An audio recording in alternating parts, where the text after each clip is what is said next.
So, what's your opinion, Greg? Were you there? I'm just trying to analyze the Anna had a situation. question for you, and as she saw it, there were only two answers. So which answer was it, Linda? You are listening to either. FAKO Radio, Toronto. Hi, I'm Sean from Illinois, and you are listening to Fakeologist Radio on fakeologist.com. Hi, it's StreamerBit. The date is November 9th, 2025 here on the North Shore of Lake Ontario in Toronto. Don't forget to read the fakeologist.blog and check out our video platform fakotube.com. All the links are at fakeologist.com. Now back to our show. Can one of our hosts tell us who's here in the audio chat right now?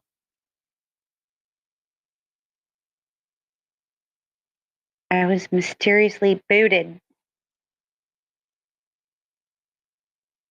You think it's mysterious? Would you think it was on purpose? Did someone do that to me? No, we were having that problem where we were getting booted. You remember, several months ago. Yep.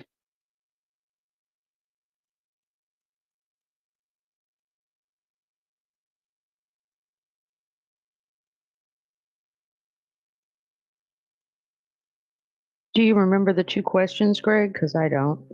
No, I don't. No, those are the two possible answers. Oh, I remembered them at the time. Yeah, she was trying to put me in a box, which I will not go, by the way.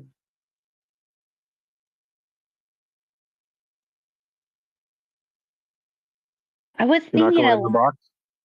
about children because although I did not have them, I raised 1 million of them. Or I helped raise. That was my life growing up. I was a babysitter. I was the world's best babysitter. I got Mother's Day's card from all the kids. I know you're not my mom, but thanks for helping my mom, and we love you. And man, I have 1 billion pictures of me with all these kids. And I wanted to have 10 kids. And then they turned into teenagers. And I was like, yeah, I don't want to have kids. Just a long list of reasons why I didn't have kids, but I love them little suckers. And one time I tried to work at a daycare. And I found myself playing with the kids. I was helping them along with the monkey bars. Their little hands were too small, so I would carry them through the monkey bars. I was playing with them on the playground. And the ladies that worked there said, you can't play with the kids. You have to just watch them. You just watch them. And I'm like, well, I can't do that. I have to play with the kids. I want to play in the sprinkler. I want to dig in the dirt. I have to play with the kids. So I couldn't work there because all you have to do is just stand there and watch them. So that was my only real world sort of corporate experience with children. And you're not allowed to play with the kids. Watch them.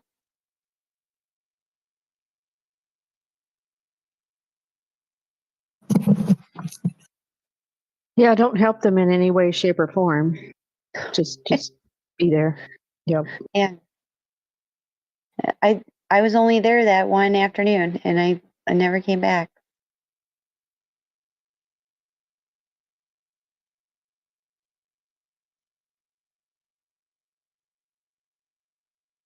We had when I was a babysitter full time all summers. We had Wednesday parties, and so every single kid on the street would be like, I would have like 30 kids there. So we'd make cupcakes and we would have games and coloring stuff, finger paints, whatever, water balloons. I just love being around them damn kids.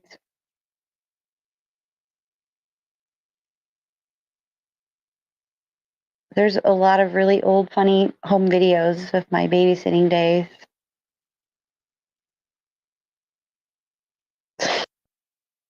It cracks me up.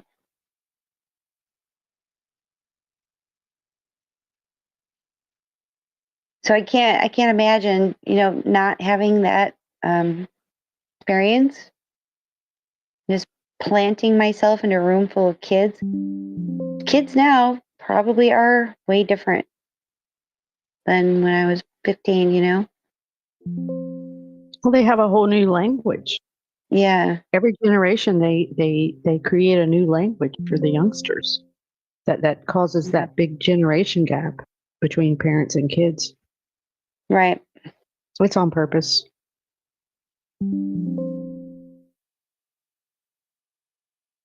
Maybe that's why I had a good relationship with these kids, because I started young. And if I would have went from babysitter to teacher in real time, I would probably, I would be the most famous teacher in the world because I was so good at relating to these kids. I think the longer you spend away from kids, the worse it's going to be. So when Anna, no offense, but when Anna says, maybe go out in the world, live your life, and then be a teacher, I think that's the opposite. You should be a babysitter and then be a teacher when you're 20. Because you already know their cartoons they watch, and, SpongeBob was kind of getting huge when I was a teacher. But I loved cartoons when I was young. I loved Animaniacs. I don't know if you guys remember that. And Bobby's World. Holy crap. I still watch Bobby's World. I still watch that damn cartoon. I love it. Yeah. I just have Barney was really huge. I couldn't stand it. But I know all of the songs. If you start singing a Barney song right now, I'll sing along with you. Yeah, my kids watch that. Yeah. I memorized Winnie the Pooh. Oh my God. My youngest daughter watched that every episode, every movie, everything. It was constantly Winnie- playing for her. Oh, though. There's a lot of good lessons in there as an adult, by the way. Yeah, Winnie the Pooh's kind of advanced as far as cartoons go. Barney is so generic and ugh, but I still know all the stupid songs. And they have Barney birthday parties, and I would go. Yeah, And even to this day, because she has a son of her own now or whatever. She was complaining about the weather one day. Oh, you have your own little black rain cloud. And she just laughed because that was a Pooh thing. His little black rain cloud followed him around. Remember that? yeah, freaking Eeyore too. But that Oh was man, deep, though. That was Yeah. a deep perception of reality, right? Everybody does Yeah. carry around their little black rain cloud, and they try to push it on to everybody else, right? Yeah. And make their weather horrible, by the way. My mom's thing was Ziggy, and she had Ziggy calendars, and they were not the normal size, like 12 by 12 calendars. They were huge, and she saved all of them. And they were all in the attic. And so I went through them all and ripped out all my favorite Ziggy posts. Like, man, Ziggy was really deep and really cool. So I have this, like a serving tray. It's just plastic and it had a picture of James Dean on it. If you were going to serve someone breakfast in bed. And I was like, I just wanted the tray. I didn't care who was on it. So I found this Ziggy thing. It was Ziggy. I'll take a picture of it. Ziggy's in the woods sleeping with his dog, having a dream of him sleeping with his dog. And that's how I felt about my King Charles. And I went to a palm reader one time just for fun. And she said, "What's your happy place?" And I said, "In bed with my dog." And she looked at me like I gave the wrong answer. Like, no, I'm serious. Like, I love going to sleep. And I love cuddling up with my dog. I'll take a picture of it. So I put that picture from my mom's calendars of Ziggy dreaming, covered up James Dean and poured epoxy over it. I love epoxy. It's one of my most favorite things. You can do so much shit and really transform your life. I love it. Countertops, tables, all kinds of things. You know what I used to do with epoxy? I used to, Yeah. well, it was acrylic, acrylic, epoxy, whatever you want to call it. But I Yeah. would make those flower arrangements where you would use real looking fake flowers and put them in a vase and pour it in there to where it looked like water. Yeah. I would sell the shit out of that stuff. Yeah.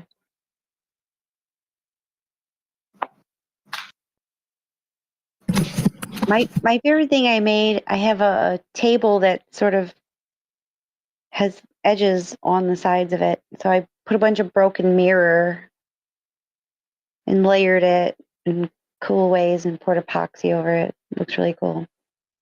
My uncle made a toilet seat out of acrylic, and he put fake, real looking fish in it. I thought that was hilarious. That was when I was little, because he was an engineer, and yeah, that fascinated me. And it was like, oh, there's so much you could do with it. Great idea. Yeah. But he I have formed the mold and everything. wow. We got to watch him do it, and it was like, wow, that stuff's amazing.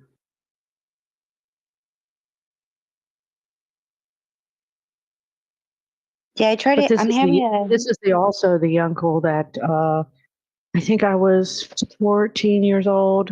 Dad wanted him to fix the 8-track tape player in my room, which never worked. Anyway, that's where I hid my cigarettes. So I got caught shit. that day. Yeah. That's a great spot. Yeah, I'm sure I've hid things in the 8-track slot plenty. Yeah. The thing of it was that, Dad was with him, and Dad also found my cigarettes, and I thought I was going to be in real trouble. And Dad told me that he found them, and that after everybody left, he would give them back to me, but don't tell my mom. Because he wasn't going to get me in trouble, because he used to smoke. Dad fully understood reality. So that was fun.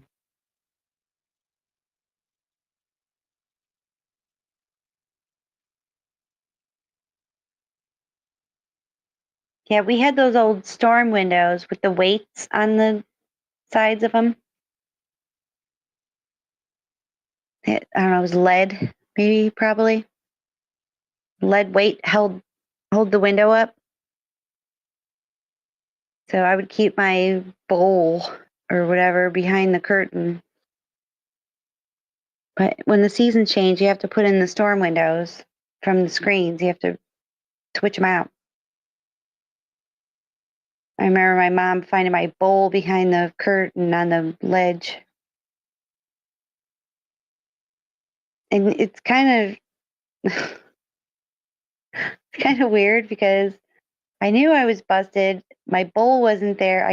She didn't say anything, you know? But then later, the bowl was back. Like, she gave it back to me. I don't know why she did that. Nothing was said, and she gave the bowl back.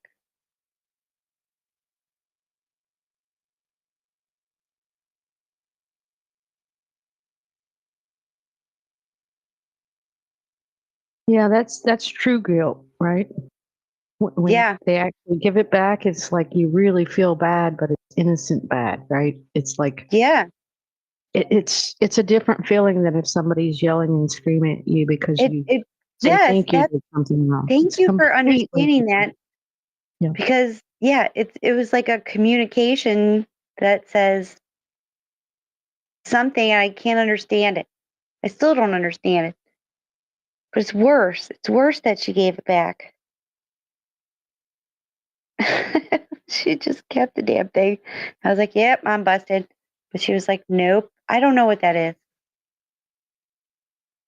Even though Well, you I just mean, my dad explained. did that so many times thing Yeah. because there was this boy I liked and he didn't really like him. And I talked to him about it and I said, I really like him. And he just put his arm around my shoulder and he's like, well, whatever you decide, I'll still love you. And that just made me feel really guilty. And it was like, oh, I don't want to hurt dad. I'm going to dump this guy. Because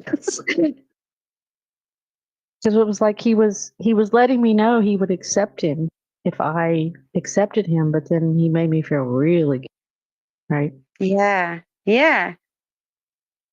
What a trip. Your dad sounds like a cool dude. I mean, you guys were talking about chopping wood, and wait, that's bringing up something. You're what? Anna, if you're listening, I wanted to chime in at that point where she said you were crossing the lines of male something or other. I can't. I'm sorry, I don't remember. If you're chopping the wood, that's not good for a girl to do. But Yeah, she did say that. I do so many man things. I cut the grass. I used the circular saw and built all my garden beds. It was really scary. I still don't want to do that again. If I have to, I will. Circular saw scares me. It's got kickback, but I did it.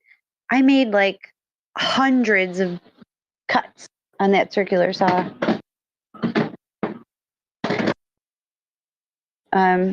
Hundreds. I did I tell think my you have to neighbor. learn manly stuff. And I think Yeah. I think Yeah. males should learn feminine stuff like washing the dishes and doing laundry and things. I mean, because what if they're ever without their woman? They won't know how to do the things that a woman does to survive because it's all needed. It's everything Yeah. has to be right. Um,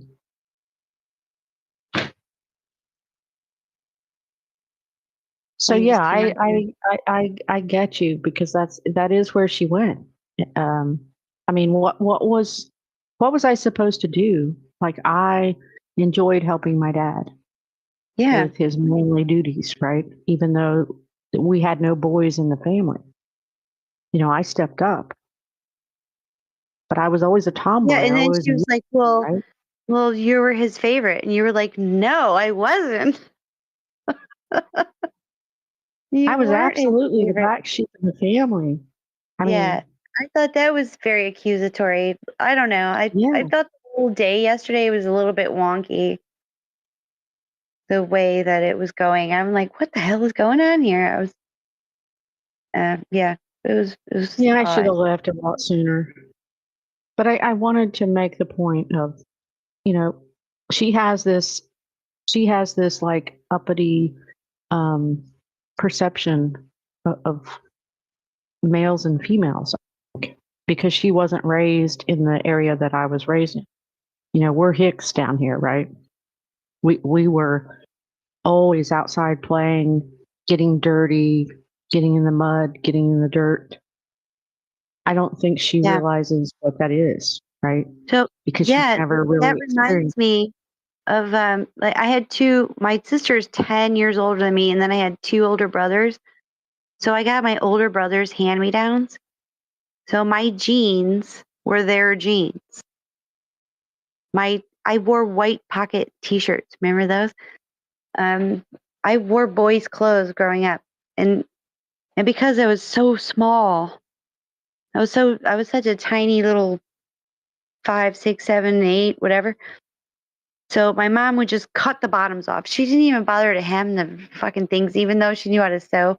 Sometimes I would get a hem, but the knee where it's worn out would be on my shin because they wore them and wore out the knee where it's lighter colored on the jeans. And so, yeah, I just grew up with shit clothes. And to this day, I still wear shit clothes. I just, and, Yeah, so, I'm with you on that. Clothes mean yeah, nothing to me as far as no, yeah, design or what they look like or whatever. I yeah, just don't give a crap. I don't care what society thinks. no.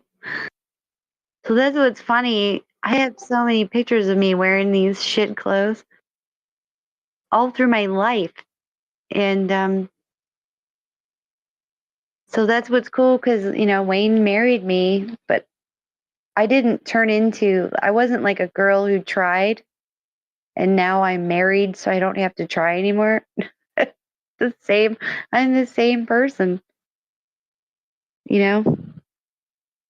Yep, me And too. I mean, I think yeah, that's why me and John get along so well because how I am when I met him is yeah, exactly how I am now. I've not right. changed. And he's not changed. We are who we Yeah, are.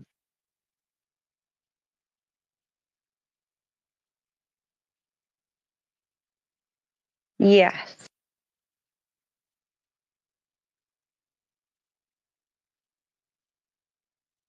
But I do clean up nice. I haven't done it for a long time, but I would Oh, I once do in a too. while. I just don't Yeah, like to. I don't I want to know. I put don't much like to effort either. into it. I bought a bunch of, Anyway, John was listening this morning when Rolo was leaving, and um, I he didn't hear actually any. laughed at what was it? I think it was Ab. I He was, he was questioning somebody on something, and it was just super funny. And John normally doesn't laugh that hard, but he threw out a big laugh, and I was like, "Yeah, that's Ab." I think it was something about women.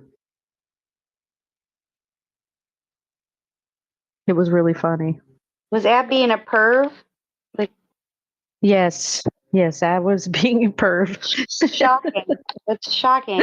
I know it was. It was super shocking. But anyway, John just, put out a big laugh. I was like, yeah, that's Ab. He's always like that.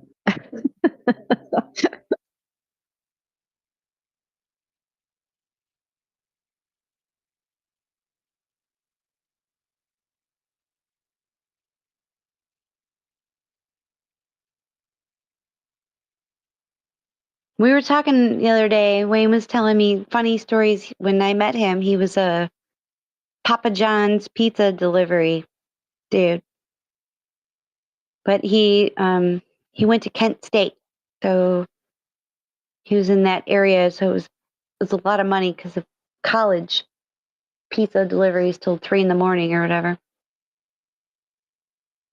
So we were just reminiscing, and I thought that he said that would be a funny movie to just have pizza delivery stories or a TV show or something. Like one time he couldn't see, none of the houses had visible addresses on them. So he started driving across lawns. He was getting so pissed. He was literally driving on the grass trying to find the address. He saw a lady fiddle diddling with a back massager through a window. That was funny for him. Yeah, he's got a lot of really funny pizza delivery stories. Yeah, John does too, because John used to do that when he was like, that was his first job, was a pizza delivery guy. And he Wow. used to, he told all these stories about the older women. They just loved him because he was so cute, and they Yeah. would tip him. Um, they would invite him to parties and all kinds of stuff, which he never went, but um, it was kind of funny. He made really good money.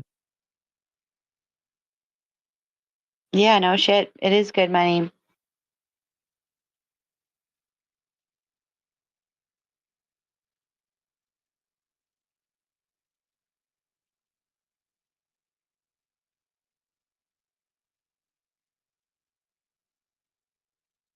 Yeah, I still don't like Papa John's pizza. And there But yeah, he used to work till 3 in the morning and then drive 45 minutes to come pick me up and take me back to his place. 45 minutes back. It was cool. At that time, like, I didn't have a working car at the moment. And my friend that I worked with lived about 5 minutes walk from me. So there was about 3 months there where I didn't have a car. But he would come get me. Everybody off. Yeah. Yeah. Hey, Ab, you there?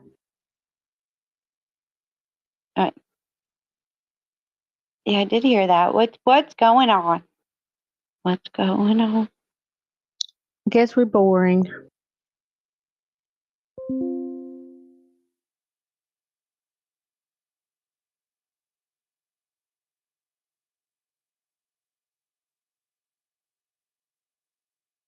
I asked yesterday, I don't know why I'm intrigued by the story of Mother Teresa. I don't know. I've just seen weird videos of her visiting. She looks like, I mean, the picture of my grandmother on my dad's side, she reminds me of Mother Teresa. I think Mother Teresa is like a native person. Like Greg she's said she's Albanian. I don't remember hearing that, but someone said she's well, Anthony I didn't Fauci's hear that. I'm mother. just saying because of the facial structure and things like that, she looks kind of like a native, what we would call native Indians right here in America. She looks like that kind of person, like different from what the rest of Albanians supposedly look like, right? Yeah.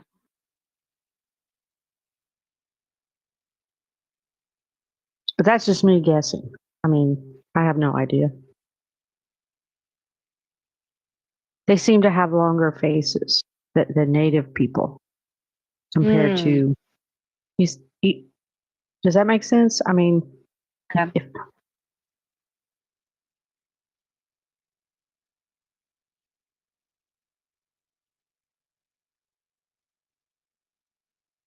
are there native people still in Canada? I mean, did they have native people like that? I don't think I've ever asked. I'm still confused why ostriches live in British Columbia. I thought they were more warm. That's Not what I was warm, asking but earlier. warmer. That's what I Yeah. was asking earlier. It's like, how do they even live there? So, let alone how do they massacre all? So, I mean, what a horror story, right? Yeah. I think it's for the birds. I can't believe Ab fell for it. That's funny. So Donnie's heartstring.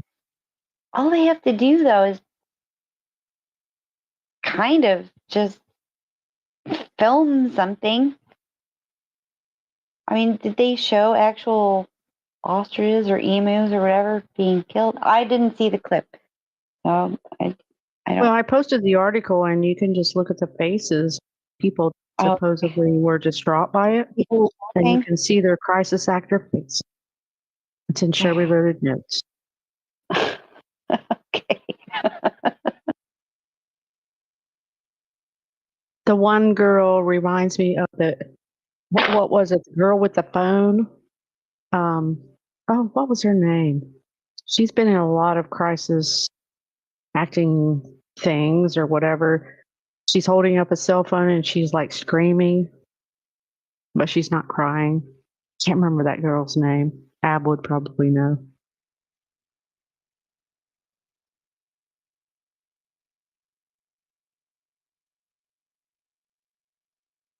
I still don't know why. I don't get it. I asked earlier, why can't they get better ones? if I'm crying watching that dumb show Chicago Fire, when I know it's Because fake. they don't need to. I mean, adults still cry at cartoons. Cartoon movies.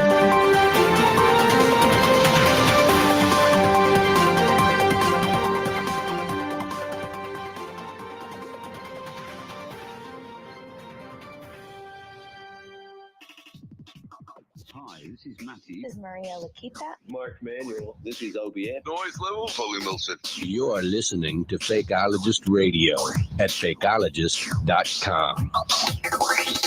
It's the top of hour 12 on November 9th, 2025. We are broadcasting live from the north shore of Lake Ontario. The temperature in Toronto at this hour is 0 Celsius or 32 Fahrenheit. Do you want to participate but aren't on the Discord? Call in at 810-666-1984 or 902-400-1984 and join the fun.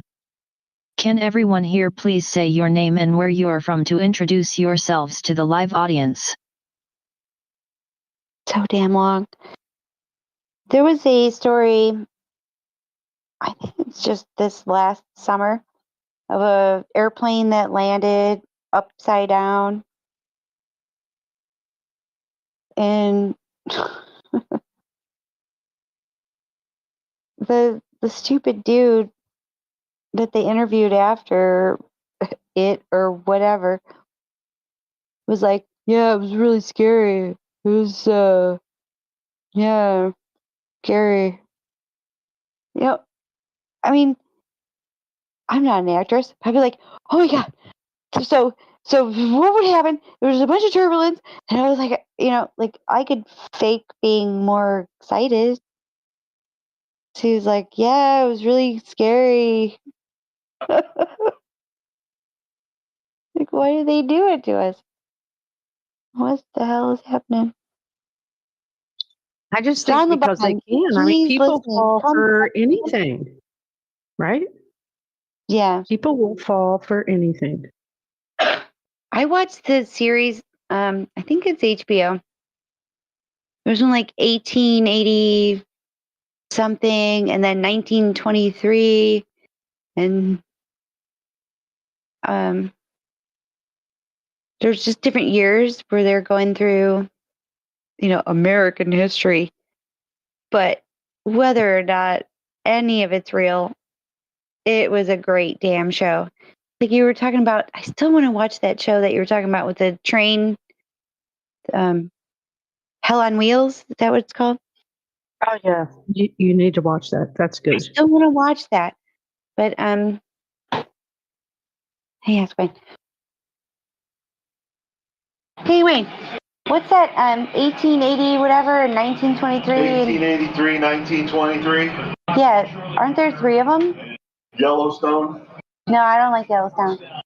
There's 2 of them. Okay, so yeah, man, I cried my ass off watching this show. 1883, I think it's called. I totally cried. Love story. The girl got shot with a poison arrow from an Indian, Man, I loved it. And I just was, I'm sorry.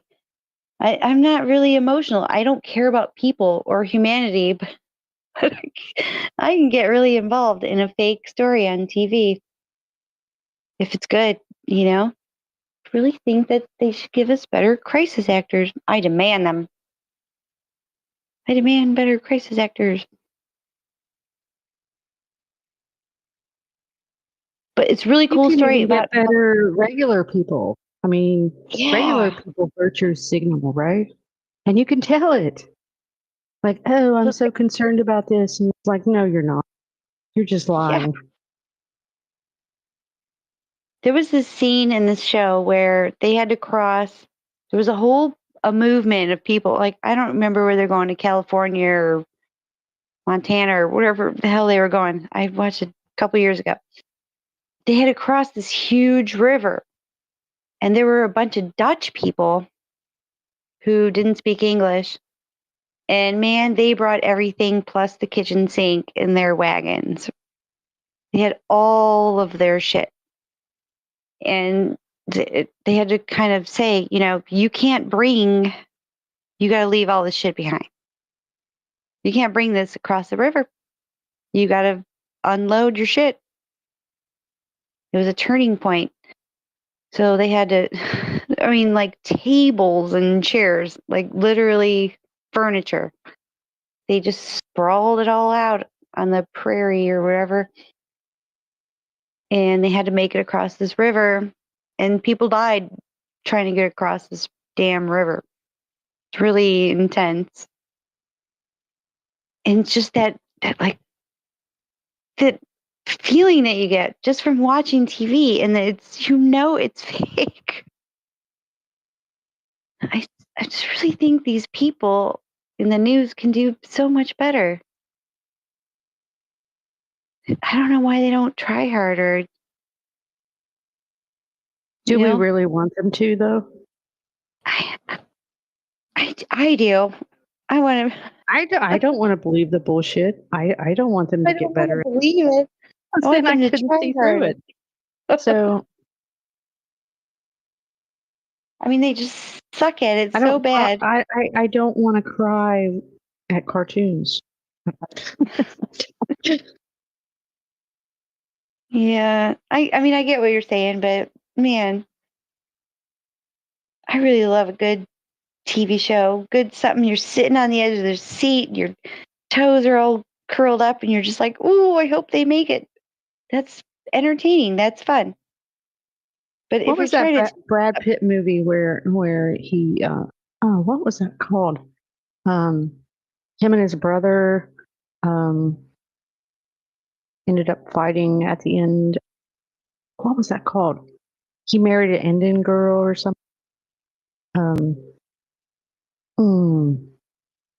That was a really good movie. Lonesome Dove? Is that what it's called?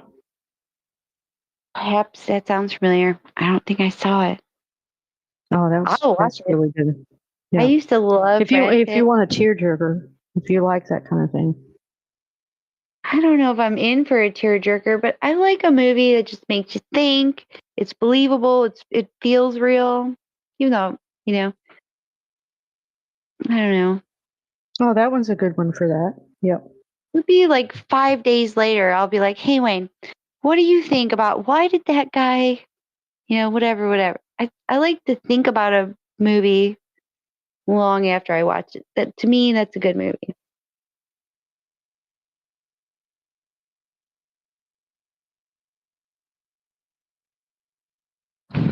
That damn Substance movie was awful, but I thought about it for about 2 weeks. It's so gross. It's like another way that I think, is this a good movie, is would I recommend it to someone? And would I say, hey, you should watch this movie? Ugh, I don't know.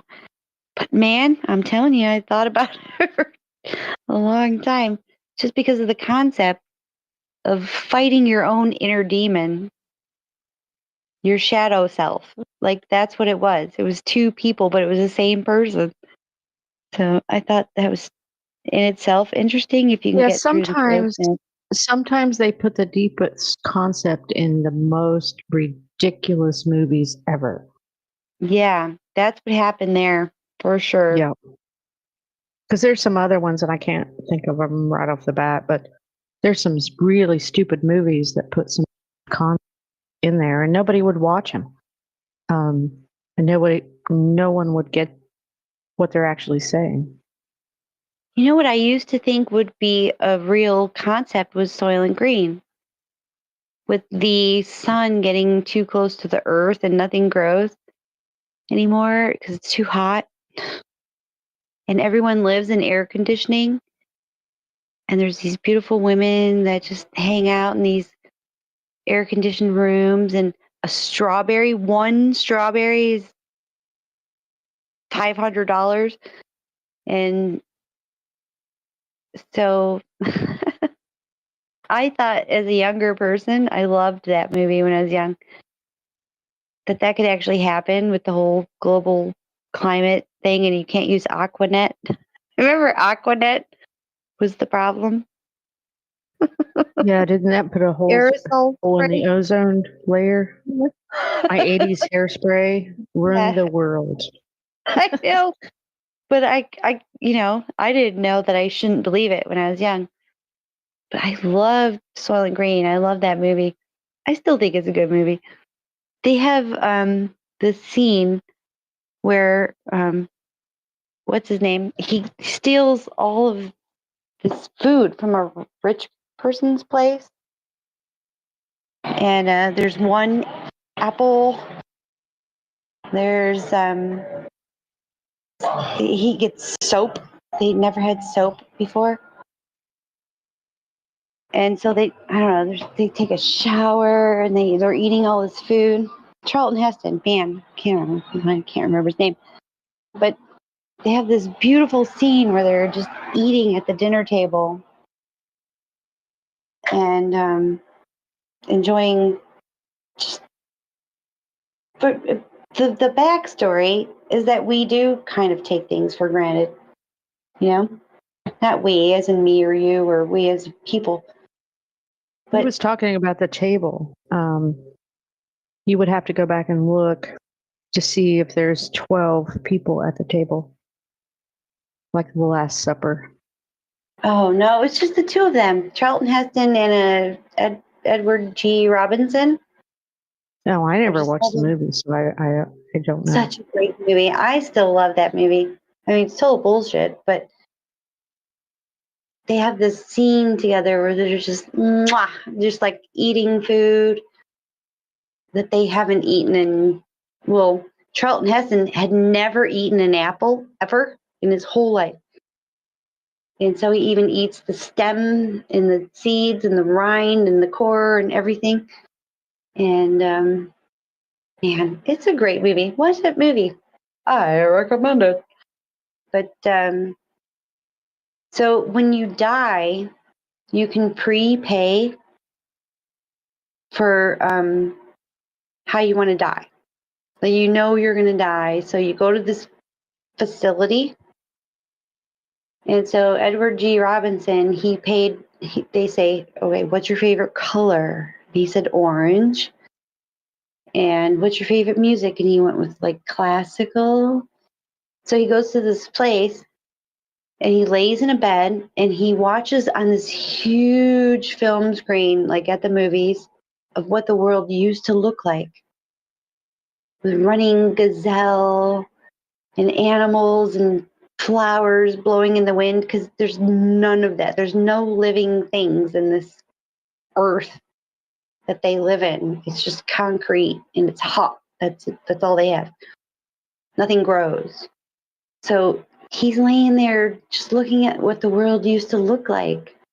And I would get little tears in my eyes because it sort of does help you appreciate, wild horses and fields of green and just beautiful landscapes. But so Charlton Heston, he's looking through a screen, watching this old man and what he's never seen what the world used to look like. And he's getting tears in his eye. But then he follows where they take the body. And it turns into a factory after that. And then boom, bodies everywhere. And that's why Soylent Green is people. Because after they take you through this beautiful experience of dying and watching what the world used to look like, boom. You get put on a conveyor belt and put into a meat grinder and turned into Soylent Green. And Charlotte Heston, he goes and I'm sure there's a deep story in there somewhere. Oh man, it's huge. I mean, when we die, right? This is why I make fun of Christianity as a whole, because they put themselves in boxes and double bag themselves basically with a vault, and they don't allow themselves to return to the dust that they say they came from and that they will return to. They prevent that, but they don't even see it. They don't even see it. Like they're to me, that's the Soylent Green, that movie, even though I never, everything feeds something else, right? When it dies. Oh, yeah. Yeah, but it's. I mean, where's the cutoff? Like, why can't we eat people? Why can't we eat dogs? You know, people eat all these animals. That's okay, but I understand what you're saying. I mean, if you want to eat a bug, go. I think it's a it's a taste issue, right? I mean, I'm not going to eat a grasshopper because I don't think it would taste good, but they might taste good to somebody.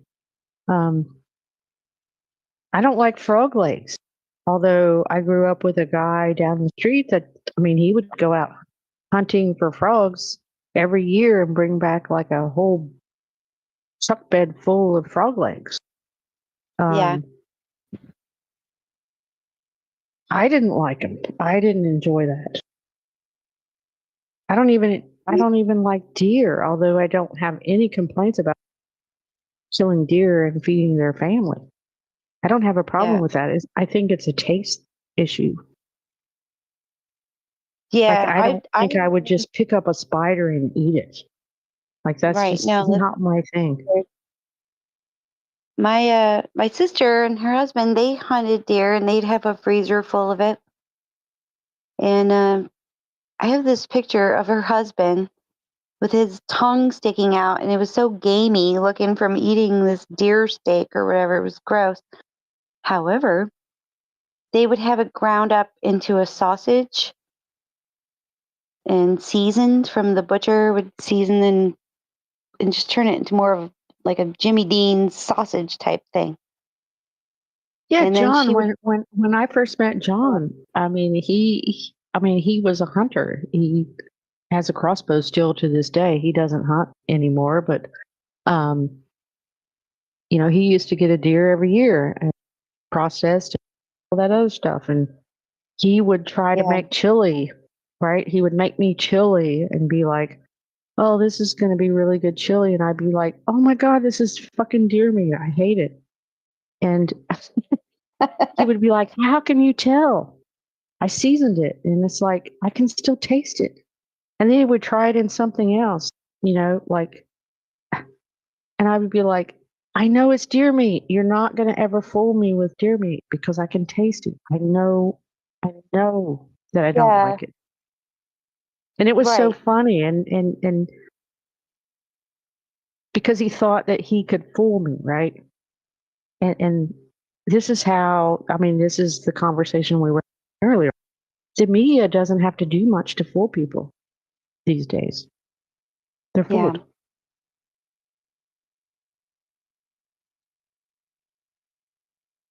But yeah, I'm not going to but be fooled, right? Because I can yeah, taste the deer meat.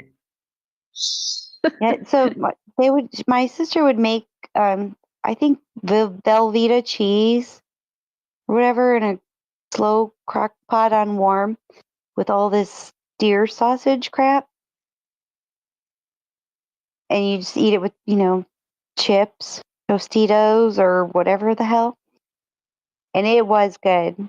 But man, my 30th birthday, she made it, and she had this big birthday surprise party for me. I had nothing to do with it. And a bunch of my friends came over and ate all this Velveeta sausage deer stuff, and all of them had the shits later, and it wasn't good. It didn't sit right. Maybe because the Velveeta, I don't know, that's a bunch of processed shit. Maybe it was a deer meat. I don't know, but it's so good. They're just like scooping it in your face, and everyone was commenting that it didn't go right. And I only had rabbit one time. I had an Italian friend, and they had this huge tray at a Christmas party. It was very seafood, a lot of fish, really gross. came home from there smelling gross. My clothes smelled bad. But they had this huge tray of barbecued rabbit meat. And to me, it just tasted like Rabbit chicken. smells horrible when you cook it. Because I used to help my dad cook it. Ah, Because, yeah. yeah, you have to boil it first because it's so tough. It's such a tough meat. You have to boil it first. And then you can bake it or fry it or whatever you want to do to make it more tender. But it smells so gross. It's just, I don't think we're meant to eat rabbits. At least me.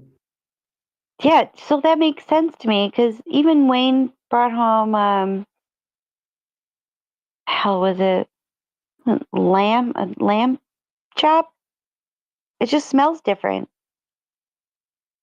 And maybe it's good, maybe he likes it. I don't know. But it definitely smells gross. Like I was getting ill from smelling it. So yeah, we never actually cooked a rabbit here. But Now, that's funny. turtle is completely different. I mean, the first time my dad cooked turtle, I watched him take the shell off and all the other stuff, and that's another kind of weird meat. Like you have to cook it and then bake it for a long period of time before it gets tender. But it actually tasted really good. And I think the taste comes down to what they eat, maybe. Because I don't know what turtles eat, but rabbits eat a bunch of like weeds, right? What we would consider weeds. Yeah, like clover or whatever. Yeah. So I'm not so sure. do cows. Cows are supposed to only eat grass and stuff, but we feed them. Not we. They are fed, bullshit feed stuff from a feed lot or whatever. You know what I do, Linda? Because I told you I can't eat meat, but I will take a bite of steak, chew the shit out of it, and then give it to the dog. That's terrible. Because I want to eat it, but I know that it's going to hurt my stomach, so I don't. So I still like the flavor and the texture, but then I don't want my organs to deal with it. The dog We have to eat meat.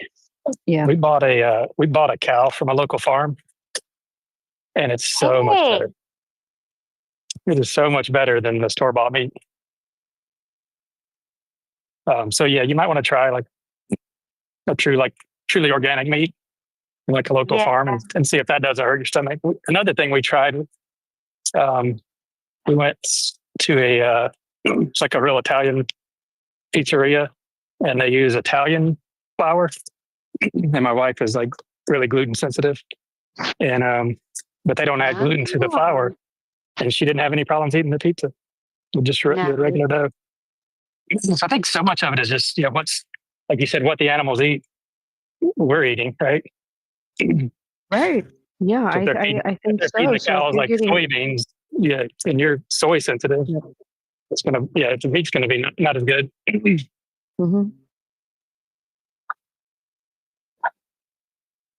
Hello, Mr. Jeff. Man, how the hell are you? I'm good. How are you guys doing? You pop in and out too quickly. You're just like, hey, how you doing? Boom, you're gone. Like, where'd you go? Been pretty busy lately. I'm very happy to hear. He leaves us shocked. What's that? Yeah, you'd be shocked if I stayed more than an hour, right? For more than 5 minutes sometimes. Yeah, sometimes I just jump on if I'm in the car. And if I don't have good audio, I usually just mute and listen in. Fantastic. So what got you guys talking about different meats? I don't know. I don't even know how we got on the No. topic. We're just shooting the American bullshit, right? Oh, I thought you might have been talking about. What? I saw a story pop up about cloned meat. They're going to start selling that soon. I was like, oh, Can they even that's do clone meat? I mean, is that exactly. even That's what I was honest? getting. That's what I was wondering. I was like, Yeah. what is it actually going to be then? Because we know they're not cloning animals. Probably They're just going to another be way of like, saying GMO'd, GMO cattle. yeah, but it might just be tofu. I mean, what do we know? Yeah, exactly. That's a good point. It could just be, yeah, some kind of fake meat substitute and tell you it's whatever they want to tell you it is. Well, how long they've been feeding us bullshit, right? Oh yeah, I mean half the stuff we have is not food; it's feed. Yeah. It's just you're just eating it. You're not getting any nutrients out of it. Not food, it's feed. I love that. Yeah,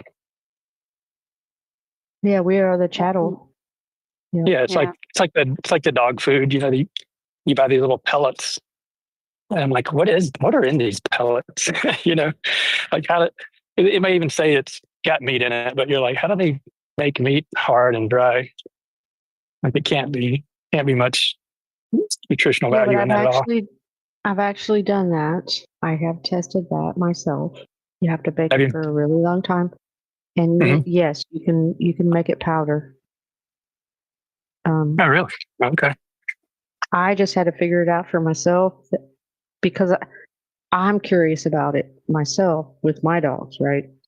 Yeah, But there exactly. is a way to do it, and there is a way to dry out vegetables to mix Mhm. with it and make that. So So you could make your own dog food.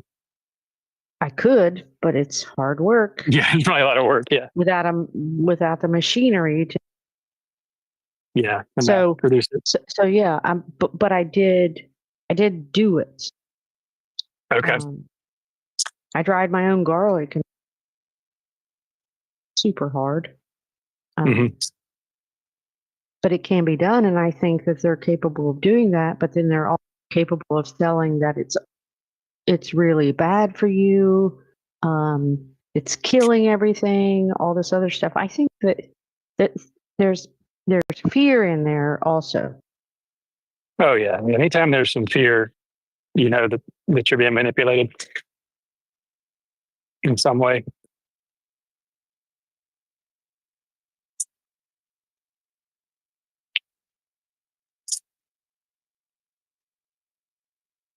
I don't think life is as scary as all the old No. media tells us it is. You Oh, know no what I way. mean? It's like it's not that scary. It's not a horror No. movie. It's like it's just easy to use this as a example. Is like during COVID, people are like, oh gosh, when I finally run into somebody we haven't seen in a while, and they're like, well, how's everything going? I'm like, well, nothing's changed for me. Like, I don't see it. I don't see anybody falling over in the street. I don't see, I don't have a bunch of friends in the hospital. I was like, I just don't see it. Like, unless I watch TV. Right. And that's I what would I think, told my sister. I mean, yeah, she was freaking out and called me up and said, oh, this is going on. This is going on. And I was like, just stop for a minute. Walk outside. Is it going on? It's not. The media is lying to you. And she had to take a step back because, I mean, all the things that were on the media weren't happening. Nobody saw it. no, exactly.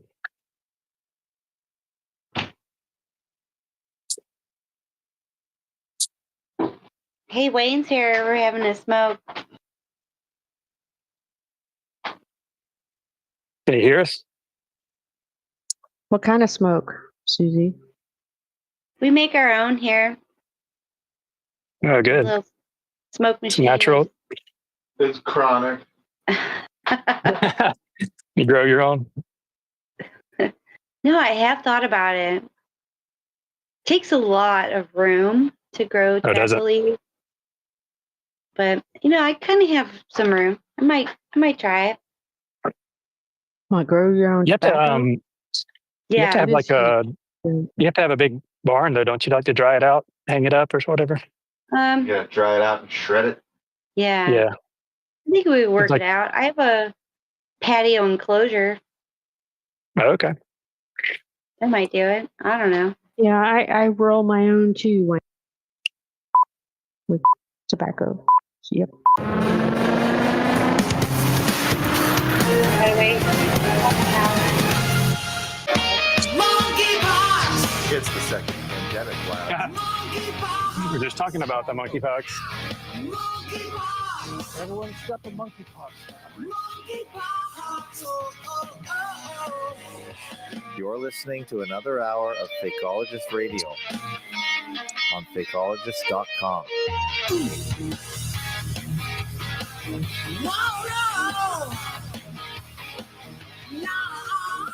Hi, I'm Liam from Canada, and you're listening to Fakeologist Radio at Fakeologist.com. Hi, it's StreamerBit. The date is November 9th, 2025 here on the North Shore of Lake Ontario in Toronto. To listen live, please go to shortfake.com/stream2. To join in, please go to shortfake.com/discord. To text chat, go to shortfake.com/chat. Now back to our show. Can one of our hosts tell us who's here in the audio chat right now? hey, Linda. So Wayne's here. What do you have to say about no planes in 30 words or less? Or a minute or less, or 5 minutes or less?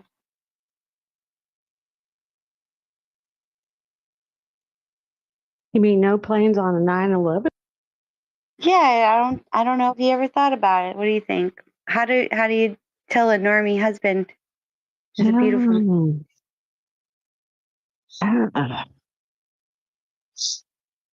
Would a plane be able to fly and pick a target and fly that low at that speed without crashing?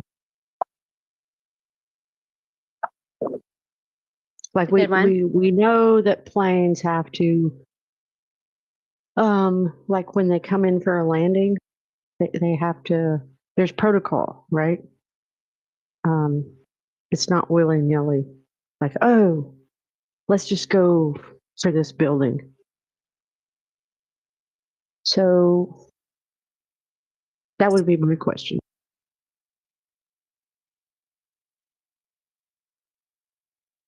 I mean, I know what I believe, right? There was no planes on 9/11.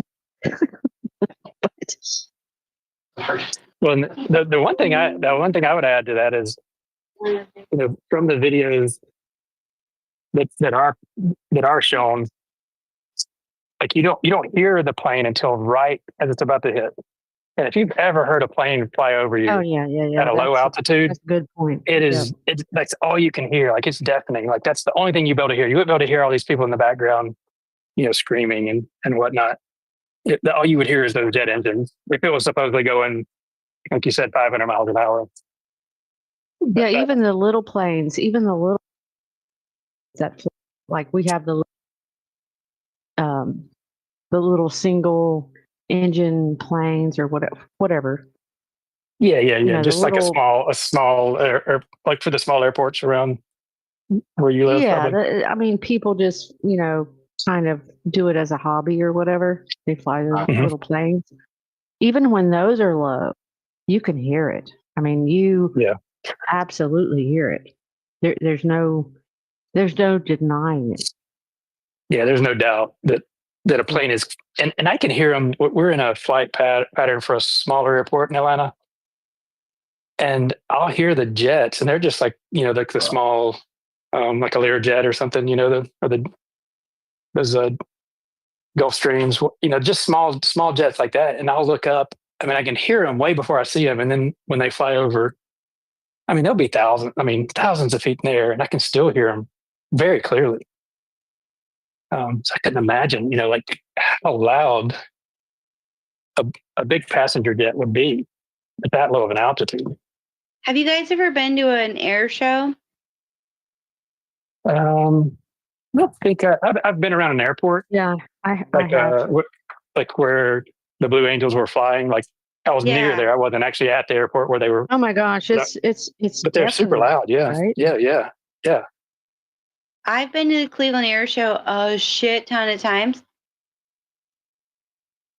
But before COVID, this is what's interesting. I went the first year that COVID happened, and the Cleveland Air Show turned into basically a no-show. There were so many, they would have those, the planes that actually can carry tanks inside of them would be on the ground. Yeah. And you I know look you're talking about. and you're just like, whoa, this is so cool. Nothing was there. The first year of COVID, the air show was the worst thing. I'm There was nothing. surprised they still had it. I know, but it was no one was. There was nothing to see, and the in the sky shit was like, nope, nothing's going on. Very disappointing. I love the air show, and I love jets. I love it. Like people love climbing mountains or deep sea diving or something. For me, it's jets. I love that it's supersonic. Yep. And you can see them and you can't hear them. And then all of a sudden your freaking eardrums are busted out. And then boom, they're gone. I love it. It's such a thrill for me. Like I love the air shows. Yeah, we were at a beach recently and there's a Air Force base nearby. And you just hear that noise, you can't see them, because they're until they're like past you, then you see them. But it was so cool. Yeah. Yeah, but you could hear them coming. Like it was way louder than thunder. I mean, it was just insanely loud when they come flying by. And you couldn't talk over it. There's no way. Like you would not be able to hear. You would not be able to hear people screaming in the background. It's there's no so way. loud. That's what makes me think it's fake. Yeah, those videos have to be fake. F-35, it was called. This F-35 was way louder than the Blue Angels, or what's the other thing? I can't even remember now. But holy crap! And the way they just they can suspend themselves, kind of still, with the jet power is pumping out the back, and they can just actually be just hovering in its still position. I don't know, man. Something about jets. I think it's so cool. And I wanted to be a jet flyer when I was young. I almost signed up in the Army because they say small people are good in the cockpit because they're small. And I wanted to be a jet flyer. And I signed up for the Army, but I was 17. And my mom wouldn't sign the damn paper. And I had a recruiter. I had a recruiter at my house even. Like all she needed to do was sign the damn paper. And she was like, nope, not doing it. She saved you from the brainwashing. Yeah, she did. But what I really wanted to do was like the boot camp. I wanted to boot pull camp. in the mud in the rain at 4 a.m, under the barbed wire. Like I wanted to do all the cool man stuff. So maybe I'm a transsexual or something, but I wanted to do all the man stuff. I love the whole idea of just all that manly. You must have you watched too many war movies.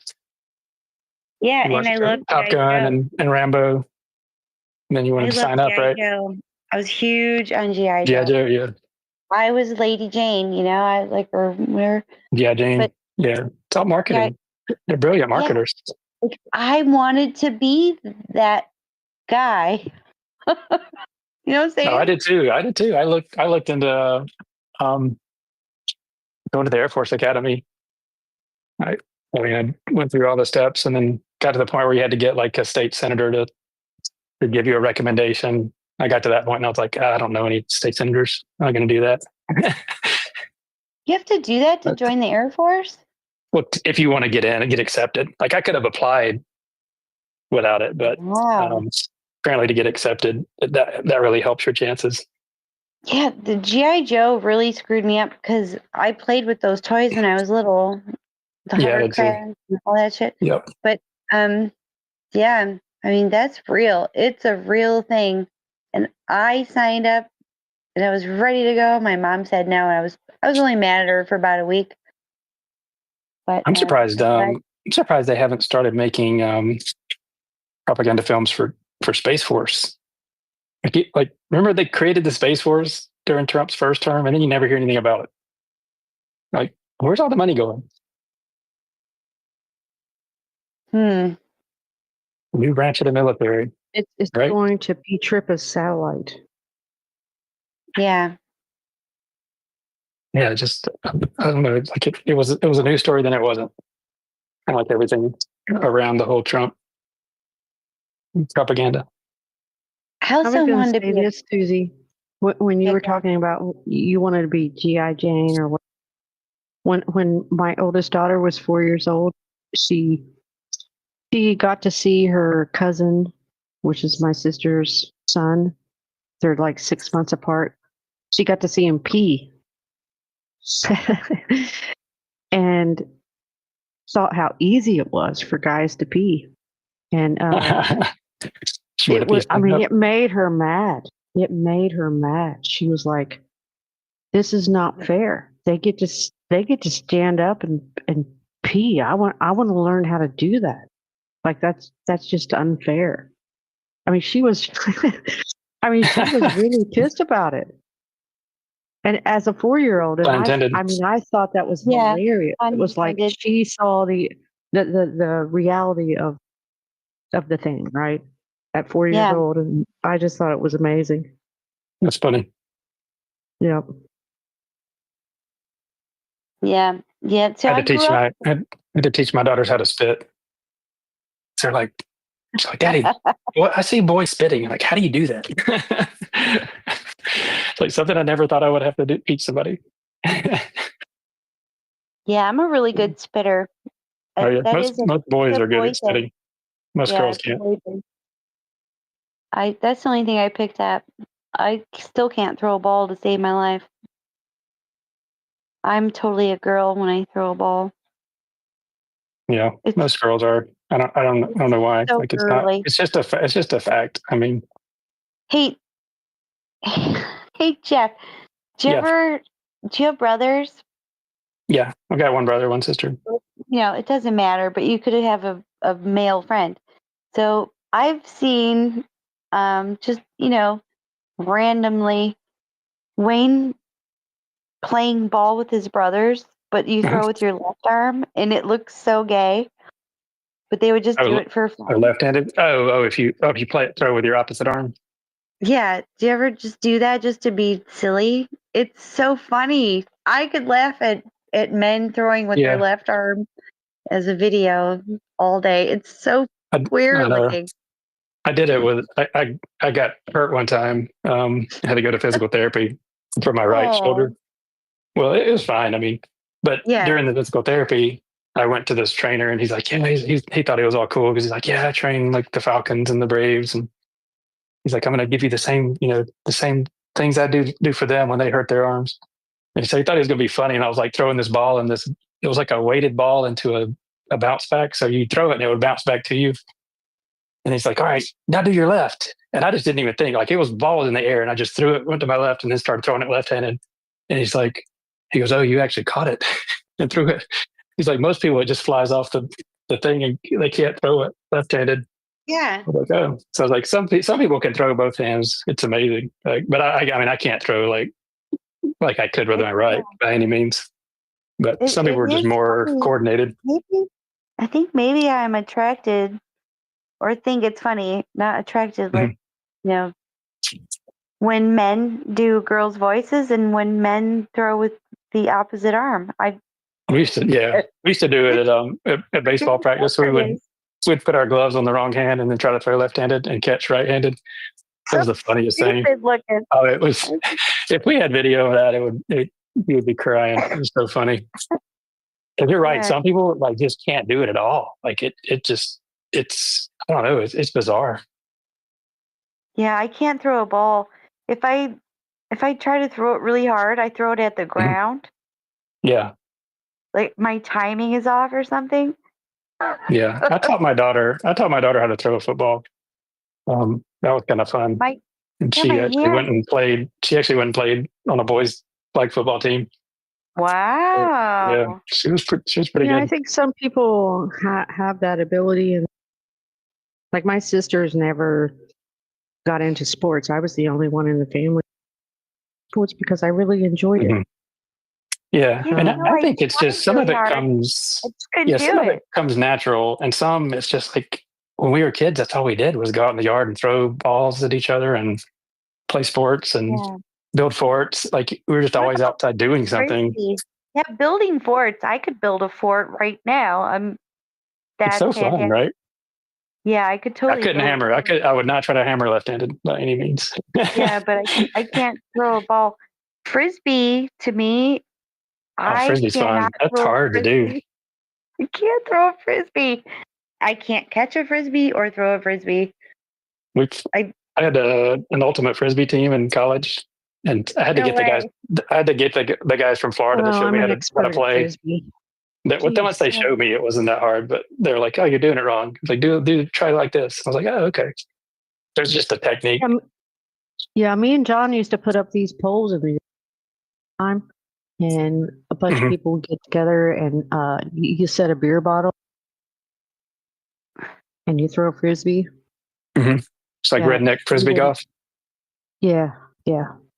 That's really big. The frisbee golf is really popular down here. A lot of people play it. There's a little golf course, or I don't know what you call them, frisbee golf courses around. I've never done it, but I mean, our redneck game, it was like if you missed, you had to drink. Right? You had to drink. So, yeah. I love that. Yeah. You can make any sport a drinking sport or drinking game. We used to do it with Uno. Like you instead of draw four, you had to drink four. That's a quick way to get drunk.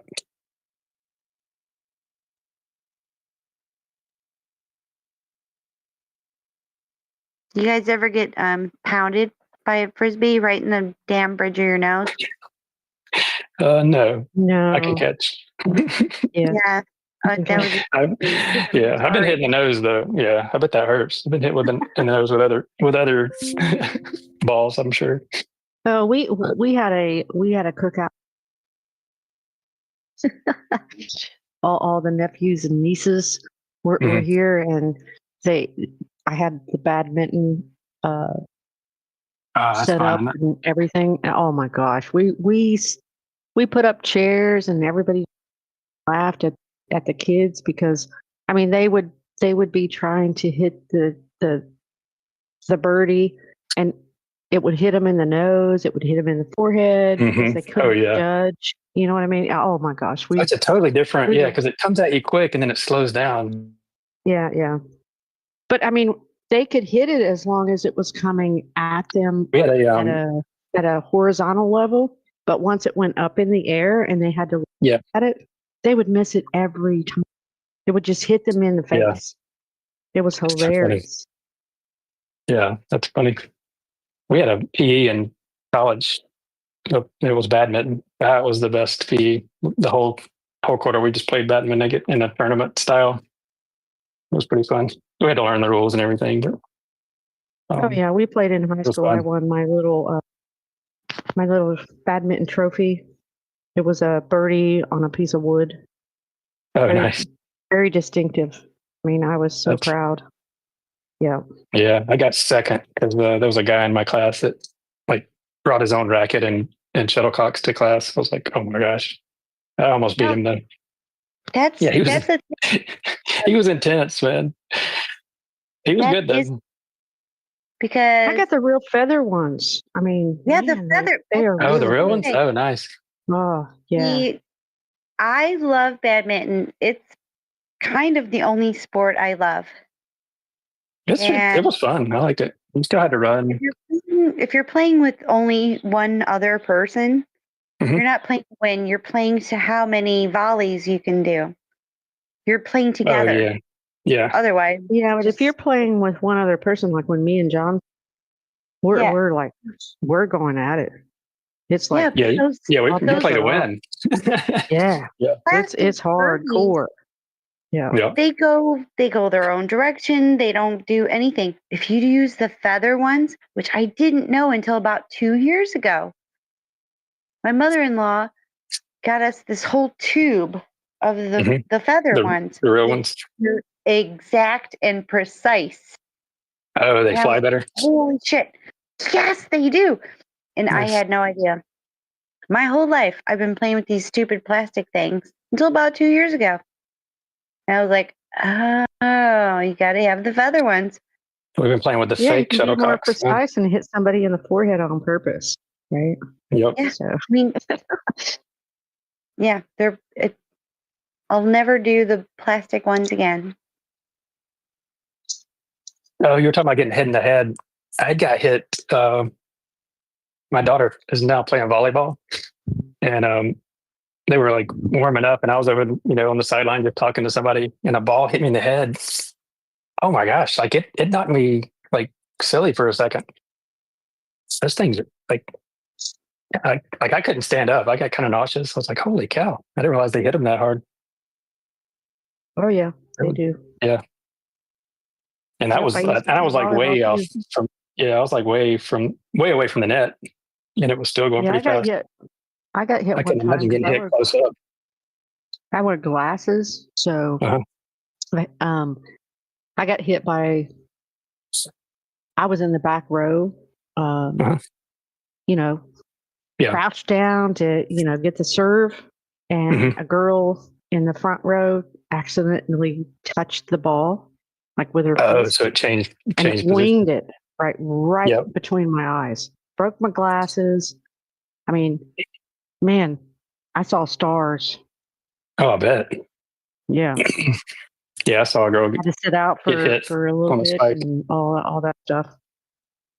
But hers was like it was direct. insane. It wasn't even deflected. It was like the girl hit it so hard. No, I was so the mad girl at that move. girl. It's like, for her touching it. Why did you touch it? Yeah, why did you touch it? She's probably trying to block it or something, I guess. I don't know. I have no idea.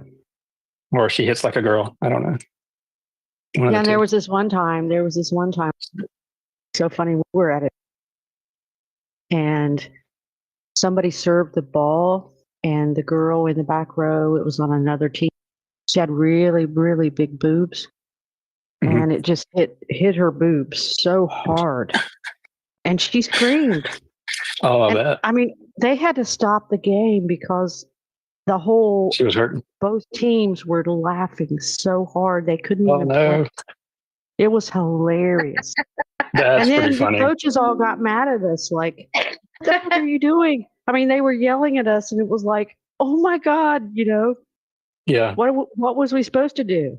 It was hilarious. Yeah, you gotta laugh at that. That's just funny. Yeah. That's one thing I like about volleyball, though, from a parent perspective, is the kids have so much fun playing. Like, they don't get mad at the other team. Like, they're very encouraging to each other. Like, it's super competitive, though. But yes, it is. In a nice way. Like, it's so refreshing. Parents are what run the whole game. I mean, they really even do. the parents, though. It's not on our team. Yeah, these parents were even nice. Yeah, I haven't been. I haven't been to the. We're on a club team now. We talk about a racket. Oh my gosh, so expensive. So I'll see when we get to the club tournaments if it's different. But like in high school, it was fine. Everybody was really nice. I was really surprised because it's not like that in the other sports. Yeah, when my niece played, she was the only other one in the family that ever. Yeah, the coaches would pick favorites. I mean, it was disgusting. It just sad. Turned into something that was completely like not even fun for the kids anymore. Yeah, that's sad. Hey, when I was in first grade, yep, we had this asphalt playground. It's really crumbly, awful. We were doing Red Rover. And they called my name, and I was like, you know what? I'm getting through. And I came in like a little bull. And I was like, I'm getting through those arms. I'm going to break the arms of, you know what I'm saying, that game. But turns out I didn't break through the arms. Do you guys know that game? Oh yeah. I was muted, but I was laughing because I was picturing it in my head because I know exactly what happened. Yeah, I was like 5 inches tall. Like I was this little thing. You got clotheslined, didn't you? I clotheslined myself. But what happened is I hit the arms and forehead planted right into the asphalt. And I think I laid there for a very long time. I couldn't get up. It was a call your mother to come get your kid situation. And yeah, I saw the birds and the stars and the things that they show in the cartoons. I'm pretty sure I can cuss. I totally blanked out. And the next thing I know, I was like in the office and they were calling my mom and she didn't drive. So I had to freaking walk home. And oh no. I had walk home syndrome. Oh God. Yeah, no, that was the worst head trauma ever. And then we would play this stupid game. Is dodgeball always against a wall? Because that big dodgeball ball is huge. And if it hits your head, this is what happened to me. The ball hit my head and my head slammed into the wall. And that was another concussion. Yeah, I don't think they had to. I didn't have to go home on account of that one. But is dodgeball always against a wall? No, it's standing out. You were probably just trying to back up so you didn't get hit. Okay, because they had us standing against a wall, and I thought that was the dumbest idea ever. Oh, that is weird. If they told you to stand there, that's just target practice. Yeah, because my head hit the wall. The ball was fine; it was bouncy and light, but it had a huge impact and smacked my freaking head against the wall. Yeah.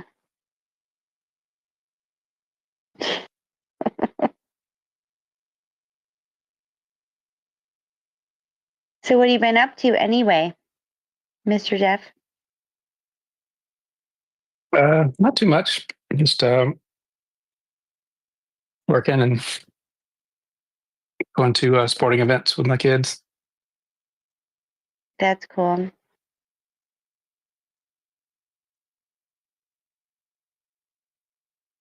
Yep. Yeah, they took dodgeball away. I think too many people were getting hurt. Yeah.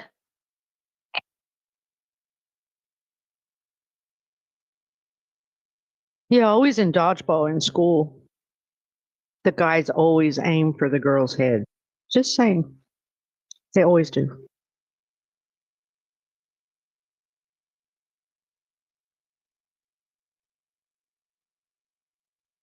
I would probably too. I was a terrorizer in my neighborhood because I used to love that movie, The Warriors. You guys know that movie? 1975 or 7 or some shit. The Warriors. So we had our own turf. And we had a creek at the end of our street. So there would be different competing sides, depending on which side you lived on. We would throw rocks at the kids at the bottom of the creek. But we would sharpen popsicle sticks on the sidewalk, make them sharp. And we would ride around with our bikes and stab other kids. Yeah, we were terrible. But yeah, it's because I watched that movie. I watched a movie that made You're like a little gangster. I was a little gangster. Man, I was a bad kid. As soon as I found out Santa wasn't real, I really turned into a jerk. He wasn't going to bring me that damn puppy.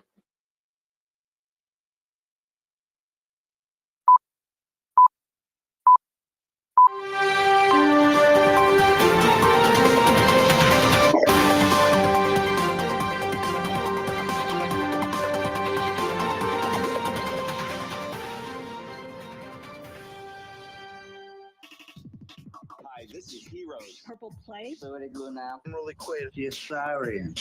For science. You're listening to Fakeologist Radio at fakeologist.com. It's the top of hour 13 on November 9th, 2025. We are broadcasting live from the north shore of Lake Ontario. The temperature in Toronto at this hour is 0 Celsius or 32 Fahrenheit. Do you want to participate but aren't on the Discord? Call in at 810-666-1984 or 902-400-1984 and join the fun. Can everyone here please say your name and where you are from to introduce yourselves to the live audience?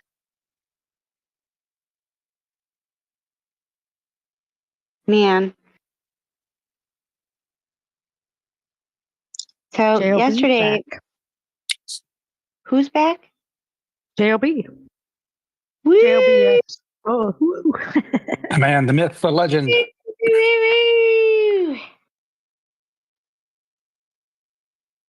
So I was just going to say, I'm feeling tired and I have to go eat something. But you know what? I'm going to starve and stay awake. Woo! You know what I fixed me, Susie, that I haven't had forever and ever? Cream of wheat and toast.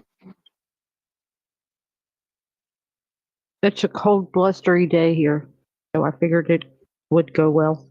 You have cold blustery? Wait, I'm not experiencing that right now. Yeah, it's windy here. You're more warm and stuff, I'm feeling like. Because we have the lake, so we're always windy as F. Yeah, it's very calm and just kind of, meh. The blah. Blah, blah, blah, blah, bling, bling, blah. JLB is here. Are you joking?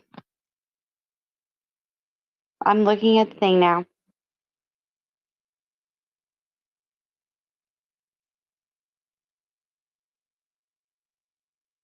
Kind of a verify.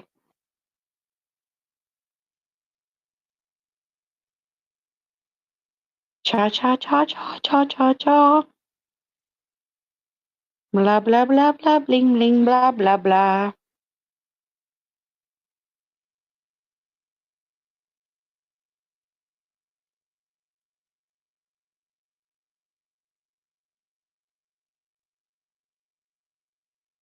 Oh, JLB might be trying to get verified. Not What? shocked. What's he not Verify verified? JLB. Yeah, verify him. Oh, He just now came back because he was gone. oh, okay. Let's see. Yeah, push buttons. Push buttons. Yeah, push button.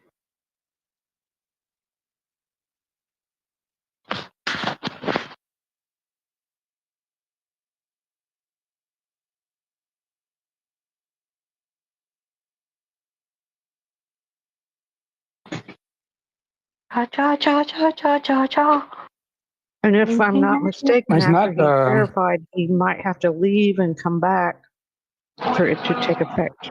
If I'm not mistaken. I don't see anything that's blocked.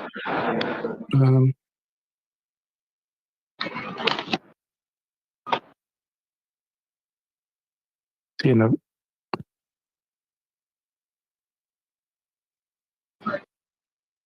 Yeah, but he needs to be channel verified, right? Like voice verified.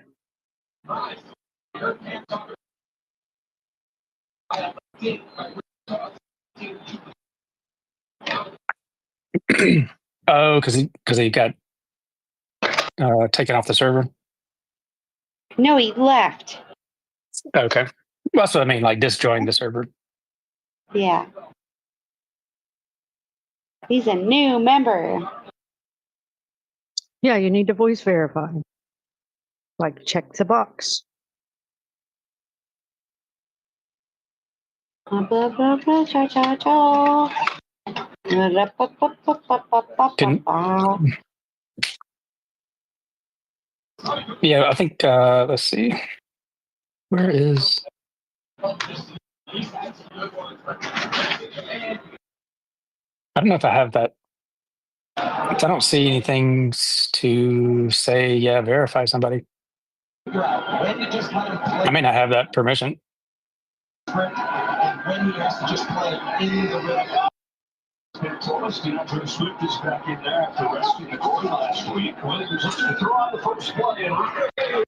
you message Fakeologist to get him to do it?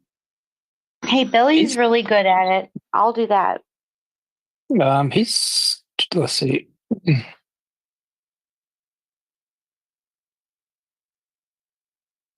Fakeologist was in, he was replying to JLB in the waiting room. All right. Blah, blah, blah, blah, cha, cha, cha. But I'm not sure how to. Not sure what that means. Like, what to do to verify somebody. I mean, I know you can go voice verify. That just means you chat with them.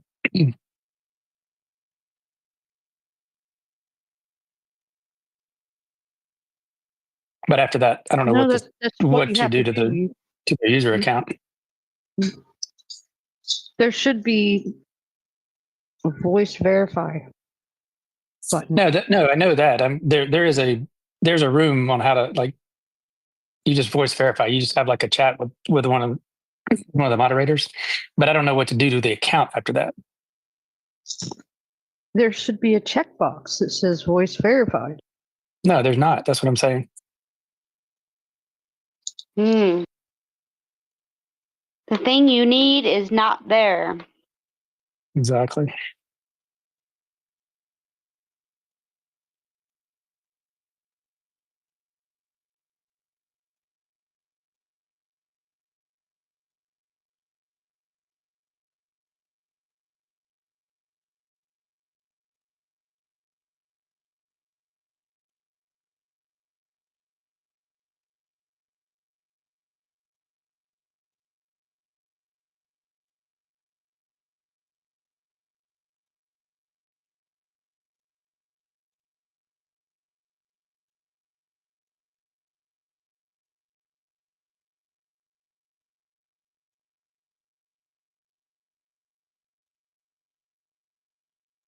Hopefully they figure it out.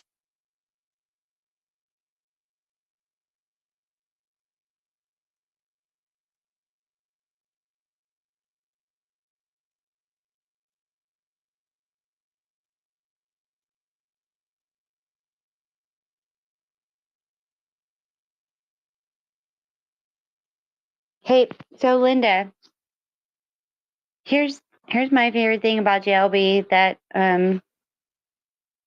a year ago, and like I thought that the elite harvest adrenochrome and they have satanic rituals, and Hillary Clinton steals children, and the whole idea of what's your evidence. I'm like, holy fuck, I have no evidence. And I have a song prepared that I'm working on a little bit. JLB, what's your evidence? Boop, boop, doop, doop, doop. What's your evidence? I don't have any. I'm being told stories. I don't know. Are these people lying to us? Like these BitChute channel people, because they can't be on YouTube. How do I know that these elite people are drinking blood and doing all this crazy shit? But I fell for it. you know? But I still think there is some evil shit going on. I don't know why. It's just backstory feeling. But yeah. John Abad, wee!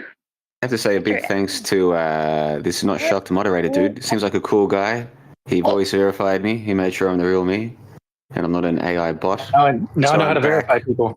And yeah, I don't want to interrupt the conversation. I'll just go on mute and get the read of the room. But it's great to be back here at fakeologist.com. Episode 1600. What an amazing achievement.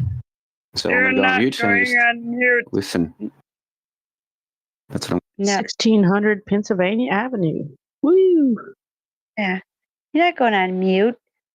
You son of a bitch. No, you're staying right here. I'll go on mute. I was talking to JLB about getting him back on here, but I was watching his videos. Are you guys watching any of his videos on YouTube? Yes. He had a very good one about the World Series. And all the numbers, the coincidences. Yeah, it's pretty cool.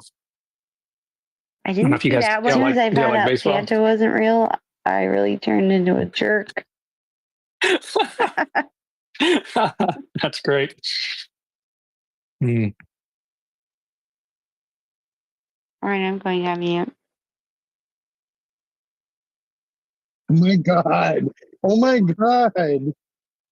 World Series, people are saying that the final play was scripted. Okay, some people are saying this, that when the bat broke in the last play of the World Series Game 7, bottom of the 11th, ended the whole thing, that the bat breaking was intentional. The double play that led to the end of the inning was intentional because the guy's name was Kirk. All right?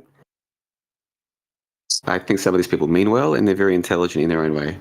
But if they genuinely believe that this whole thing was scripted and choreographed down to the final play just because the guy's name is Kirk, if they genuinely believe that, and I would happily tell them this in real life, they've lost touch with reality and they need to get away from the computer for a while.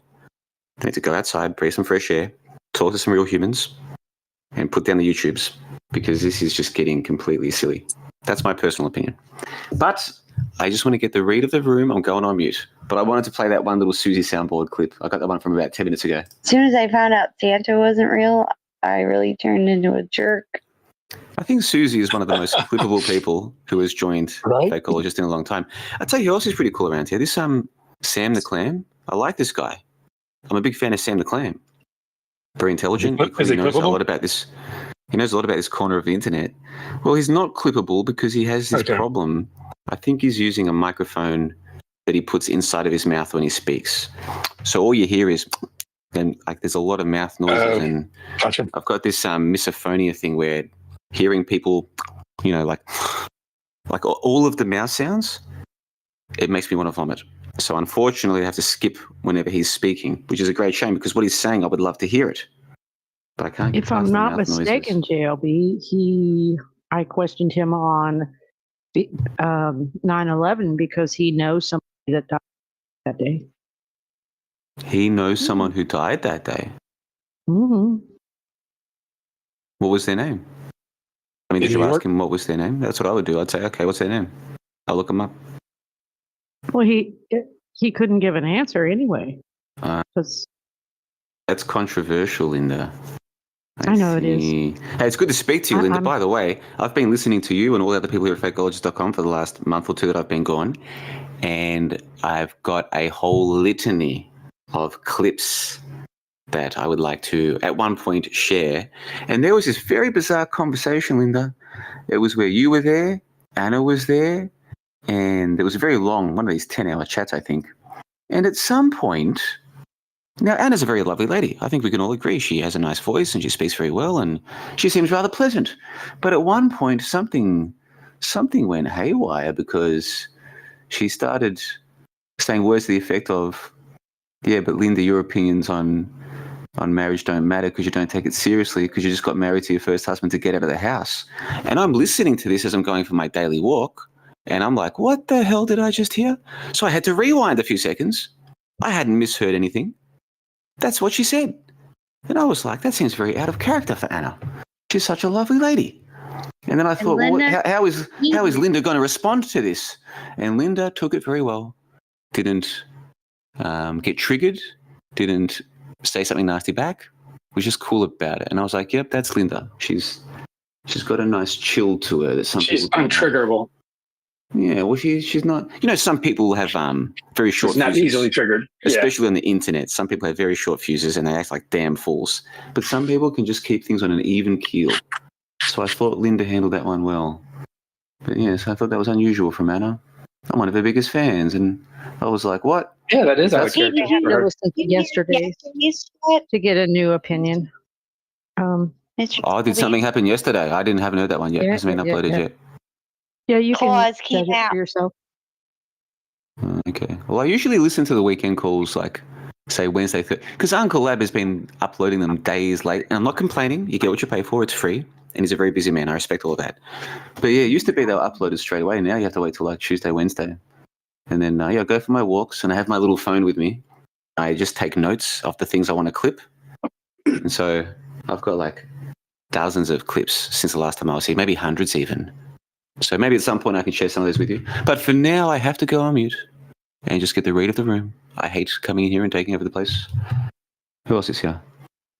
Yep, I've said all I have to say. I'm going on mute, folks. I'll be listening. But one last thing. It's great to be back. I've missed you guys. You guys are some of the best, I have to say. Some of the troublemakers are not here right now, and I'm happy about that. There are some troublemakers here at fakeologist.com that are here right now. So this is the room full of troublemakers, apparently. Yeah, you're gonna have to give him soundboard privileges. Wait, I thought no, he does. He has it. It's working. He just played the clip of Susie.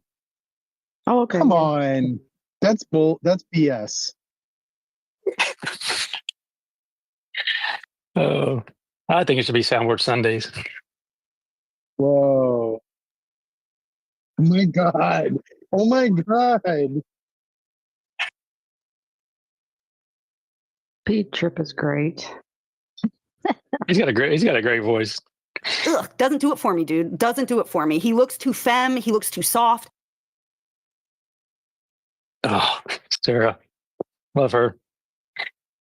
Please continue talking. You're gonna roll. Ryan Sarah. Gosling, he looks like he has Down syndrome. Like he looks like he has something wrong with him. That's awesome. I thought the same thing. I want to stay so far away from this conversation. Remember that? Remember that? Remember that thing from that one thing? Oh, I remember that. JLB, play your Metascriptor song. That was awesome. The new Metascriptors track. Do they have the that was Matchbox? Have they got the that is a Matchbox thing classic. here? That's a classic. No, there's a new one. Oh, you got a new one? Yeah. Oh, yeah. The Metascriptors never stop. The Metascriptors Shout never out stop. to Pete Trippa. Yeah. I've been offline too long. Missing out on the good stuff. No, I disagree, man. I think time offline is good for all. I'm Oh, no, internet addicted, I'm you know. not- I've got an internet addiction. I've been pretty open about that. It's a serious problem. That's why I have to take breaks from this place every now and then, because I agree. Yeah, that's a I great can come idea. here to say hello, and the next thing I'm here for 3 or 4 hours, which is enjoyable. But there's only so much time in a day. There's only so much time in a life, and we're all getting older. I'm 38 years old, man.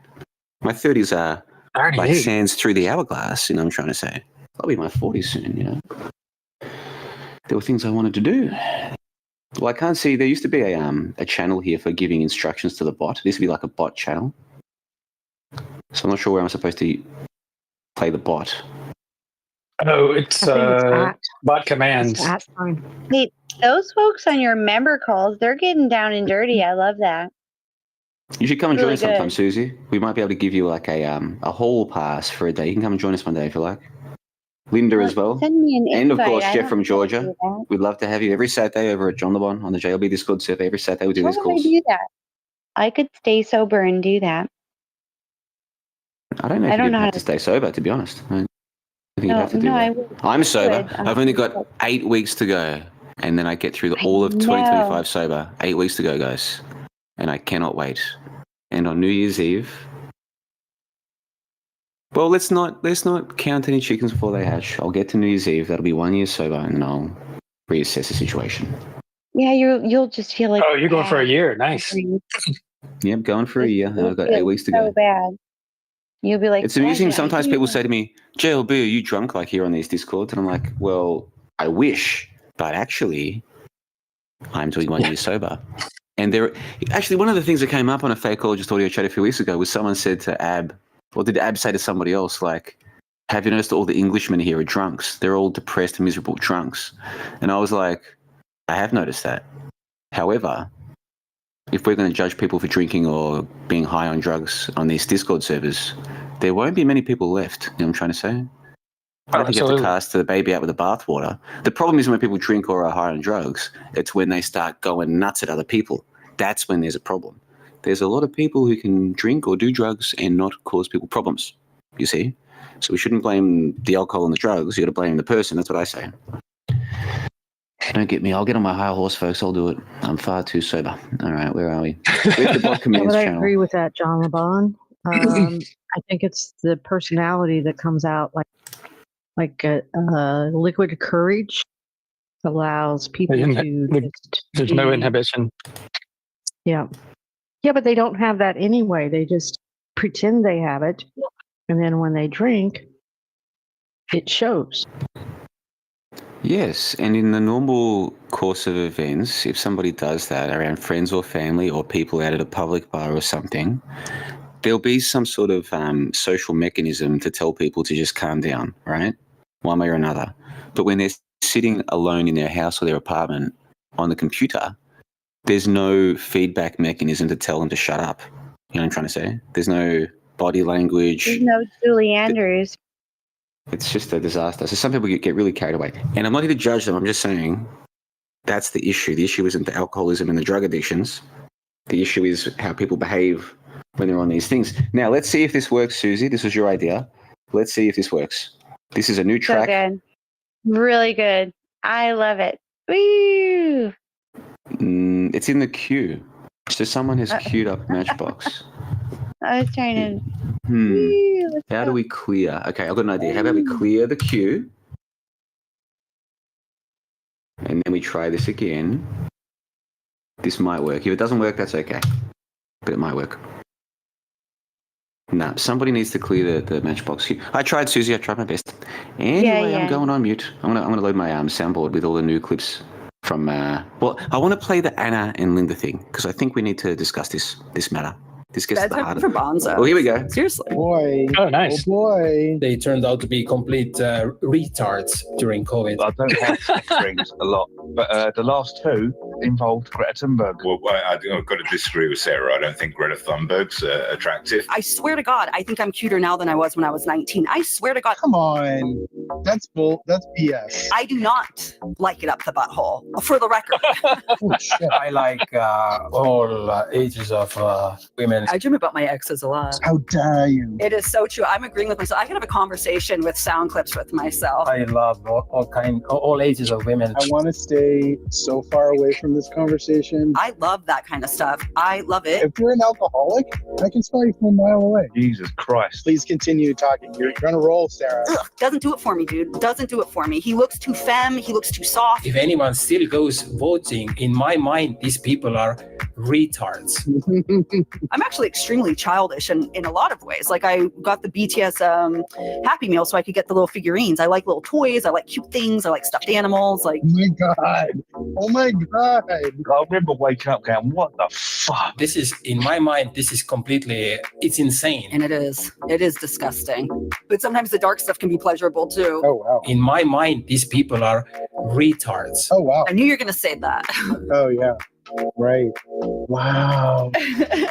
Thank you, Sarah. Remember that? Remember that? Remember that thing from that one thing? Oh, I remember that. That'd be awesome. Well, I know nothing's ever what you're talking about, JLB, because you always have to keep correcting people and put them back on track. That's kind of cool. The people around us that we thought were very intelligent, they turned out to be complete retards during COVID. That's kind of cool. Oh, no. Whoa. Yeah, and you know about that JLB, you piece of shit. Oh, yeah. Oh, yeah. Mm-hmm. Whoa. So this place here, the JLB universe, is the cream of the cream. P-Trip, but what do you think? Wow. Ryan Gosling, he looks like he has Down syndrome. Like, he looks like he has something wrong with him. Wow, really? I'm trying not to do the F word on these recorded calls because I don't think it's a good energy to bring. No, I've enjoyed it again, mate.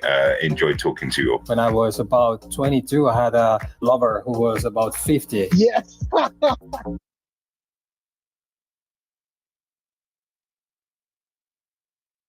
Clap, clap, clap. That was the Metascriptors with their latest mashup. We're doing mashups of the member calls over at jonapon.com. However, I've got so many clips, it's only a matter of time until we get another fakeologist mashup. In fact, I might even do one tonight. We'll see how tonight goes. Really good. P. Sherpa, his thing, like his disdain for the whole call. Like he's like, no, I don't want to do this. I want to stay far away from this. His that's what makes it funny.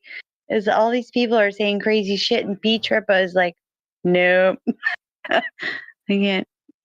I don't Got know. like 20 different He's so versions of funny. him saying "whoa" or "no way." Like this, he's got that Yeah. sort of. I don't know how to describe it.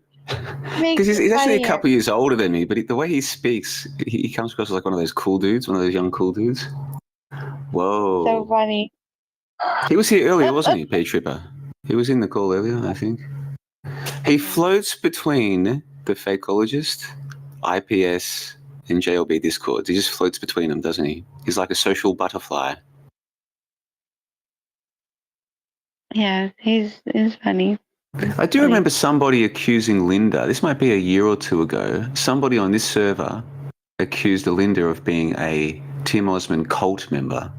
I remember this being the accusation. That was typo. No, no. No, I think it was someone else. Yeah, it was Well, someone typos else. accused me of it. Well, yeah, typo thinks we're witches as well. Yeah.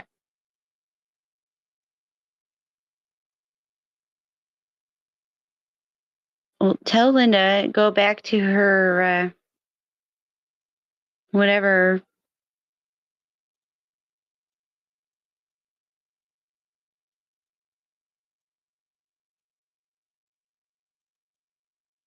What you talking about?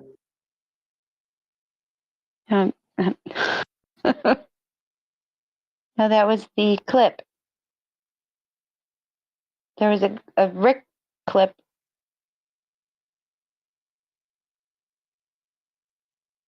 I don't remember what it was exactly. Tell Linda to go back to her cult, blah, blah, blah.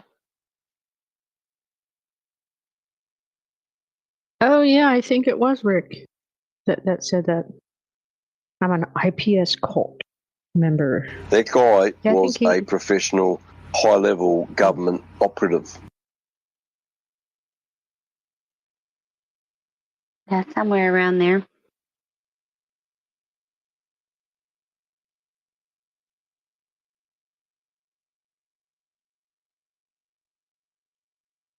So I'm just imagining Pete Trippo right now. He's driving in his car, and he has some smelly ass person in his car sitting back there. Your And, fridge he is just heard- actually informing the government on what you're eating. I hope you heard that song. That's the most hilarious clip. It really is. Yeah, it was Rick who said to Linda, go back to your IPS cult. But that was like a year or two ago. Are you still following IPS, Linda? Because Tim Osmond and I have been having a bit of a disagreement over the past month or two on Twitter and other places about his predictive programming thing. And Yeah, I saw some of that. It's interesting. Yeah, it is. Yep. It's me very and strange. me and Anna's having our own battle. So yeah, you got. There's spot fires everywhere at the moment, isn't there? What we need is some event to bring us back together again. Some kind of fake pandemic or a fake alien invasion. We seem to put all our differences aside when that happens because we all agree with each other Yes, that this is there needs bullcrap. to be something big. Yeah. Yes. We'll argue about how they did it, right? We'll agree it's fake, but argue about the details. Well, there was a lot of cohesion in 2020 through 2022, roughly, like early 23. There was like a cohesion. Most of us seem to agree that this is not a real thing that they're telling us. The solution, the injections, that's not a good idea. They shouldn't be forcing people or persuading or, doing nefarious things to coax people into this. So we had a few key things that we all agreed on. The other stuff didn't seem to matter as much. But now that that's all gone away, it just is. It seems like people are just looking for trouble now. Like, Yeah, it's like, what can we argue about? Yeah. How can I prove everybody else wrong? But I think JLB has a point of people being here for so long and not growing and going forward. FAKO, Toronto.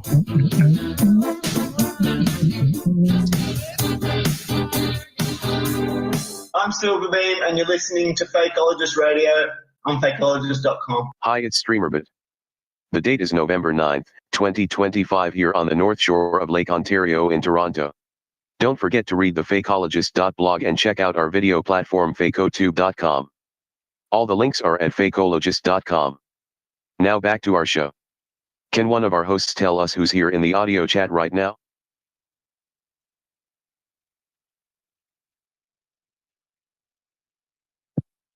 The usual suspects.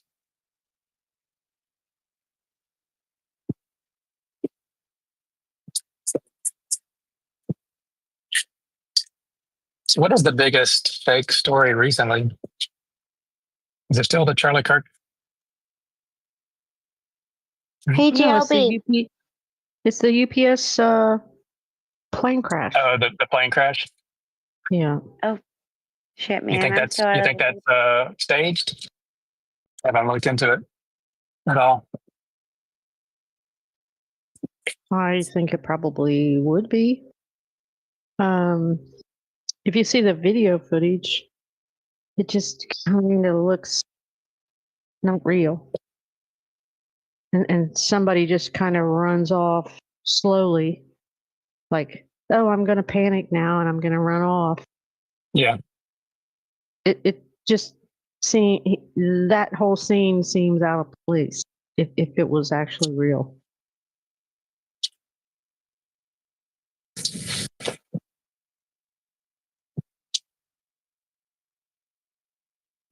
What's the official story? Like, what caused the crash? Or do they know yet? That's still under investigation. Oh, I haven't even looked into it after I seen that original video. Yeah. Gotcha. I have no clue. I'm sure that they've done their Scooby-Doo justice.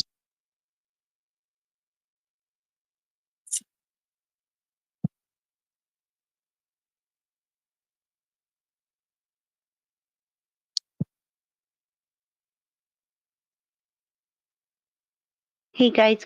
There's a bit there for sure, you know. In the last JLB clip show, it started out with the milk carton kids, the missing kids. Yeah, was that a real thing? Because in Australia, that wasn't the thing, as far as I know. Sure. Oh yeah, there were really kids on milk cartons. Is that what you mean? Like, did they really still do that? They were on milk cartons for sure. I don't know that they're on milk cartons, but I do see pictures around on milk cartons. Yeah. No, that's what I mean. Like, it actually happened. We don't know if kids are fake, but the pictures actually existed. I don't know if the kids. Yeah, it did used to start on milk. There was a thing Linda, here on Tuesdays, or anyone, Jeff, you might know too. On Tuesdays, do you guys get that advert for junk mail? I'm only more aware of it, mailman husband. So on Tuesdays, you get these. Oh yeah, the multi-ad leaflet that has all the different businesses. Yeah, for grocery stores. Yeah, they still have the missing kids in there. So yeah, that's what I'm saying. So if you're a mailman, you call that Advo Day. It's advertisements, but they call them Advos. And if there's not a holiday coming, the Advos are light. But during the holiday season or 4th of July or whatever, Advos are awful, and they make your mail bag really heavy. Yeah. So, but all of them have on the back, "Have you seen me?" And they show a 6-year-old kid and then a 20-year-old lady, and this is what she would look like now, right? Do you guys get that on the back of your Advos? Yeah, I see those. But And they had who a in big. the hell? Go ahead. Who in the hell would recognize? I'm not saying I always, but when I see those, who the hell am I going to recognize? Right? I could go downtown Cleveland where there's hundreds of black ladies. Not one of them is going to look like this Advo that I just saw on the back of this piece of paper. Or all of them will look like her. You know what I mean? Like, what? They're making a picture of a 6-year-old little girl that was stolen and what she would look like now if she's 20. And I can go into a room full of black women and not recognize one of them. But the hell is going on here? So yeah, I think they just keep it going just to make us think that all these kids were stolen. I don't know. I think most of the time it's actually a family member. Like my wife worked in an elementary school, and that happened a lot. That there would be a divorce, and one of the parents would not even have custody, and they would just come pick up the kid. And, I mean, they're essentially stealing the kid, even though it's theirs. But in the eyes of the law, they're not allowed to. Yeah. Wow.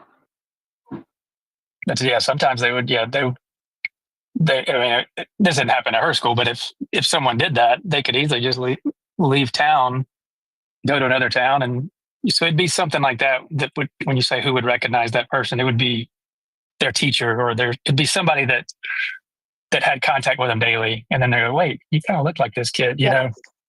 I don't think it's going to be like you walking down the street and just picking somebody out off the street and go, "No, that's the person." Yeah, it's not going to be that. But yeah, that happened a lot. They would get kids that would come in, and they would only be there. I forgot they had like a nickname for them, but I can't remember what it was. But basically, they knew that as soon as the kid registered for school, they were like, "This kid will be here 3 months, and then they'll be gone."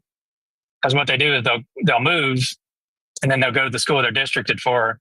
They won't pay rent, and it takes 3 months to get somebody out, to kick them out in the state of Georgia. So that happened a lot. So I could see where, there's people that have a totally different set of morals, and that would do things like that. But it's probably a kid they know, though. I really don't think kids are just getting stolen off the street, randomly. But when I was a kid here in Georgia, there was, and I think this was a psyop, really, but there was this supposed serial killer in Atlanta that was killing kids and throwing them in the river. And every day on the news, they had this curfew for. So I was a kid at the time. They had this curfew, and every night on the news, they were like, "It's 10 o'clock. Do you know where your kids are?" They were just terrifying the parents. And it was a local news story, but it went on for a while. I can't remember how long. I mean, it was at least, I would say, probably a couple of years before they finally found a suspect that they supposedly really caught him great. through DNA evidence, which I think is a hoax. The whole DNA thing. That's some great shit, man. But yeah, like I mean, looking back now, we weren't scared saying as kids, but I'm sure the parents were freaked out. Thinking their kid Yeah. might disappear. What was his name? Wayne something. Can't remember his last name. I looked it up one time, but yeah, I would think it was a hoax, because it was like he was supposedly killing just black kids. So it's creating all this racial divide. There was a lot of that going on in the 80s in Georgia. Wow.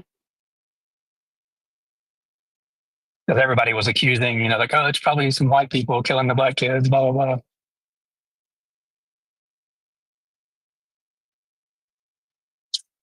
blah." That's the best. I don't want to say best. I think they made a Netflix as in it's special about good. it. That's freaking amazing. Your story right now is so amazing. Netflix special. I think they did. I'm going to look it up. I'm driving right now, but I'm going to look it up. Yeah, no, pull Find out. over. I tried Yeah, to I'm not look going to do it while I'm on, driving. I'm joking. I'm joking. But yeah, I tried to I look mean, I at can the one that remember like I grew up with. very vividly. What was one you had? Yeah. Because the one that I grew up with was a prominent family. Their daughter lived in this pretty big house with her best friend and their boyfriends, right? And I think I was in about maybe 7th grade when I heard this story. And they were supposedly all brutally. Broomsticks were involved. I mean, it was horrible, right? The whole story was just completely, utterly. And then after I started thinking about it, it was like, I don't think it happened. I think they were put into witness protection and just moved away for whatever reason. That's what I always thought. Because the people did disappear, right? They did leave our area. So I don't think anything ever came of it. I don't even think they caught the person that did it. It was just left alone, like forgotten. It was just a weird story, but it was so brutal that it had all the women afraid for a while. Because these people my oldest sister knew. She went to school with them. So, but yeah, I think they do this in local areas too, just to put the fear of God in everybody. I don't know.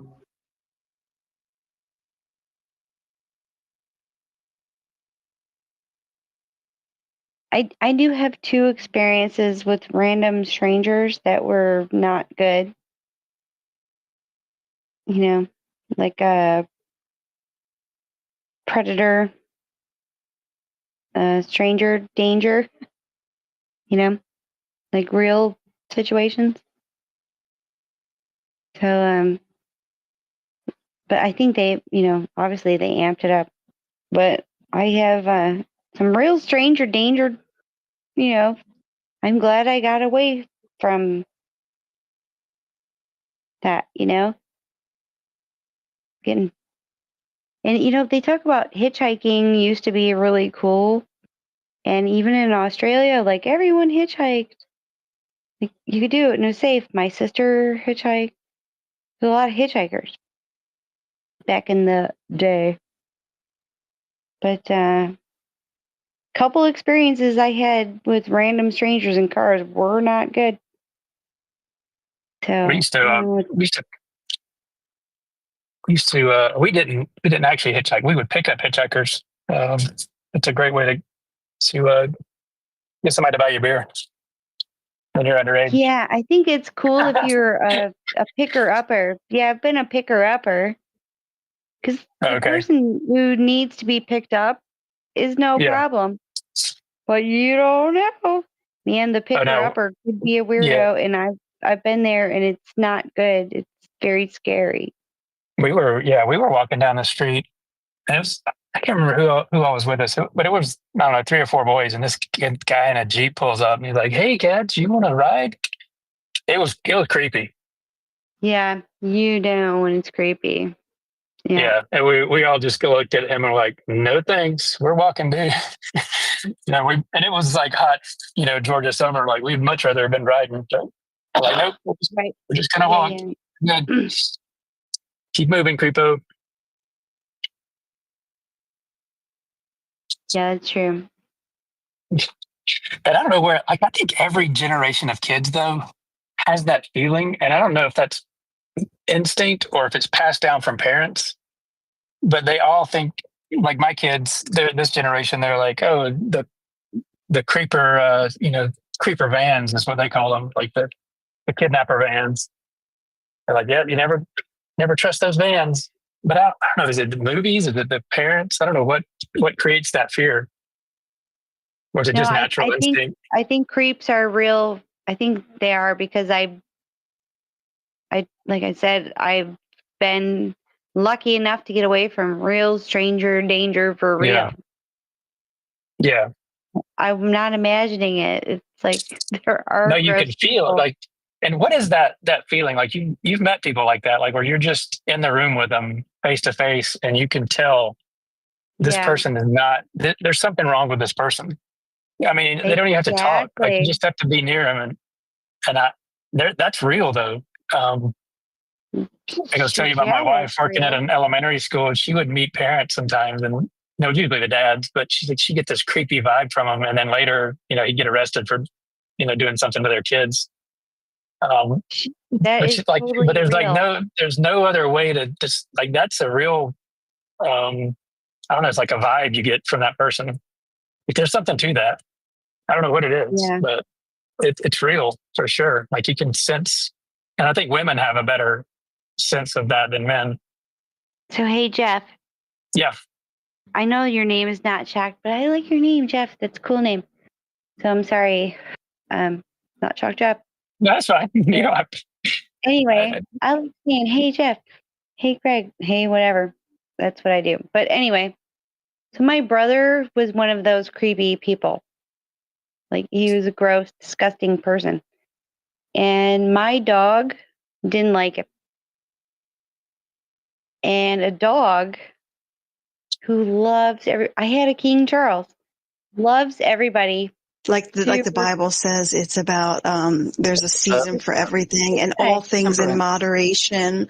And you don't need to be, and there's consequences if you're a wild young person, because when you get older, these things will haunt you. And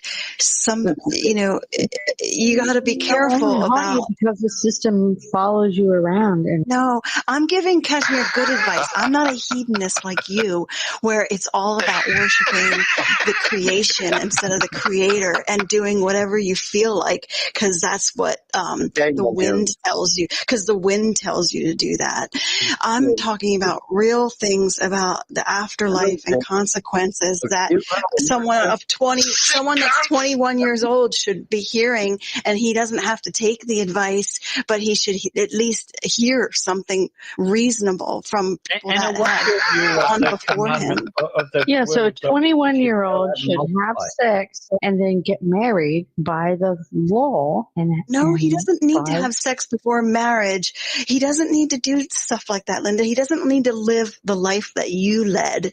You don't know what life I led. You were saying earlier that you married someone to get out of the house. Like, I'm answering his question. That doesn't mean you know the life I led. I know, but you don't need to call me a heathen. But you're taking him down a hedonistic path that you shouldn't be doing to someone that's 21 years old. If he was 50 years old, that's okay.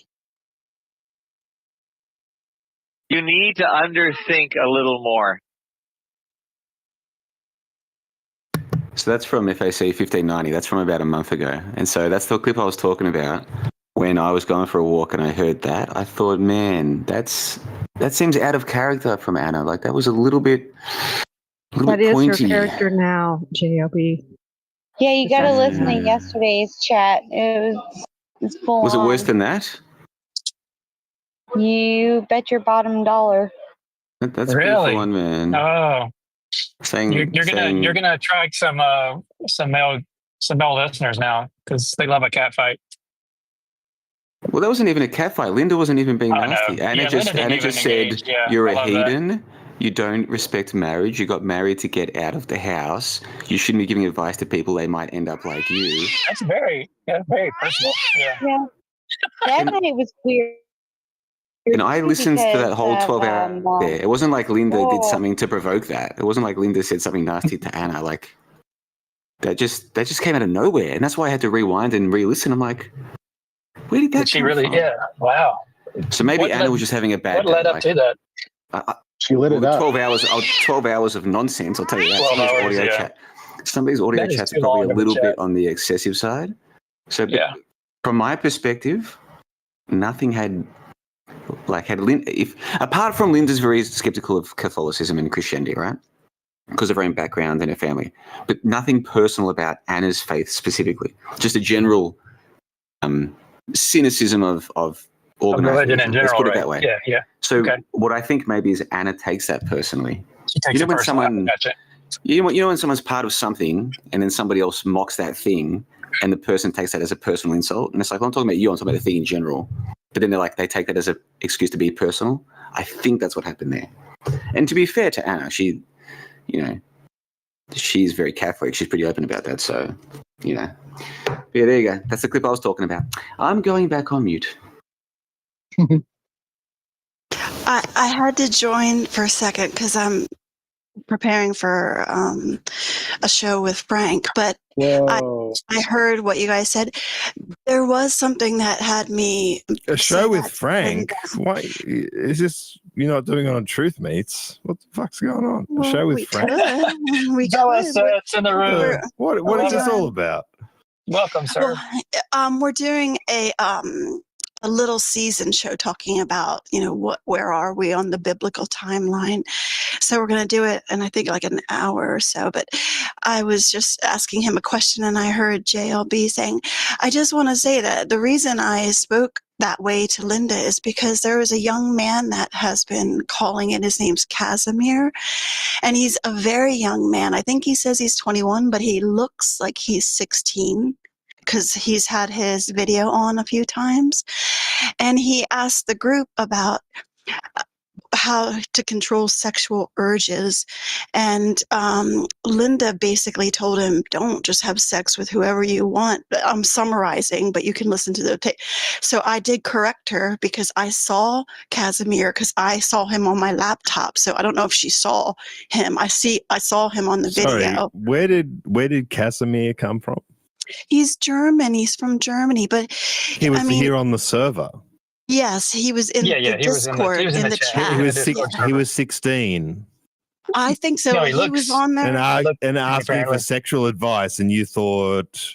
And then anyone Linda here said thought to go ahead. Linda, maybe you shouldn't be handing out this kind of advice to people.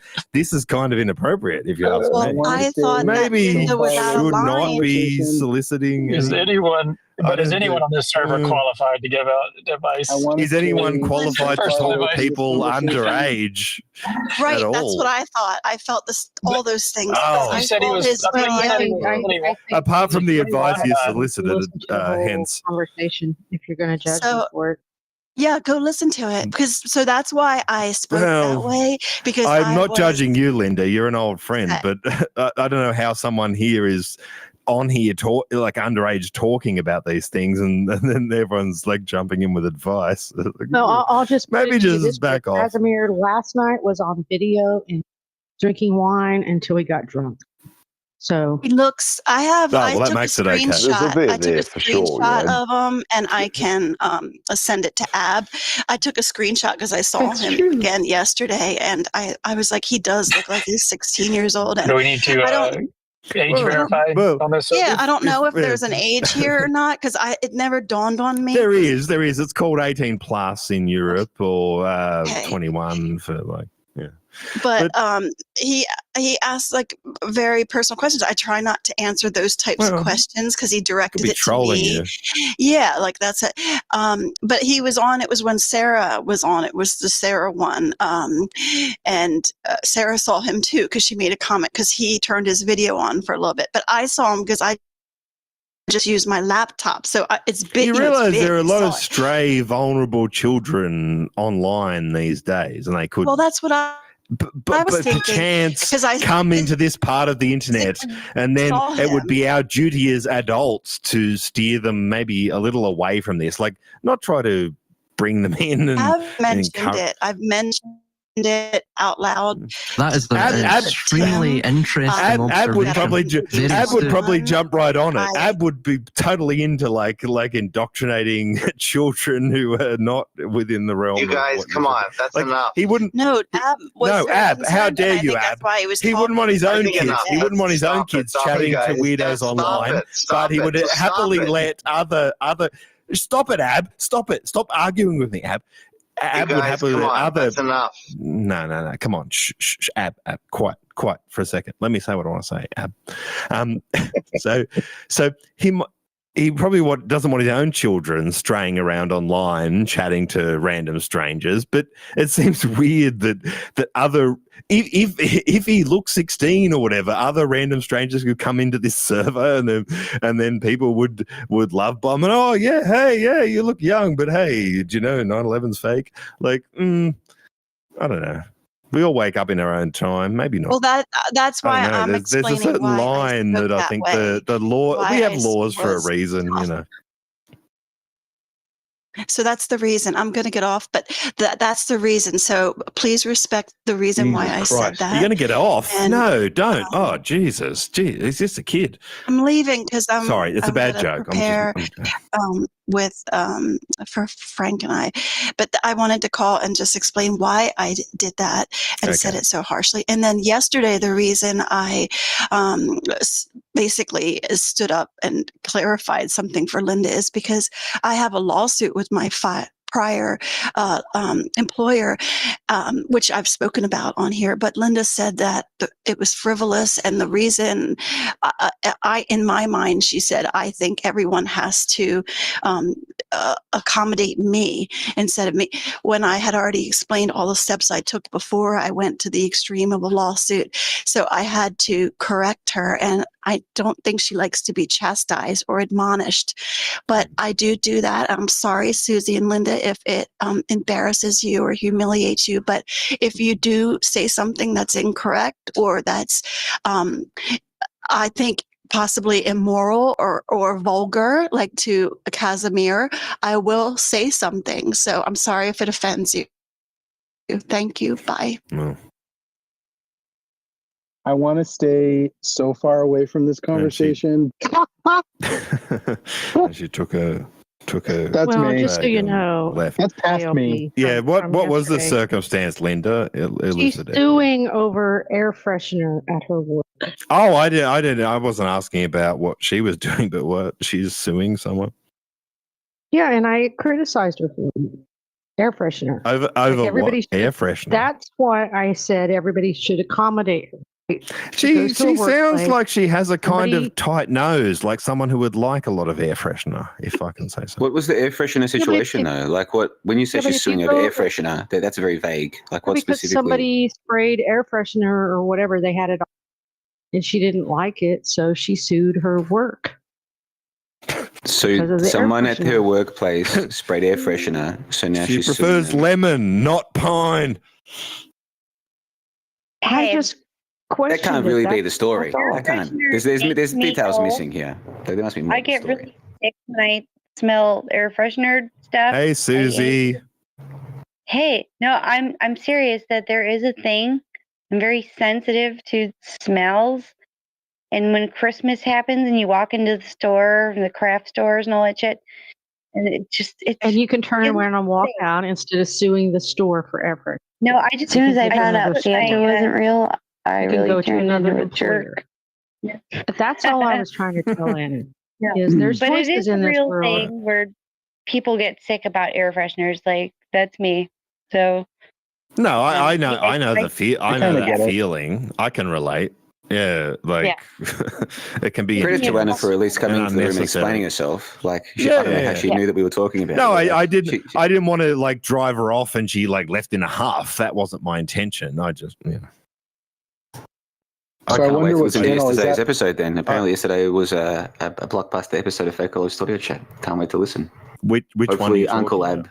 Well, apparently there was a big drama yesterday, so I came in here today because it's the episode 1600. Weren't you taking a year off? Yeah, with the caveat of unless I want to come back and I reserve the right. Yeah. Oh, that's convenient. It's convenient. You can always just come back whenever you want to because it's only been like 2 months apparently.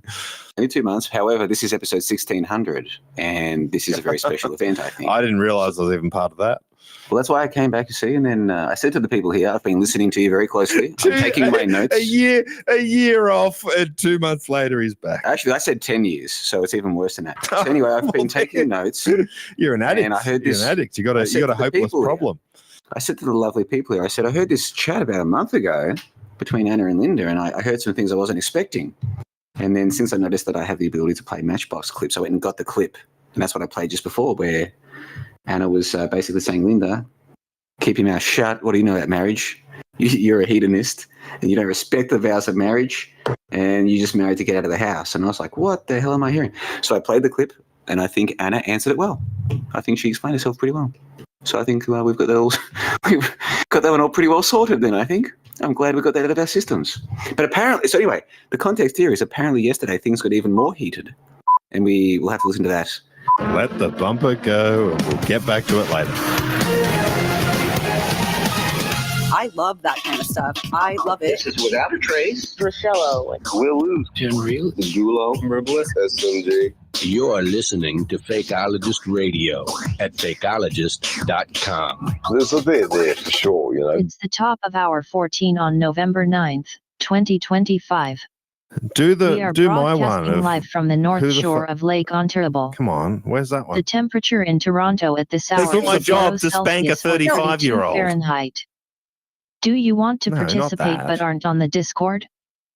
Call in at But who gives a fuck? 810-666-1984 or 902. I took that one off my soundboard because I wasn't expecting to be here today. 1984 and join the fun. So that's Can one of my everyone here favorites. please Does say Frank your have his name own and where you channel? are from to introduce yourselves to the live audience?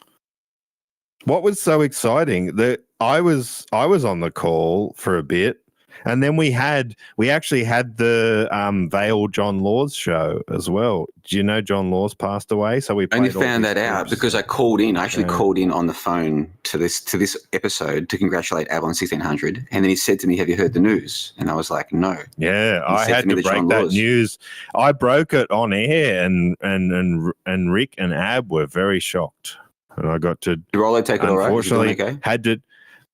We actually you'll hear it in the episode. I delivered the news, and I'd already heard it. Like Rollo knew about it, and I had to deliver the air on news, and they they were kind of surprised. But then Rick actually took some time out to call Rollo and check he was okay, and then Rollo came on and was like exactly the opposite of what you would think. He wasn't about to jump off a bridge. He was totally in celebration of the life and times of John Laws. And then we played a bunch of clips and had a good time. Well, I'm glad to hear that. I actually did listen to your live from Studio 54 because it said Rick Rollo, Velicet, Verilicious. Whenever I see Velicet there, I listen. Yeah. And that was a very low energy.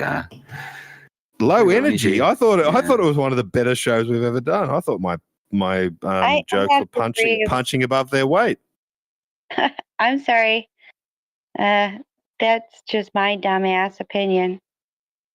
But when I listen to it, it's 4 or 5 o'clock in the morning. And yeah, so I was like falling asleep. It wasn't funny. No. It wasn't funny. Can't please everyone. Don't You just take it did a show personal, too, Velicet. Susie. You just did a show too with Beachy, which was nice. Yeah, that's probably not funny either. I I didn't say it was funny. I just said you did a show. I just stated a fact. Yeah. No one was saying it was funny. But no, I thought some of the carrot juice jokes and things were pretty good. And then I did the carrot theater juice of mind thing with was Rollo funny. doing line dancing. I thought some of those bits were good. I didn't Okay, think yeah. it was should I need to attract harsh rethink it. criticism. I'm sorry.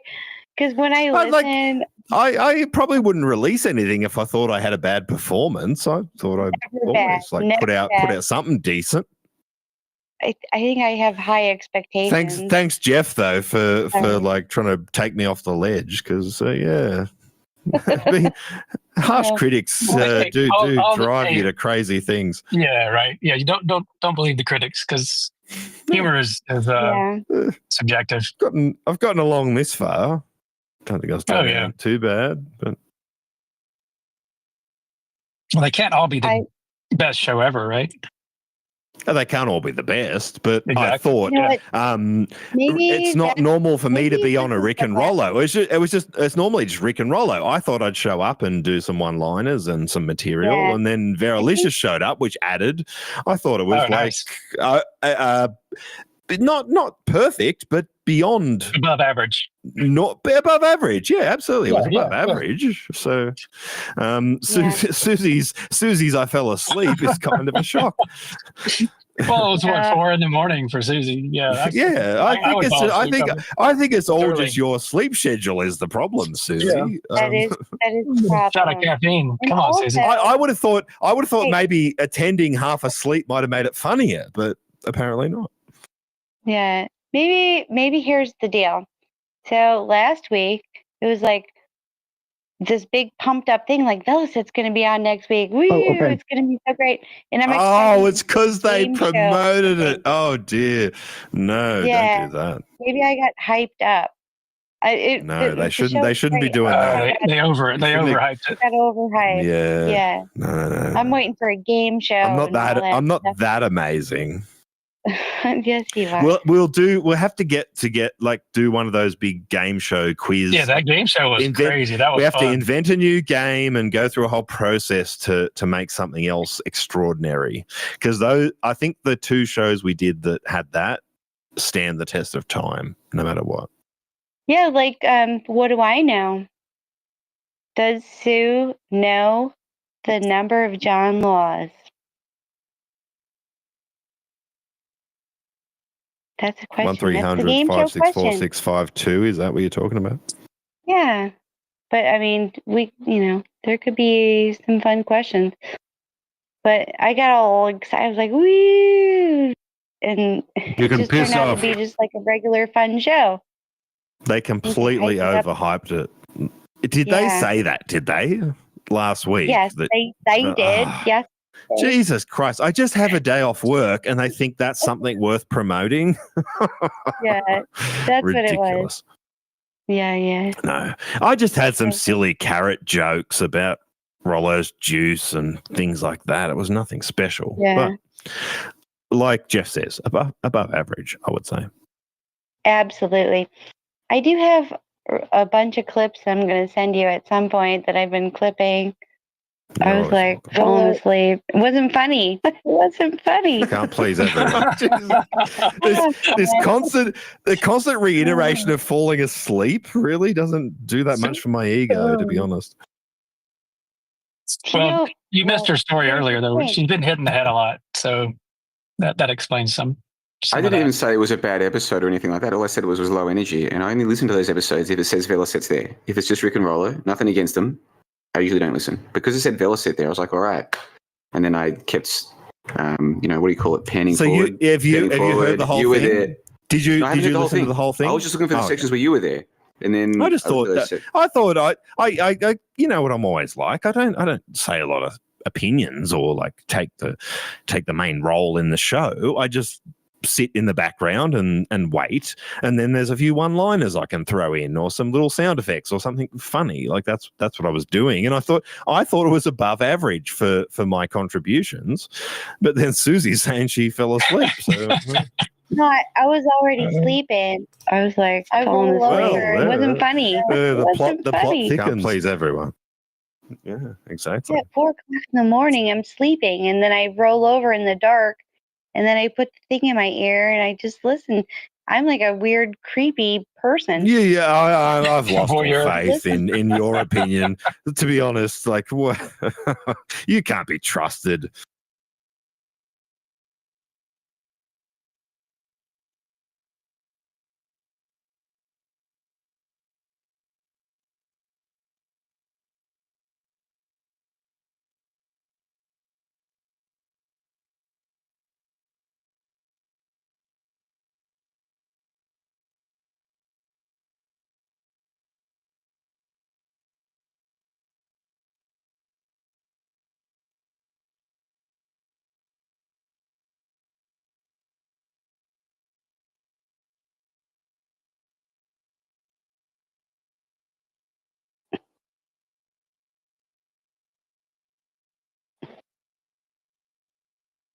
That was included in tonight, actually.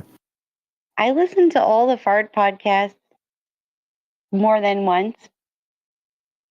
So fun, so funny. It makes me happy. Doesn't do it for me, dude. Doesn't do it for me. He looks too femme. He looks too soft. Yeah. That's hilarious. And so did the weird thing happen with I'll say noise level, golden skid mark, whatever. There was that what was that? There was only like 3 episodes. The what the hell is it called? The World Truth something whatever podcast. You want to know the name of his show? You guys know what I'm talking about. No, if I know that dinosaurs are fake and my fucking boyfriend's sitting there with a T-Rex t-shirt, he's retarded. Yeah, I've heard enough about. When anybody says the word retarded, Shut the fuck up! I've heard enough about what Sarah wants in a new boyfriend. That is an extremely the show you're interesting talking observation. about. Very astute. Get with reality is the show that had Rick Thank and noise you. level. Yeah. Yeah, there was a little bit of a problem there. So is that why he went away forever? Because I really like that guy. Their relationship was kind of tenuous, and then they got together to do that show, and then it only lasted 3 weeks before they had the same disagreements that they had way back in 2023 or whatever. So it didn't last long.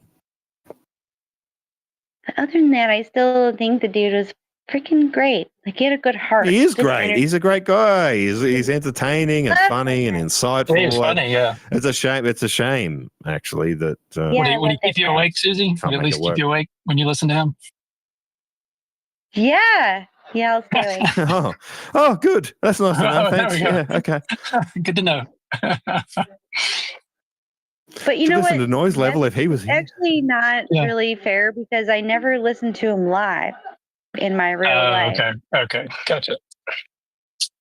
Yeah, he bottomed out right before I joined. So.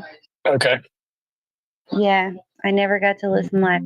There's something special about listening live, even if it is 4 a.m. and I'm falling asleep or whatever. And now that it's winter, I'm going to be doing a lot less of being awake early. I don't have to. You know, I have to wake up early in the summer because it's hot as shit all day. So I have a lot to do before it gets too hot. I'll be sleeping in more. But I wish our time zones were. I did appreciate the fact that you came and spoke to Beachy. You love bombing Beachy. You were like, oh, Beachy, yeah, so cool. Oh, she's the best. Right. Yeah, no. I like that though. Our hosts should like each other, but you can have your own self-respect and do a show of your own, or you know, do whatever you want to do as well. No, she's. I like real people.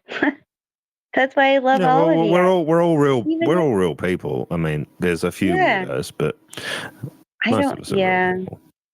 Yeah. I like real people. Even if I don't agree with them. It was nice of you to stop by care. and have a little chat for an hour. I like that. Yeah, that was cool. A little taste of reality. We did a lot of shit talking before we hit record. Oh, there was a preamble. Oh, those are the ones that should be recorded. Yeah, that's really where I need the. That's where I need the secret. Yeah. That's where I need the secret recorder that I can put behind a paywall.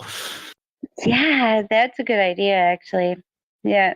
Oh, you'd be okay with me recording you secretly to put you behind a paywall? Okay. Keep that in mind. Does it help? Cause. All about the cause. Right?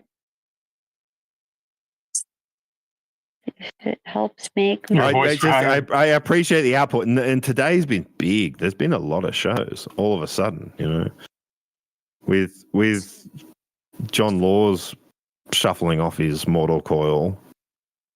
We had like that extra last minute show plus Bongversations, and then you and Beachy talking, plus Rick and Rollo on Saturday. That's quite a few shows out in the space of 24 hours.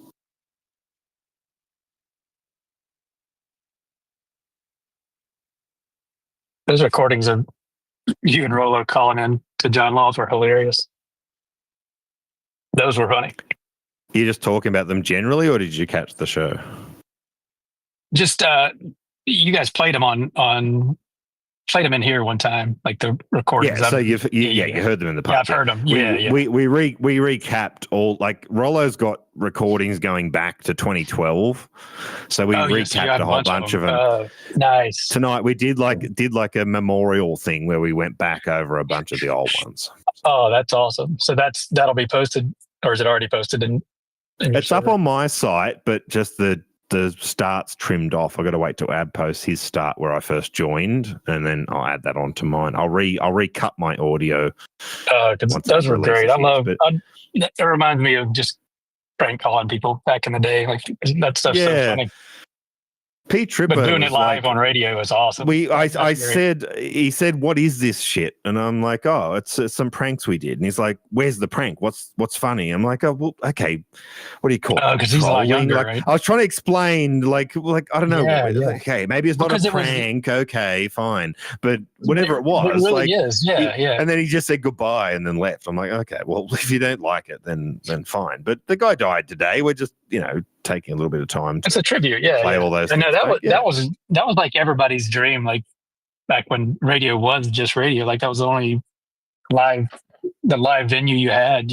But everybody listened to radio back then. It was very special to get on air. If you could get on air, that was just that was really hard to do from a caller enter standpoint. Even if it was a talk show, like, it's still hard to get through the screen. Rollo trolled the shit out of him. So there's and but what's so great is his reaction. John Law's reaction is classic. Like, that's just, I mean, he just would get pissed and start cussing at him. That's what made it so funny. He took it very seriously. Yeah, he took it personally. I mean, because he could have just easily dumped the call, right? And said, "Next caller, please," just moved on. But no, he would get. The funny thing is, now it. with the guy dead, all we've got now is, like, we can play those again, as a, like, to relive some bits, but it's not going to mean the same thing when he's not here anymore. Like, there's less reason to play them now. So right. There's sort of part of our show, and the whole stick we did back in the day is kind of gone now, and it's just Hey, probably not doing that much anymore. Like, how would you do it anymore? Like, there's not even I can't think of a way you even do that. Like you said, unless you're trolling somebody in a live stream or something. I don't know.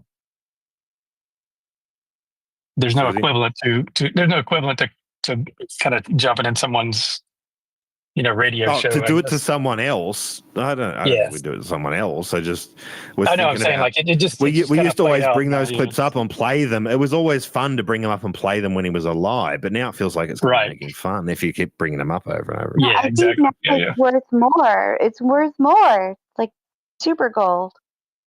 Super gold. No, they are super gold, but I just question how often they can be played.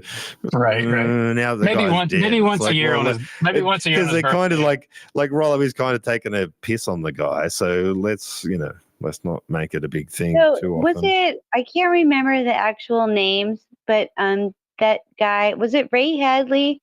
Who talked like a lady? Oh, wow. You're a radio expert of Australia. She listens to everything. Wow. It is Ray Hadley. He's the 2GB sports jock. Maybe that's what I think is so funny about the whole, like, Hilda von Klackenschwab. And Rick sent me the Ray Hadley thing where that guy was talking like a lady. And Monty Python, like, the dudes talk like ladies. And now we got Dave J doing Anna Banana talking like a lady. I think I really like when dudes talk like ladies. I think that's my thing, my shtick. Because when you get older, these things will haunt you. So you like Monty Python? I do. It's my favorite. Okay. Yeah.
It was not a.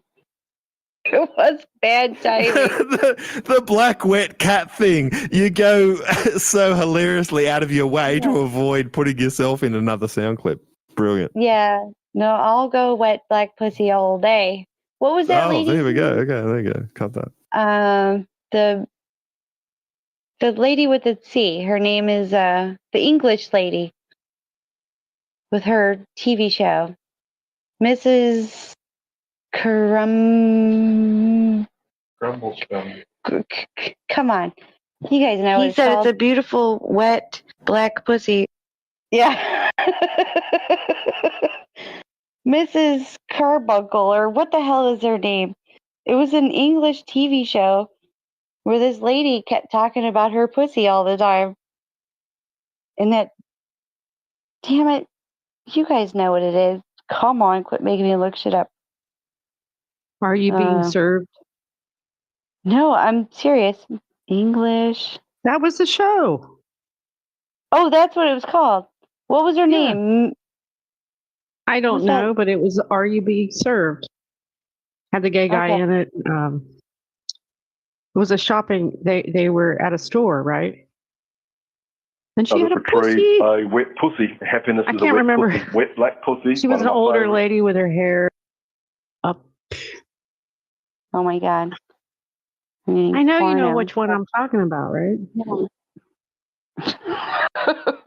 Hold on. Look up the show. Are You Being Served? I think you'll see that lady. And I don't know her name. Yeah, so she said so many funny things.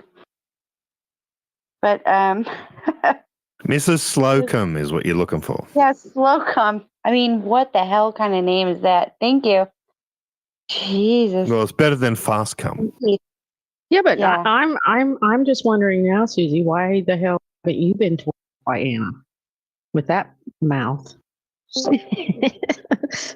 mean, what did I do so wrong? He broke up a little bit. Hey guys,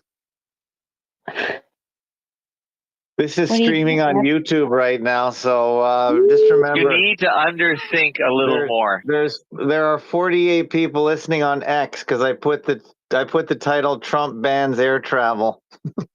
So. Oh no! Way to fake everyone out. Yeah. Black pussy. That's We're terrible. not talking about Trump or air travel. Well, you better start. No. Oh, okay. So we got 13 people What listening some on YouTube weird and Nazi Live. operation are you running where you dictate what we talk about? And so how many people? There are 28 people on the audio stream, so you guys are going pretty strong. So try and make it interesting. Getting a lot of complaints in the chat. Try to open up your nasal passage and sound a bit deeper. You're not impressing everyone. No, I'm just on my speaker. I'm on my speaker. Oh, okay. I'm on my speaker. I just thought you sound a little nasally. I thought you could present a better image for everyone. Yeah, listening. I could, but I'm just on the speaker right now. I just want to give you a heads up. You got a huge audience right now, thanks to the Fakeologist YouTube channel. So, well, thank you, Fakeologist YouTube channel. Got beans and chicken parm. Now I'm probably going to say more inappropriate thing. Who was I'm probably talking about gonna a chicken palm in the background? Who the fuck? Who's Wayne? Now we got some food coming. Wee. Welcome. regular programming starts tonight at 8 p.m. So, for all those looking for Fakeologists, this is just our audio chat where they talk about media fakery and making dinner in Why are you Ohio. talking about us in the third person? What the fuck is going on? Hey, easy, down boy. Would you You're just like a start drinking? zookeeper in front of the glass. So here's where they talk about this and welcome everybody, and they'll talk about what are we, fucking monkeys? Hey, watch your mouth. This is on YouTube. Come on. No. Nobody's watching their mouth here, Ed. I'll play some copyrighted music then, and we'll get it shut down straight away. Go back to talking about what we want to talk Maybe about. I should log off of YouTube. Yeah. Or not, but And no one's special money thanks there. to Hode. Hode donated $33.33 plus fees. Thank you, Hode, so much. Hode hasn't heard of truthmeats.com. Here's the latest YouTube comment. This stream is cancer. Okay. Jumping straight to stage 4. Agreed. Worst stream ever. JLB's fits right in. Okay. Oh, so people have come for him. They know what's going on. Well, he no was one there. comes for He's not. JLB. What do you mean he's there? He's in the audio on Discord. Is he on? How does he appear on YouTube? No one on YouTube would know. Wait. No, someone. I gotta no, go. You make me go look they it heard, up. they heard him on YouTube, on the YouTube stream. What, 20 minutes ago. How long have you had this up for? It's been an hour. Oh, Jesus. You didn't. You only just told us 5 minutes ago. You mean we've been on YouTube all this time? I told everybody. I told everyone here besides you at least 2 hours ago. Oh, besides me. Okay, so you explicitly excluded me, apparently. No, you weren't here. You were should busy tell. getting drunk. Well, that doesn't matter. You should tell everyone that they're going. I just did. Who said I was getting drunk? You should tell everyone they're going to be on YouTube if they just come into a Discord channel. Like that's actually just polite. Actually, ask Susie. Answer him. The Peanut Gallery earlier, which I had no opinion of, wished to not be told. I don't care even either know way. what that means. No, earlier. You weren't here. You left. Ab said. I left. Yes. Ab said we're going to do a But live. does that give you exclusive rights to like broadcast people to other platforms without telling them? People who come on Discord don't explicitly know they're going to be on some other platforms, live especially. Doesn't but it's all being recorded in the first place, so you could get this could be put anywhere. Somebody else could be recording it, like John LeBon, and making clips out of us. We don't care. We know that happens.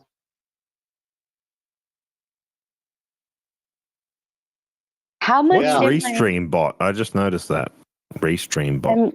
I Is that your haven't thing, had Ab? a whole lot of Yeah, experience in that's not a live stream, but aren't those conversations way more interesting? Because I only don't had know. a couple, and I think they're better.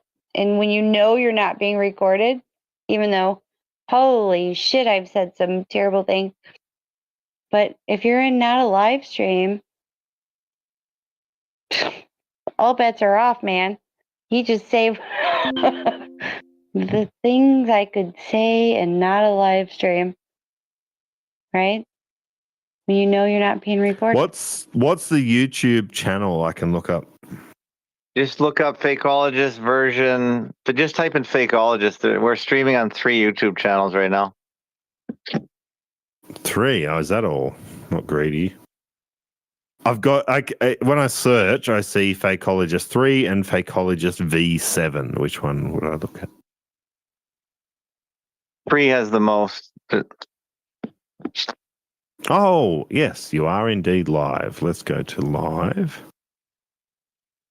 FAC1600 Audiochats. Trump bans air travel. Okay. 8 watching. You said there were like 30 people. What are you talking about? No, I said there's 13 on YouTube and D Live. And there's 20 odd on the audio. I heard 30, not 13. And X has 48. X has 48. Yeah, well, that's probably 4.8 if I misheard.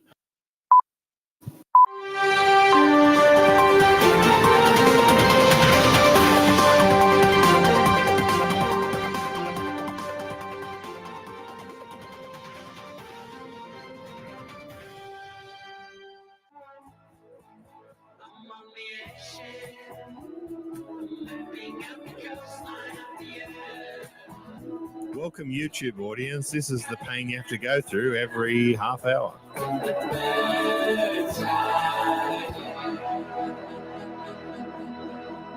Yeah, thanks for helping create the pain. You're listening to another hour of Fakeologist Radio on Fakeologist. Whose annoying voice is that?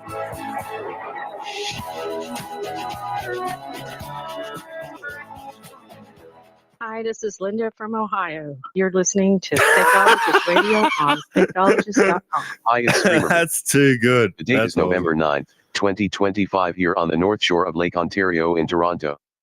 To listen live, please go to shortfake.com/stream2. To join in, please go to shortfake.com/discord. To text chat, go to shortfake.com/chat. Now back to our show. Can one of our hosts tell us who's here in the audio chat right now? Did you know the place that John Laws died has 2468 O's in it? Wool, Loo, Moo, Loo. You got some great names there. Woollamaloo. Yeah.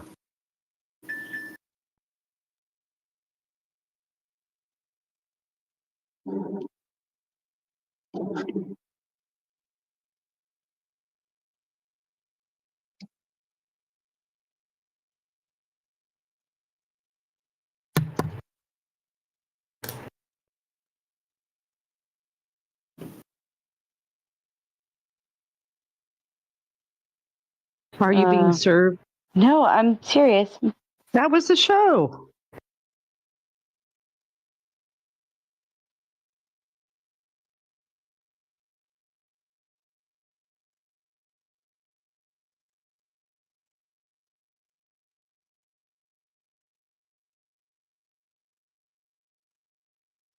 Yeah, but I think it's taken out of context. Wait, the soundboards are out of context? Okay, I've got my own issues with happened. that. Yeah.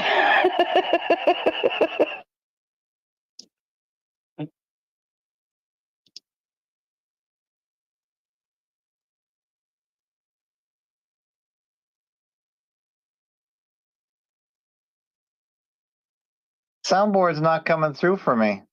That's strange. How do you know that? Were you guys playing some soundboard? Because I'm not hearing anything. How do you know that then? I don't know. I thought you guys were talking about the soundboard as if it was playing. Okay, so I missed nothing. This makes no sense. you know something was playing, but you don't know what it was. But you want us to explain what it was. What? Well, you I must have just heard heard something. Otherwise, you wouldn't. You would just hear silence. What are you talking about? No, I thought you guys were referring to something that was playing. Okay, so you weren't playing anything. You were just being silent. Just being silent.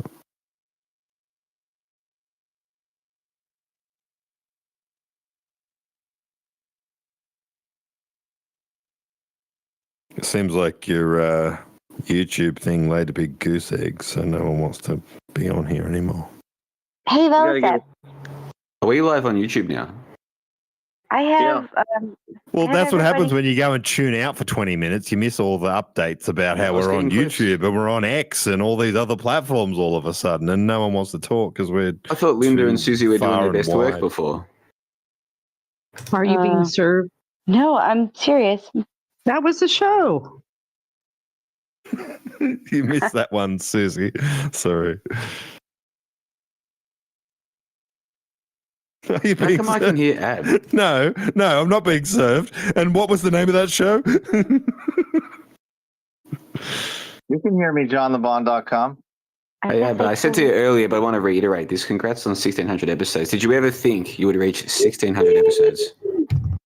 No, not really. I didn't really think about it, John, but thank you very much. I appreciate that. You guys, come on. That's enough. Yeah, it's enough. What's in your hand? God, you're a one-trick pony. No. That's harsh. No way. No way. There's no one. I'm giving Kashmir good advice. I'm not a hedonist like you. Is that her talking to the teenager? Holy shit. I'm giving Kashmir good advice. He doesn't need to do stuff like that, Linda. He doesn't need to live the life that you led. Well, you were saying sure Linda's earlier advice that was you perfectly married someone to sane. get out of the house.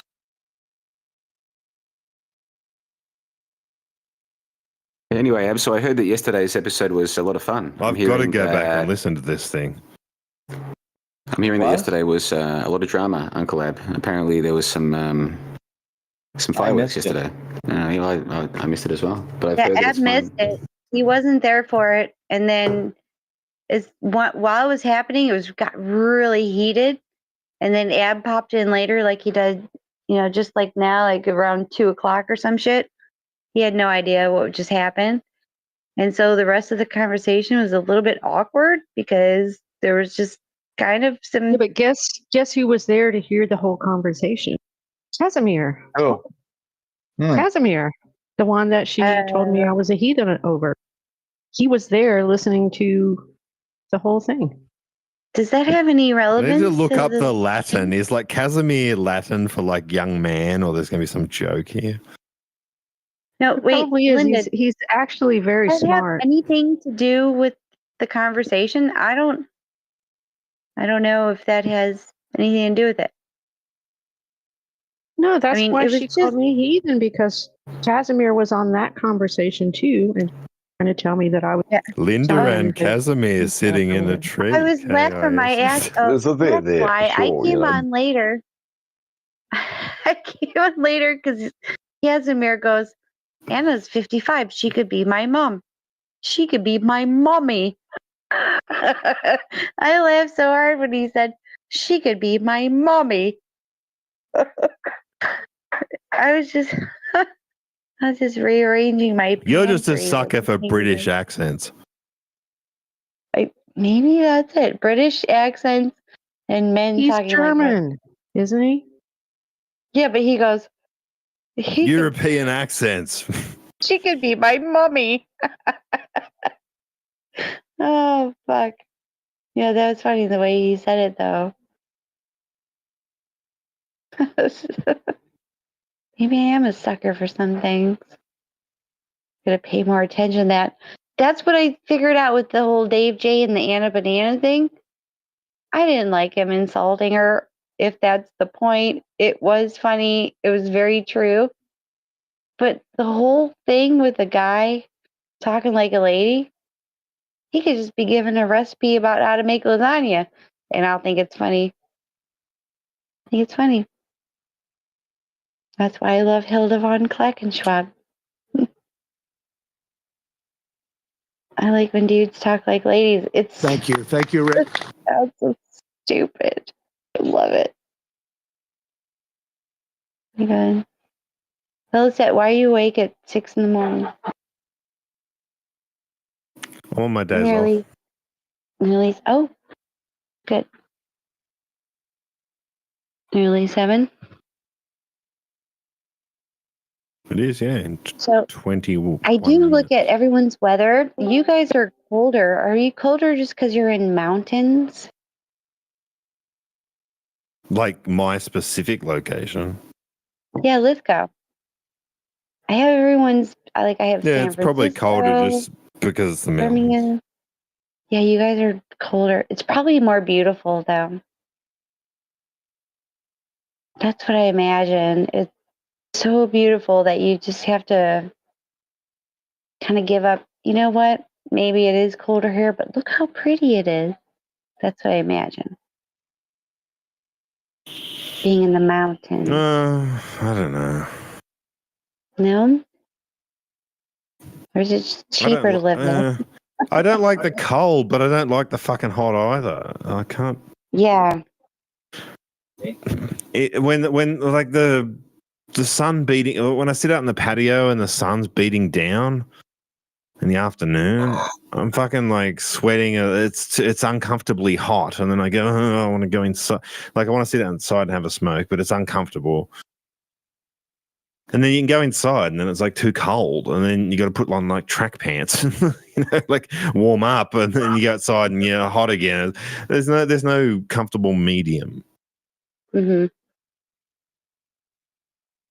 I feel like it's hard to find that. Beating down on your baseball hat. My ear is getting hot. My ear is getting flat. Yeah. Yeah.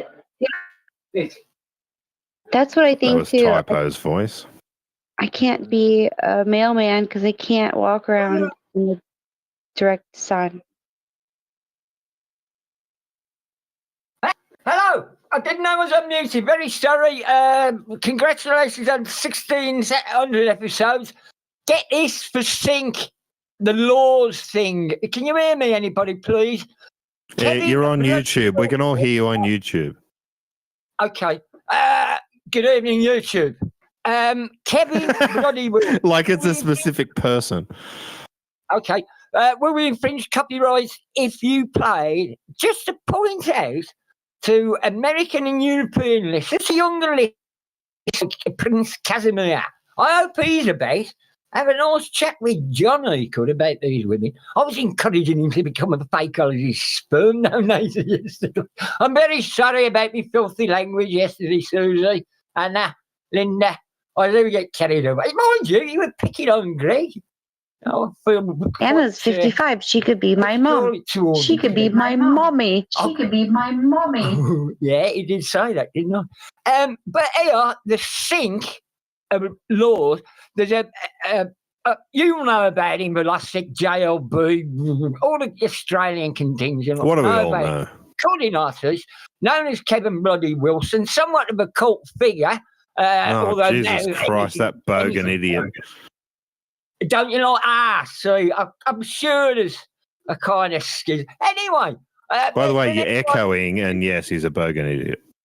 Whenever I was introduced to him, and that was years ago. I mean, he must have been going forever. And to get a Kevin Bloody Wilson record was funny, you know, because it was funny. And the sink of this is that not only has he got a song called Hello Lawsy, Hello John. I don't know whether you get copyright infringement if you played it. I kind of messaged you to ask whether you would play it, possibly for Rolo. And it would give context to the American European listeners that Rolo was just, Lawsy was not just a foil for you and Rolo and that other fella that used to ring up. He was a national, you know, he was. Whoever said he was a foil? We weren't trying to portray that he was a foil. Well, that's what he thought, ringing him up. Who? Rollo thought that. Podcast. Oh, well, I didn't listen. Anyway, he's dead on the day. The sink is Birmingham Town Hall in the Midlands, UK, where I live. Well, I've been drinking. It doesn't matter. Kevin Wilson has a song, and he's playing this evening live at 7:30. I'm not there. I know somebody who's going there, and that is the weird one because I think they booked their tickets, and I think they're going to go and see him at Western Supermare with somebody else on whenever it is Thursday. And, you know, I mean, I was tempted in the sense that I was tempted, but there was other things going on. I thought, well, am I going to laugh? You know, am I going to be able to get into the feel of it? No, not from Kevin Bloody Wilson, you want. You reckon not? I think he's... Anyway, so I thought it might cheer Lawsy up if you could play it. It'd be great, and I'll shut up then. It might cheer him up. He's dead. What are you talking about? Cheer Lawsy up. No, cheer Rollo up, you mean? Cheer Rollo up, yeah. Stop him. Rollo's not even sad. He was the... I would have expected him to be jumping off Stockton Bridge, and he was the most upbeat... Well, let's celebrate his life that I've ever seen Rollo in my life. He's saying... Never seen a more upbeat person. I know. I think he sublimated all his dad issues onto Lawsy, because now that Lawsy's dead, he seems really happy, actually. Well, perhaps he's in the will.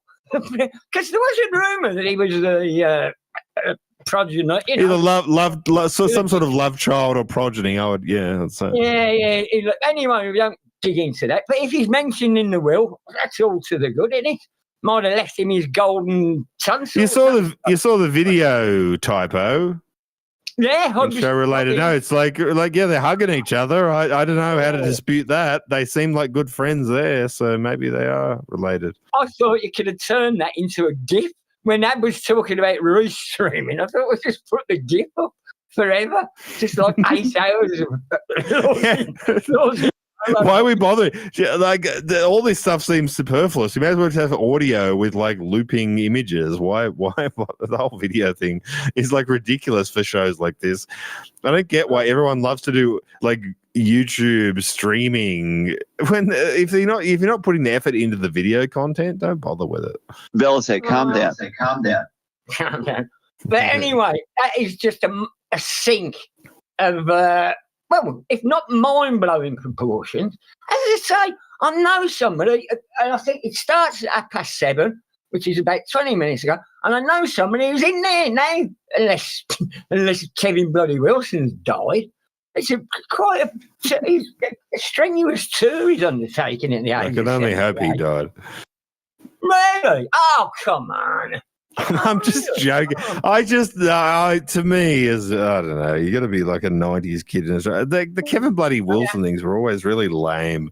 I've seen the ads for it. It's like, well, can't you just play it? It's not smart. It's not smart comedy.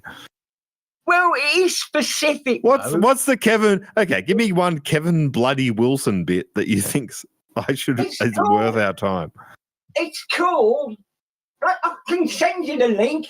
But it's called Hello Lawsy. That's what it's called. And he's trying to get through on the phone, and he swears. And it's not, it's Kevin. Here we go. The John Laws song. Here we go. There you go. Righto, you got it. Yeah, but I think it's taken out of context. Just put it in there. Hello, John. Hello, Lawsy. John, is that you? Mate, you've no idea how hard it was trying to get through. Am I on the air? Fucking hell. Whoop, sorry, I didn't know. So I'll try not to say fuck again, all right? Hello? See, it's already horrible. That's his whole joke, is that he's saying fuck. Hello, John. Living next door to niggas, isn't it? Hello, John. Hello, Lawsy. G'day, John. Is that you? Mate, I'm calling on my payphone, and look, I didn't mean to be rude before, and I'm sorry I said fuck, all right? Made a prick of myself, I know. So I rang to say fucking sorry. He should apologise for the whole bit. Hello? Hello? Hello, John. Hello, John. Hello, John. Hello, John. Hello, John. Lawsy, fucking hell, what are they doing? Fucking phone keeps cutting out, and I'm trying to talk to you, and I'm running out of fucking change. I just want to say hello, and some cunt keeps on cutting me off. Oh, fuck. Hello! Hello, John! Hello! Hello, John! Fucking hell, mate! Cunts cut me off again! But I just want to have a fucking chat and put my 2 bobs worth in, and them cunts keep fucking cutting me off while I'm talking on the phone! Useless fucking poofter bastards! Oh, fuck! Hello! John! Hello, John! Hello, John. Hello, Lawsy! Lawsy, fuck you! Ah, fuck, I give up. It's stick your fucking radio show. But who gives a fuck you, pompous? I'm glad you're having a laugh, type. Fuck your radio show. Ah, fuck, I'll give him another call. So the fact is that nobody died, nobody got hurt. Lawsy! Hello. Hi. Lawsy! John! Hello, John! Lawsy, pick up the fucking phone! Hello, John. Lawsy, get one of them handmaidens to pick up the fucking phone! You guys, come on. That's enough. For Christ's sake, then give us... Yeah, thanks, Ab. That is enough. Seriously, like you buy the. Come on, John, pick up the phone. He's a fucking talk show. He picks up the phone for every caller. Like, why are we yelling at him to pick up the phone? That makes no sense. And then he's like spilling change to put change in a payphone. Can't please everyone. Kevin Bloody Wilson is Kevin Bloody Shocking. Anna's 55. She could be my mom. She could be my mommy. To get through onto national Australian radio, you had to stand in a phone box and put money in. Bless you. So you reckon he's in the will then, Am I coming through? Yeah, so I checked the YouTube stream. Apparently it's been streaming for hours, so I didn't even know we were on the air. And Dirty Benny is saying that he's enjoying the show. He said it's great to have the soundboard back. So that's good to hear. So hello, Dirty Benny. If you're out there. Whose one is he talking about? I've got a clip of that I wish I had on my soundboard right now. We're not going to ask which one because that could lead to some tension. I don't have that clip ready to go. But anyway, so Dirty Benny seems to like it. And then some clown who calls himself... Yeah, there's not already enough tension. We'll just worry about soundboards. Who's this guy? Hold on a second. Some guy called Jackal says, worst stream ever. That's what Jackal says, worst stream ever. So thank you, Jackal, for the feedback. We appreciate that. Best stream We got an all-timer here. Mr. Shunts. Hey, Greg, I've been hearing some rumors that you've been telling the women that they don't have any agency and that they just follow whatever their men tell them to believe. Have you been saying this to the women here at fakeologist.com? It sounds like something I would say. Ask him if he's paid his tax, Greg. No problem. That was out the gate. Have you spoken with Greg Shunts before, John the Bun? We've been having some chats, haven't we, Greg? About these women's labia. Well, last night was an all-timer for sure. Make sure you listen to that when it gets posted. I couldn't join in earlier when you text me. I did decide to make some holes in the roof to get some internet cable through. So, and we were doing other stuff. I'm out of breath again, you know. Sorry, anyway, but the sink is for Australians, Europeans, and North Americans, those in the Faroe Islands. Oh, did I hear he donated 33 sheep or something? Well, I don't think I would have told women that they don't have any agency. I would have observed that they don't. I would have told them my observation. There's a difference there. How did they respond?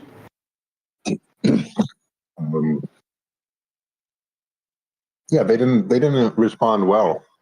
Linda, I was quite disappointed in Linda's response, I have to tell you.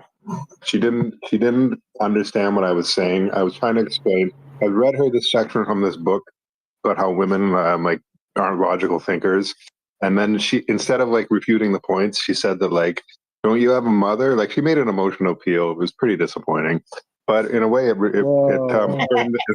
affirmed that what was said in the section I read is likely true, because she didn't dispute it rationally. She didn't use logic. She made an emotional appeal. So yeah, kind of a bit of a reality check there. There's a bit there for sure. I brought up your mother because you hate your mother. No, see, that's an emotion. No, see, you just made that up. I don't hate my mother. And you think the person who was saying it's hateful You've talked about your mother plenty of times on here with disrespect. I didn't see Mrs. Shunts. That's another projection. You're projecting that I don't respect her and that I hate her. Neither of those things are true. And introduce you. Not a good showing, Linda. Very poor showing. I'm sorry to say. You didn't. That's your opinion. You're allowed to have it. It's an observation. Yeah. Okay. Well, I'm glad you wouldn't stop me from having my opinion. We can put 1 point on the board for that. You're saying that. So thank you. Greg doesn't hate his mother. She's intolerable. It's not easy to be around her, from what I gather. And I have that experience with my mother-in-law, but also Wayne and his brothers all find it very hard to be around her. And she's the nicest person on the planet. She's so nice. All she wants to do is play games and go here and go there and do all these fun things. But it's, in some weird way, it's hard to be around her, and I still can't really actually figure that out. So, just saying, I never heard, Greg, that you say you hated your mother. Nope. No, I wouldn't say that because it wouldn't be true, because I don't hate her. I never said he said that. Yeah. No. Okay. I'm sorry. So he he comes off harsh about his mother. That's all. Yeah. My observations. Okay, well, I have to say that they're inaccurate.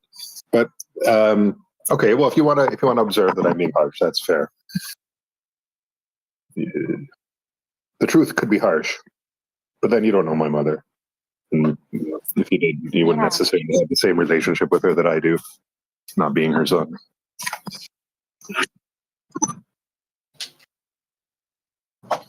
But I noticed John Lamont made a video where he was talking about the work of Arthur Schopenhauer, specifically his famous essay on Über die Weiber, on women. And I didn't listen to the whole thing, but I saw that he had done it. I thought it was a good thing. Is it worth listening to? Should I listen to it? Do it, man. Did we sort out the Kamala birthday cake clip? Because no. I started going to that animated version of Jones Plantation to see if it was in there, but I didn't complete the task. I'll probably do that because I'm pretty sure that that's the origin of that clip. It's played on the No Agenda show. What's it got to do with John Laws's passing? What does what have to do with John Laws's passing? We're over that typo. Oh yeah, no, I had an hangover and people were banging all day. I couldn't concentrate on everything, and it did come as a shock to me, Lawsy. I thought, oh God, that was my first thought. What Rolo? What's going on? Rolo? And then I thought, well, he might be in the will, so we just have to wait to see how it plays out. But this morning, it's the evening for the Australian listeners, isn't it? I get confused with them. But Greg was holding fort, and it came up that Adam Curry, named, I'm chilling in on, had mentioned or uses a clip about a bit of cake or a birthday cake. It was Linda, No, it was it's a woman. It's a woman's voice. She says, "You always give me a biscuit on my birthday." That's the clip. Got ya. I'm trying to force. But we don't know who it's attributed to. Oh. I said my hypothesis, my guess. Tim thinks that it's a clip of Kamala Harris speaking, and I said I think it's from the animated version of the Joey. She's a woman, Kamala. Yeah, I'm just general misogyny, female bashing. I don't mind. I quite like it when you do. You hate your mother. You've talked about your mother plenty of times on here with disrespect. I wish our mum was a base. One of John LeBon's clips. He just made that clip right now. I know it's a clip because it echoes on Typo's setup. He has a desktop, and like when we're speaking live, it doesn't echo. But for some reason, clips echo. There's a back. I'm all right. I have to say, I do listen to the conversations and enjoy them. I mostly enjoy them. I'll amend that. I mostly enjoy the conversations. She could be my mom. She could be my mommy. She could be my mommy. Where's Casimir? Get everybody on if you're streaming. This is a historic event. 9/11. Losey's got, well, Rolo's reaction to the news this morning. I think it's what do they call it? Not post-menstrual. What happens, like when there's a loud explosion next to you in a scenario. PSTD. Post-menstrual. I don't know. This is Jeff saying, dude. Next 48 hours are probably the most important. You are listening to Fakeologist Radio at fakeologist.com. It's the top of hour 15 on November 9th, 2025. We are broadcasting live from the North Shore of Lake Ontario. The temperature in Toronto at this hour is -1 Celsius or 30 Fahrenheit. Do you want to participate but aren't on the Discord? Call in at 810-666-1984 or 902-400-1111 1984 and join the fun. Can everyone here please say your name and where you are from to introduce yourselves to the live audience? I don't know what winter's like. No, but Turtle Island. The temperature in Toronto is blah blah. Who gives a fuck? It's gone for it's minus. When was the last time you had a minus in bloody Australia? I don't know. I care. I don't like Kevin bloody Wilson.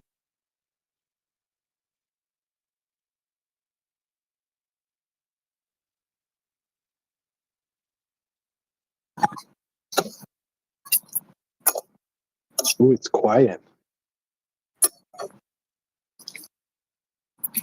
Is it a comfortable silence or an uncomfortable silence? Is someone eating like? I'm about to start eating a sweet potato. I guess. So, You start calling me Greg Golly Guts. I put use the mute button. Now I like to. We call him Greg Golly Guts. The females are going to need plenty of ammunition to attack him. And the fact that he's a greedy male, that makes grunting noises when he's eating, that's, don't let it pass. I'm all right. Yeah. My God, it's like so creepy when it's an echo. Have you heard your, I don't know what, in the chorus in the latest Metascriptors, well, I don't know whether it has a title, yes. John played it earlier. Soundboard's back. You feature heavily on it, Petrie. Oh, yeah, I was listening. I'm trying to do rides in between, and I think I got some flack from well, put your hand over and from Bellis that I didn't understand like the prank earlier, but it was genuine. I wasn't like thinking it was weird. Some or anything. flack. What's going on? It was. I didn't mean it that way. Now that you seem all apologetic, it's like I wasn't attacking you. Maybe I don't know. What's the definition of a prank? It wasn't a prank. I don't know. No, I just didn't. I can tell you guys every radio show Rollo would call him up and we'd it was a weekly thing that he'd call him up and have maybe it's not a prank. It's what do you call it? I don't know. It was you were very like there was some camaraderie a little bit, and I mean, albeit camaradetorial is the correct term. Yeah, like the radio guy who passed away. I think it was funny when you guys described him. The as radio like guy who passed away. The Howard Stern. Guy. Oh, I don't know. Well, it's the Howard Stern of Australia. Yeah, of Australia, and I'm just like, okay. He didn't take kindly to that comparison, did he? He was a vulgar something or other, as he said. Hold on a second. So this is the guy, John Laws, who a few years ago, the guys on the FAD podcast called into his show because he was away for a while. I heard he was an old man at that it. time. He was like 80 years old and he'd hurt his back and been in hospital. So he gets out of hospital, starts doing his shows again. And then the FAD podcast call in and they say, "How was your break?" And he goes, "I didn't have a break. I hurt my back." It wasn't all after the back break. A lot of it wasn't. And he said something like, "I want to say thanks to the people at the St. Vincent de Paul Hospital," or something like that. And whoever called in to make this joke about the back break, he did it completely deadpan. Not even an ounce of the whole thing being shenanigans. Yeah. John, did you ever call up his show? No. And then so Rollo calls in and carries on like he usually does. And then one of the other ones up after Rollo calls in and he's like, "Oh, I can't believe that Rollo guy. He must be on drugs, right?"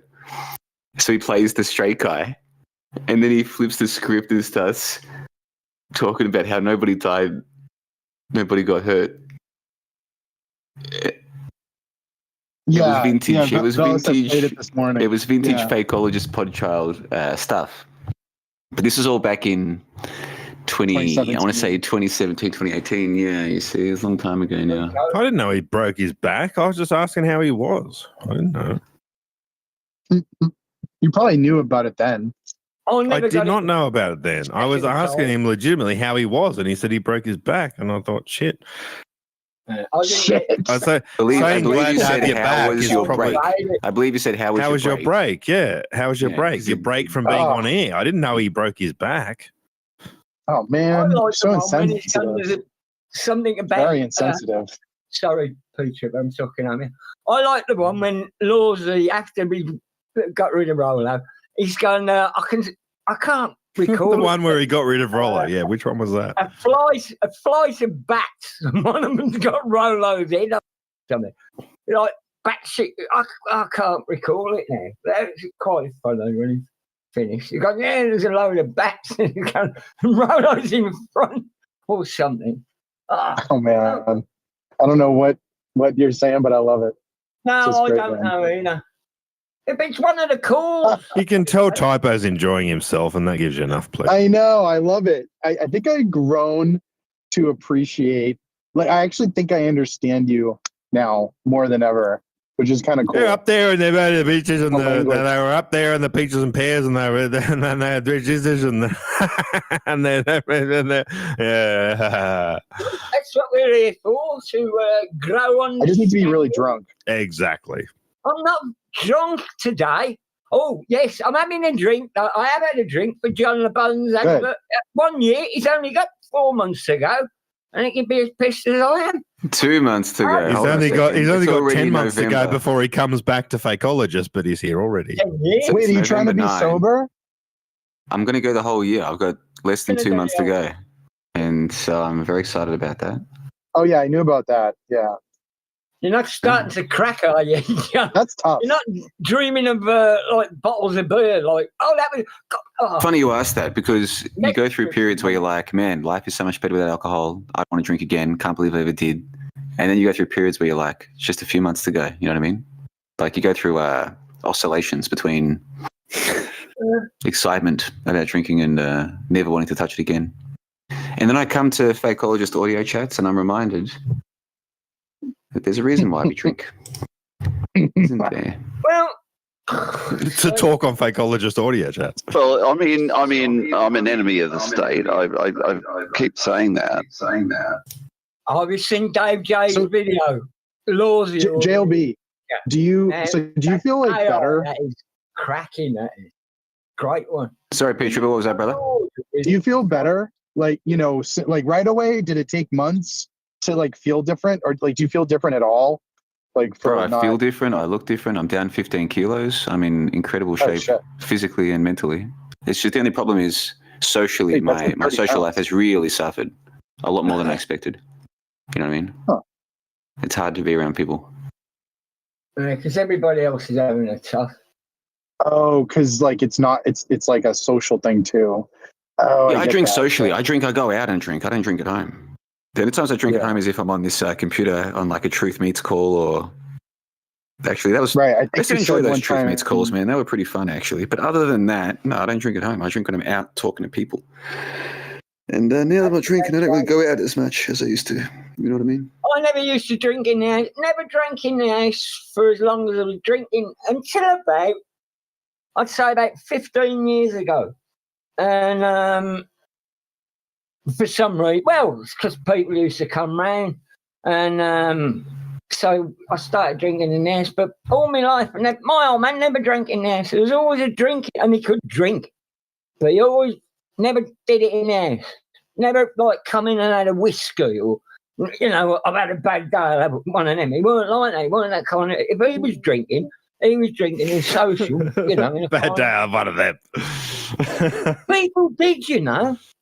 I mean, I knew, and she was a fool. What people like a movie said, "I've had a bad day. I'm going to knock this shot back." You can't believe how you know. People are smoking dope now, but in the past, everybody drank. The only ones that didn't drink were, you know, those that abstained for whatever reason it was. Some people, they couldn't get on with it. But on the whole, everybody, from, you know, a low-level manual worker to a high. In fact, they were the worst after the tough. I like some beers, but I don't like specifically sit and say, oh, like, gee, hard day time for like. It seems like this trite excuse for what we do, you know. I knew a secretary, and I think she worked for the Home Office for years and years. I didn't know when she worked there, but she had like a high, and she had to start with a bottle of gin. No ifs, no buts. Bottle of gin, cup of tea, bottle of gin. She might have had a bit of who knows, but that was her routine every day. And by 12 o'clock, she was vivacious. You know, up until then, you know. Joke up. Dirty Benny in the live chat says that the Velo Rolo Laws call was legendary. Exactly. So there you go. There's some It feedback. was indeed. Shame you missed it on YouTube.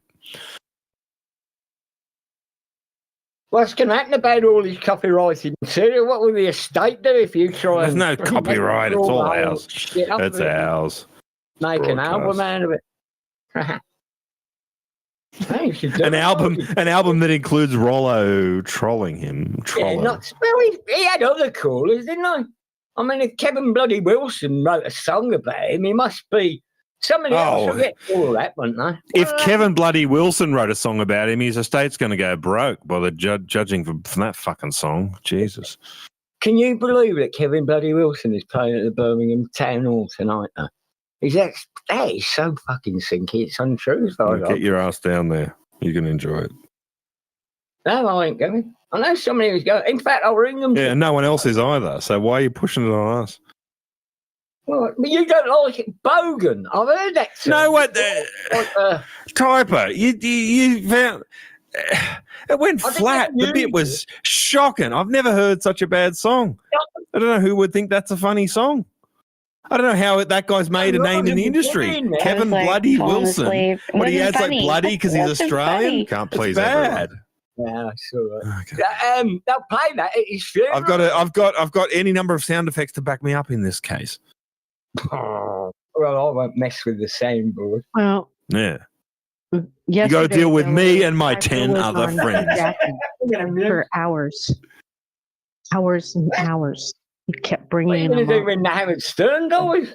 Eh? Mind you, he won't die. He's having all the adrenaline in the world, isn't he?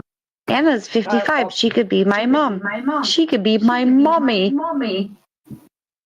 Coming out that ugly vagina. Oh, Greg. I started. Oh, I don't want to get it. Can you play that song again, John? Because I was just the latest Metascripted one with Pity Trooper going, oh, whatever he does. It was great. And I couldn't hear a lot of it. Well, all of it. I was doing something else. Somebody was going. He's moving fucking ladders. And I wanted bedtime for bonzos. Seriously. Oh boy. They turned out to be complete retards during COVID. I don't have sex dreams a lot, but the last two involved Greta Thunberg. Well, I've got to disagree with Sarah. I don't think Greta Thunberg's attractive. I swear to God, I think I'm cuter now than I was when I was 19. I swear to God. Come on. That's BS. I do not like it up the butthole, for the record. Holy shit. I like all ages of women. I dream about my exes a lot. How dare you? It is so true. I'm agreeing with myself. I can have a conversation with sound clips with myself. I love all ages of women. I want to stay so far away from this conversation. I love that kind of stuff. I love it. If you're an alcoholic, I can smell you from a mile away. Jesus Christ. Please continue talking. You're going to roll, Sarah. Ugh, doesn't do it for me, dude. Doesn't do it for me. He looks too femme. He looks too soft. If anyone still goes voting, in my mind, these people are retards. I'm actually extremely childish in a lot of ways. Like I got the BTS Happy Meal so I could get the little figurines. I like little toys. I like cute things. I like stuffed animals. Like, oh my God. I remember waking up going, what the fuck? This is, in my mind, this is completely, it's insane. And it is disgusting. But sometimes the dark stuff can be pleasurable too. Oh, wow. In my mind, these people are retards. Oh, wow. I knew you were going to say that. Oh, yeah. Right. Wow. Thank you, Sarah. Remember that? Remember that? Remember that thing from that one thing? Oh, I remember that. That'd be awesome. Well, I know nothing's ever what you're talking about, JLB, because you always have to keep correcting people and put them back on track. That's kind of cool. The people around us that we thought were very intelligent, they turned out to be complete retards during COVID. That's kind of cool. Oh no. Whoa. Yeah, and you know about that JLB, you piece of shit. Oh yeah. Oh yeah. Mm-hmm. Whoa. So this place here, the JLB universe, is the cream of the cream. P-Trip, what do you think? Wow. Ryan Gosling, he looks like he has Down syndrome. Like, he looks like he has something wrong with him. Wow, really? I'm trying not to do the F word on these recorded calls because I don't think it's a good energy to bring. No, I've enjoyed it again, mate. Enjoyed talking to you. When I was about 22, I had a lover who was about 50. Yes. JLB, do you still do those music songs where you cut together lots of people, or is it just all Sarah from now on? I can't tell. It's a bit. Yeah, That particular one was from call. With It's like 5 or 6 50% people. Sarah. Wow, you really suck Rubbing holing it in at the a bit. moment, aren't Well, you? she's very quibble, you know. It's always been the case. What's There was your actually just current- as many clips what's of your- Peter what's from your- there, though. What's your current membership price, if I can ask? If I wanted to about- join for a month, what is it? It is $33. 33, like Australian. 33 of whatever American or currency you Australian? prefer. Probably, David. I don't. No, it's not. It has to be in it. Like PayPal's like a fixed. No, you're right. currency, You got me. No, it's 33 Australian dollars. 33. That's right. Did you cancel my membership and give my wife a free membership? Just yes or no? Did you cancel my membership and give my wife a free membership, and now you're playing all these songs, suckholing her? Just asking. Just asking. Can you say yes or no? Oh, dear. No. Oh, he's gone. Yeah. What a surprise. Oh yeah. Yeah, I thought it was a bit Sarah ever. What is? It was, What happened? He's embarrassed. He left because he's embarrassed because I called him out on his bullshit, canceling my membership and giving my wife a free membership. And then every fucking drop and every YouTube video is Sarah. Is heavy. she- He's totally in love. Can't help himself. Do you still call her your wife? I guess, huh? She's clippable. Yeah. Sorry, who said that? This is the Is that fakeologist coming in speaking. through Restream bot. Where That's are you fine. coming from? You're coming in through a bot. You still call her your wife? I see. Of course, she still is. That's good. Is there I any? care about her a lot. I still love her. She's my wife. I'm not giving up on that. Okay, But good. I don't appreciate all that whole thing. Ridiculous. Will she be coming Kidding? back? Like Do you think 20 there's a 20,000 clips of Sarah in a 2-minute song? Reminded me of Karen Carpenter. If she'd have just let it all out. That one. Well, I'm glad you're getting so you might get back together. That's good. I didn't say we'd get back together. Reconciliation. I didn't say that. You're saying that. Oh, you might get I'm back passionate together. about. All I can do is defend. All I can do is defend the sanctity of marriage. I can't. Good on promise you, mate. anything Good on you. Apart from that, Okay. but I thought the behaviour was a little weird, and now I've called it out. Look who disappears straight away. Not even defend himself this time. He's got There to you check go. about That's his what you get. membership mishap. I'm sure he wouldn't have cancelled. There was no mishap. There was no mishap. Do you think there's such a thing as marital rape, or is that just like made up? Oh, What does What that a- mean? What a topic. Oh, you're talking. No, God, you're gross, Greg. 33. We know 33. That's Just what. the fun one, Jesus 33 Christ, bills dude. of exchange If of- that's your issue, you've got bigger things to worry about. Hey, he's got issues. How are you coming in through that bot ab? What's going on? What are you? Where are you? I'm in the on studio the- now. I'm in the studio. When's the What's Restream bot? Is that another account of yours? It's just another bot. Yeah. Take it easy. You sound very high def, so you must be in the studio. I'm in the Yeah. studio now. I'm in the studio. No tin here. How's everybody enjoying the show? Dirty Benny says Shantz pours gas on the fire. Dirty Benny is in duplicate visitor. Oh, I see that. That's me. I'm the duplicate visitor.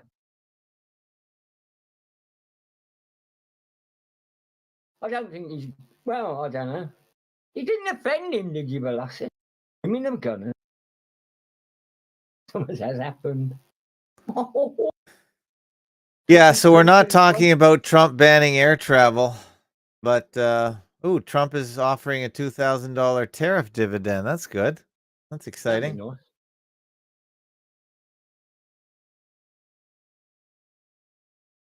I've just seen Frank the Soap going live, so 57 people on Twitter. Sorry, we're not talking about Trump banning air travel. That's more clickbait, but I know that travel is getting more and more difficult in the United States as the TSA is shutting down gates and making people go to the few gates that are open that are staffed. That's according to that's according to some website. What's this here? Let Is them that eat like the steak. Walmart checkout lines that they Yeah. only have 2 lanes open? Over 50% of all flights are canceled or delayed. So I think I picked the right headline there. That's because there's no TSA. The people aren't showing up. So TSA is just walking off the job. What's their Yeah, they're just not showing up. They're not getting paid. So they shut the gate. Oh, because the government shut down. Yes. Oh, gotcha. bit like Russia in the 80s. I remember going somewhere. So we have to give the Crystal, and he used to I get all know. the I know all the daycare centers here in my area. All the workers got furloughed, and the daycare is down. So all the people that worked and put their kids in daycare are not able to work. So yeah, it's there's a ripple effect going on right have now. to look after the kids. Ripple. What's happened? JohnTheBond.com says this is an epic show. Well, where's he gone then? He needs to come back and explain himself for leaving. Come back, JohnTheBond.com. No, I think everybody. I think we should all get together. Casimir and I was very vulgar. I've been very vulgar recently. I think it's Greg Shantz bringing out the misogynist in me, and I have to explain. I haven't got a single misogynist. You're blaming others I for don't your even behavior? have That's rude not very talk good. about women. I don't think you should Honestly, blame others for your bad behavior, Typo. Come on. Be I've like, never act like a talked to man. women as sex objects, you know. Ever. Act like a man. I'm all right. I'm a fully integrated bachelor. But yeah, some of the sexual politics. Oh, well, it's being redefined as we speak. Well, not as we speak. Or Greg Shantz for that matter. But yeah, I don't know. I'm sorry for swear on my children's testicles.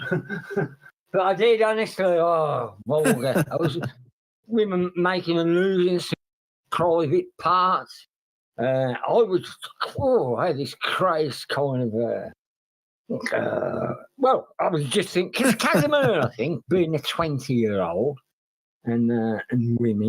Casimir was drunk yesterday, just like you. Well, I tried to drinking wine. become a sperm donor, Is he didn't drinking I? German wine? And then we could raise young fakeologists. We call them Generation 1. And I don't have to put up an end of nonsense. Well, when we're all gone, somebody has to look after them. Well, John LeBan will be around for a bit, I suppose. Yeah, so they can always adopt, you see. But once we get the ball, but obviously it's quite ridiculous. Well, it's not a very good idea. Screw your freedom. Encouraging people to make sperm. Screw your freedom. The fake of the sperm bank. You know, I mean, the rule has to be rigged, kind of checks. So long as we're, you know, might as well. Kind of nattering on there, Typo. You think? Sorry, mate. I know.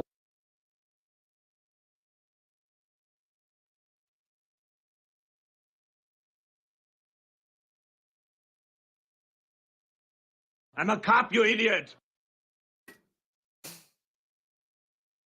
So are there protests at the airport or anything like that you hear about? I'm not seeing anything right now.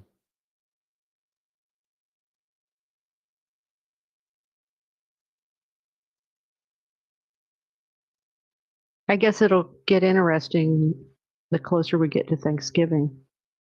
If this is still going on, we'll see a rage probably. You can piss off. Yeah, there's like no one at the airports in Boston, at least. Oh yeah, you're Ubering. What are you finding? It's a ghost town, especially in the city of Boston too. I never realized it until today that it's such like a lifeblood to the city that it's like there's nothing happening. I'm still hitting my numbers, which is cool, but like, you know, there's weddings and blah blah blah. But I'm kind of like every time I jump over to the airport, like I'm going there now, I know it's just not going to be busy because I've already been there 4 times today. So it's really they cut about 10% here. Nobody died. Nobody got hurt. Yeah. Well, I'm listening in via satellite. I wanted to just pop in because I'm in between rides. You guys are doing a good job. I don't understand what typo is saying. Are you liking it's still fun. the simulcast? I only listen to the website one or whatever. I think that's what I'm listening to. Yeah. I don't like the YouTube stuff. Shut up! You shut up. You shut up. You shut up. I'm just loading up my soundboard now. Uh-oh. Oh, battle of the Everybody's soundboards. got one. Everyone's got Soundboards one. having a go. Yours is low. Everyone's got it. Yours It's like is a very pissing low. contest. This end. Sorry. I know the pitch Just you wait. And me, but I Well- hope you can understand me, boss. Your soundboard was quite low. Technically speaking. Well, JLB Still low. rip some sounds from yesterday's audio chat. Let's get ready to rumble! That's loud. 99.9, man. That blew you out of the water. Wow. You have a lot, like a lot of sounds.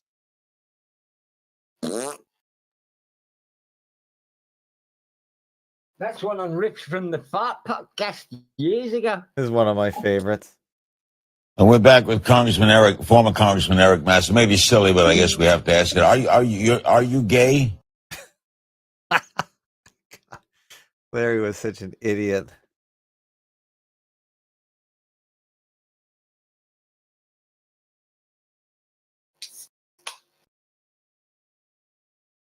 Remember this one, Bill set? Stay on this phone and don't hang up on me. I have plenty of energy to drive over there. You understand me? And I will. So just fucking listen to me. Listen to my fucking ranting. Listen to what you do to me. I didn't do anything to you. Pain in the ass. You are ruining my life. You make my life so fucking difficult. Well, you know what? It's You be a woman that fucking supports me instead of a woman that sucks off me. And just fucking sucks me dry. And once. Get out of this relationship if you're a good woman and you love me. I don't believe you anymore. What did you say? Bullshit. I did not do anything. This is your selfish imagination. That's all. You should just fucking smile and blow me. A dishonest cunt. Fucking little girl with a fucking dysfunctional cunt. You fucking cunt. Why don't you fuck off? It's a movie I've never seen. That's nasty. Sorry about that. That's all right. Bit of swearing on a Sunday ain't going to hurt, boss. This is for Clear Greg. the air for the Monday. You can act like a man. What's the matter with you? Cry like a girl. You know where that's from? Well, I was thinking, so what's happening? After the break. Everything's closed down in America. FAKO, Toronto.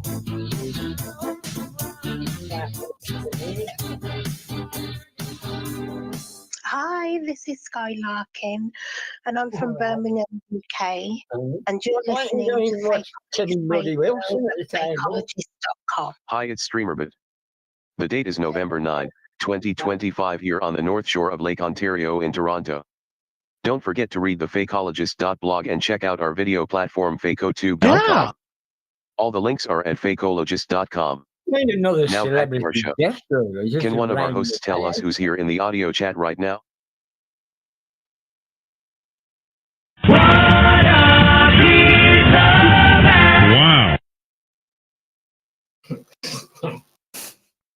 Mute him back.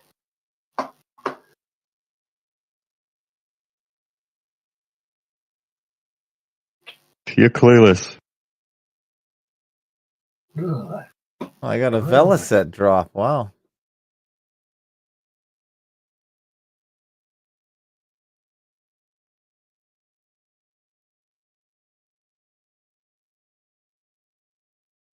Say goodnight, Dick.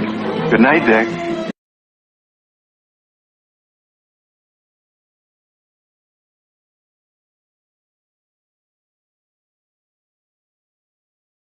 I want to tell you my secret now. I see dead people.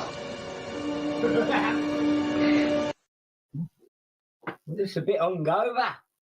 Where's Dr. Busterclock anyway? Because he's not, he doesn't come on so much to the misogynist, does he? And he's Shut up! Sit down! I think he has been a little bit to the lady. Quite upsetting.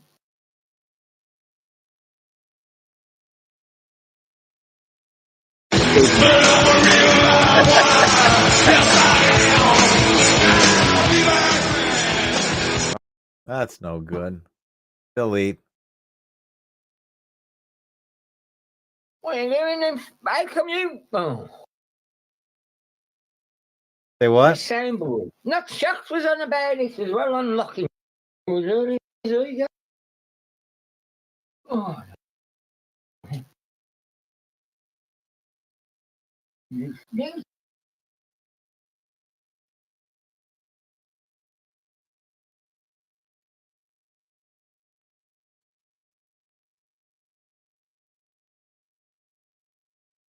All right, I'm going to end the stream because no one's listening. It's well, there are people listening, but I think I'm going to pack it up. Pack up the stream. Do.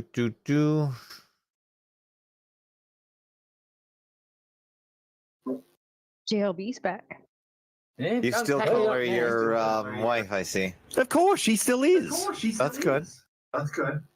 Oh, JohnTheBond.com is back. Good. Sorting out the straw. Was it a successful first YouTube stream, Uncle Ab? I don't think so, because I missed the best part of the show. That was this morning. So I just started up to get things lined up for next time, possibly. How did you know it was the best part? You are the weak spot. You just turned up. So is that it? You've finished the stream now? No, not yet. I will in a minute. No one wants to be on YouTube, man.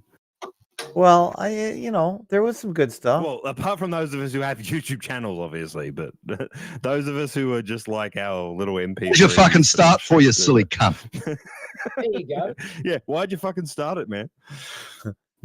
That wasn't Rick. Tone. I almost had that down pat, actually. What'd you fuck? I had that as Rick. Start for, you silly cunt? That wasn't Rick, was it? Yeah. Which hole? Which hole? Which hole? Which hole? Which hole? Rick said he Which had hole? like 11 Which minutes hole? or something. So yeah. That's Frank, mate. Is which hole Frank?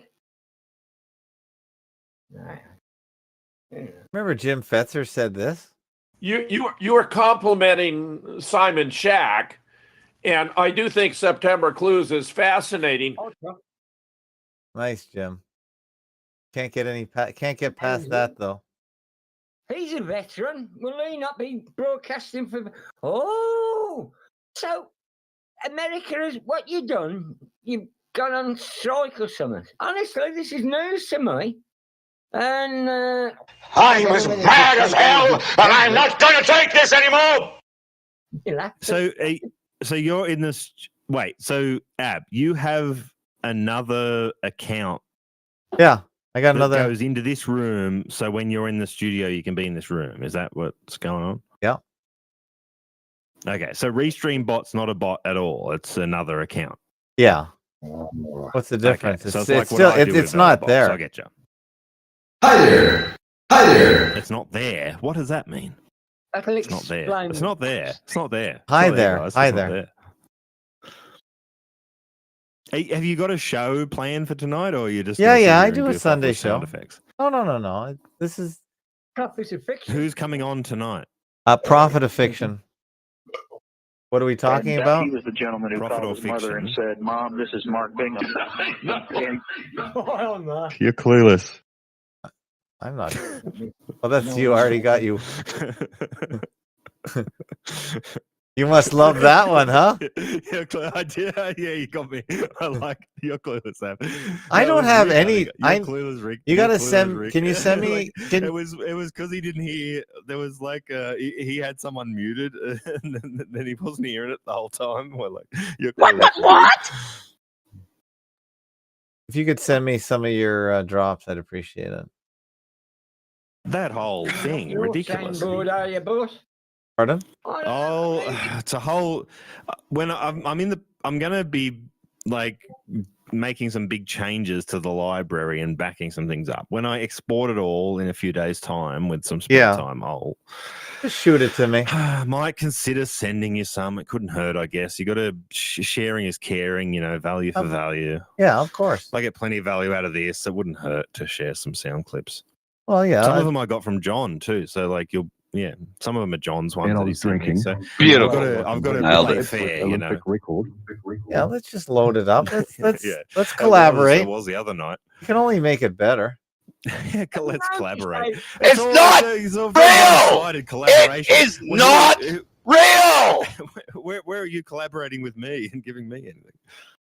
Did you notice this morning, Rick? I mean, if I could do it, I'd do it. It's what's in your hand time. What's in your hand? He's so nuts. It's maniacal, that. Before he goes 100%, he does it. Bang! Bang! You nailed it. Well,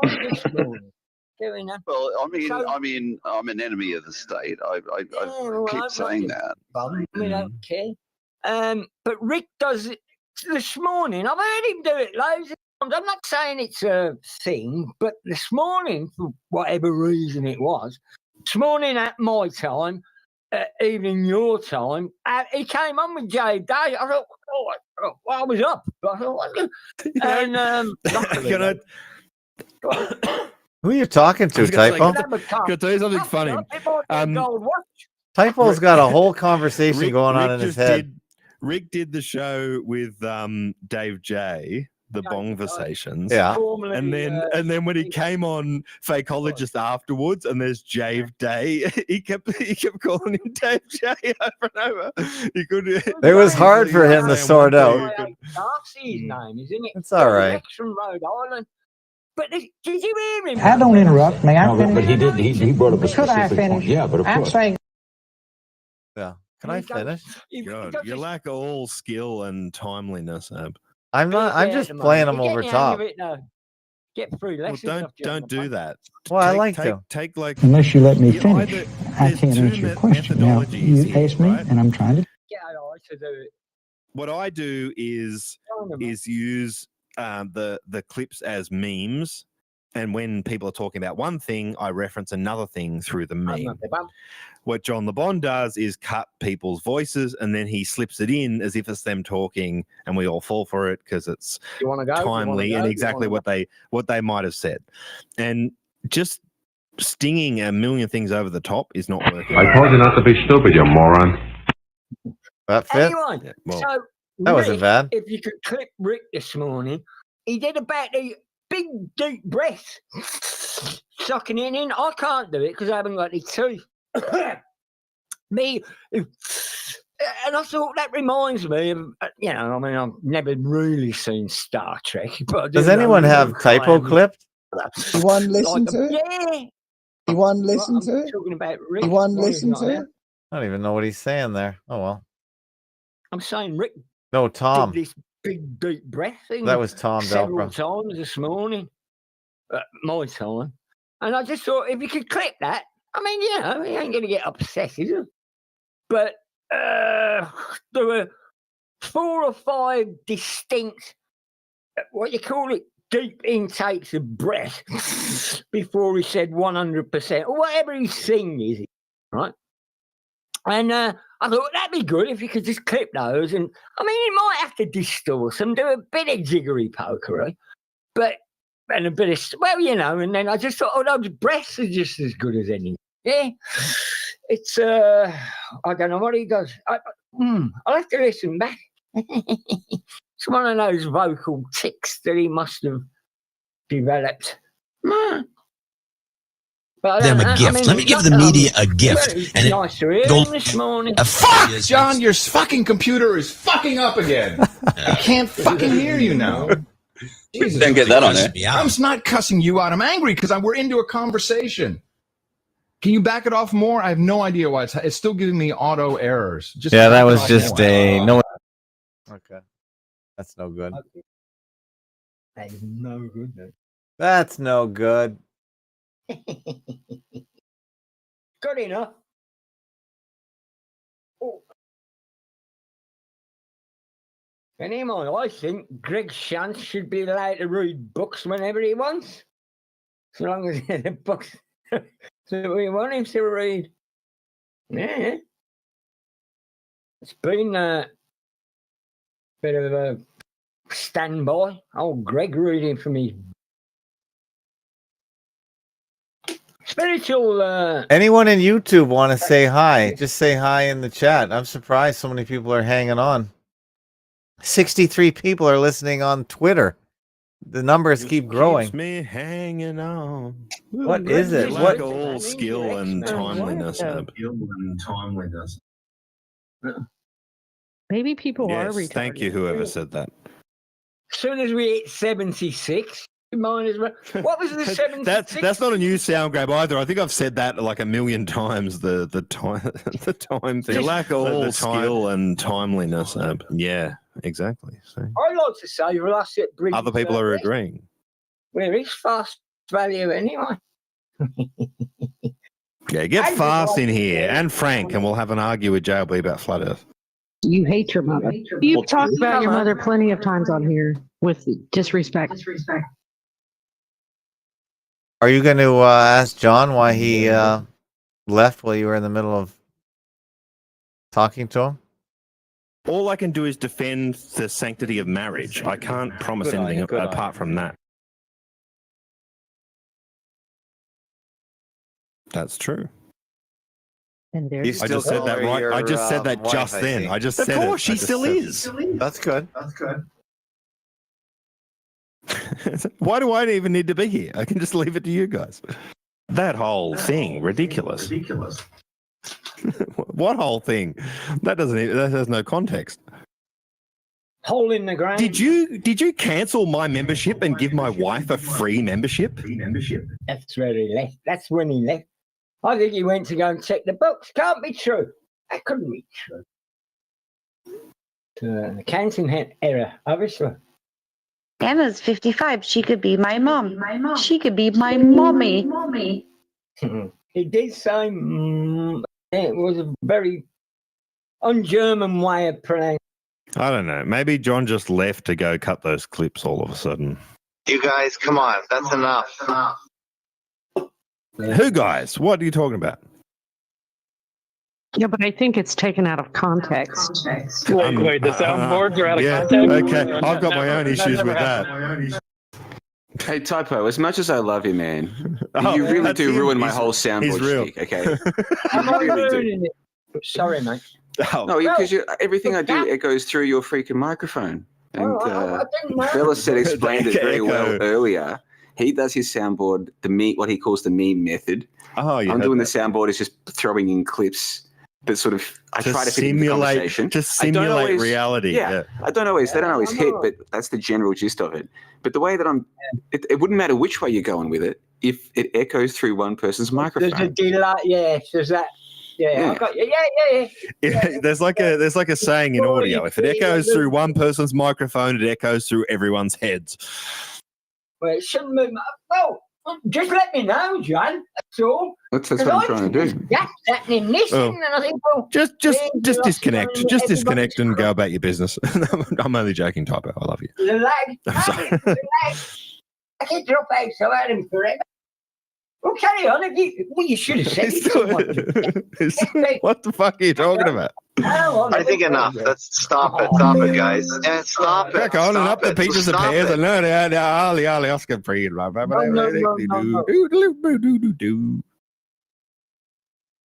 I think it's fair to say this FAC 1600 will go down in the annals of audio chat history. There's love. I'm telling you, folks, there's love in the room. There's love in the room.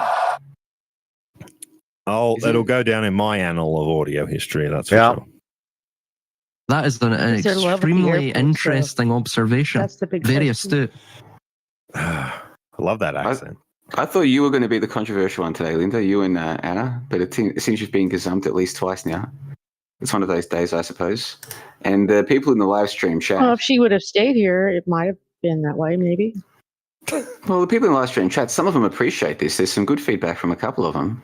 But there's one or two people being very negative. What's the live stream chat? Are you talking about YouTube? There's a new one. There's something called Chatsy. I've never heard of it in my life. Shortfake.com/chat. Chatsy? Is that Greg Chance's chat platform? Chatsy? Oh, yes. Greg really invented something. Yeah. Hey. Greg, actually, Greg had a lot of good tech talk the other night, which you see. I was like talking to a brick wall. Oh, yeah. I don't know. I'm not that. I'm only half technical. Greg got all the seed boxes. I know. Greg is your new buddy. He knows what I'm talking about. He's your pal. Inspired me. I've re-downloaded microtorrent. In so much as he can with tech, but I'm not so sure about his fashion decisions from the last month. But. Yeah, he's pretty smart. He's a smart guy, but there are some hints and allegations that he has some issues with his mother. I don't know if you've heard this, but this is the allegation. You hate your mother. You've talked about your mother plenty of times on here with disrespect. Yeah, we get it. He's got women issues.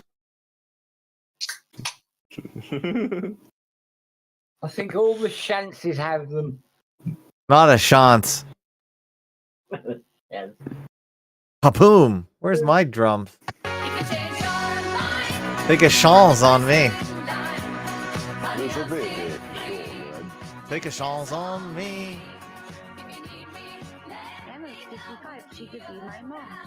Mommy.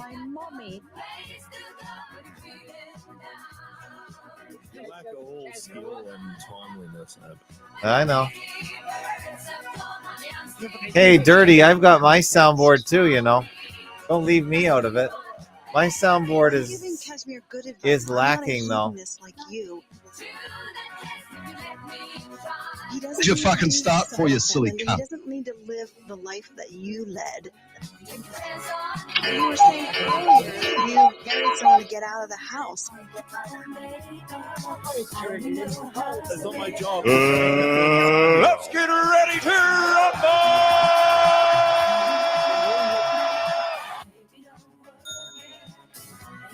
So the fact is that nobody died, nobody got hurt.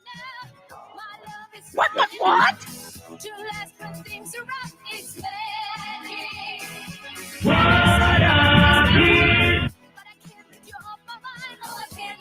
Shut up! Sit down! These things will haunt you. You still call her your wife, I think. Of course, she still is. That's good. That's good. All I can do is defend the sanctity of marriage. I can't promise anything apart from that. And I was drinking the rate that I can drink, which is absolute Olympic record. I think enough. Let's stop it. Stop it, guys. And stop it. Stop it. So stop it. Don't be ridiculous. John and I were vibing. I was ducking the beds and he had all the bits lined up. And you played those ridiculous things over the top, proving you have no fucking sense of comedy. You're clueless. Jesus Christ. You're clueless. I agree. Skill and timeliness. I agree, Joel. I agree with that. You're clueless.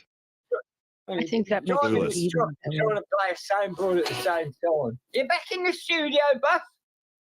Yeah, I'm in the studio. You can piss off. Yeah. Bastard. I don't know. Well, it's quite a minute. You hate your mother. You've talked about your mother plenty of times on here with disrespect.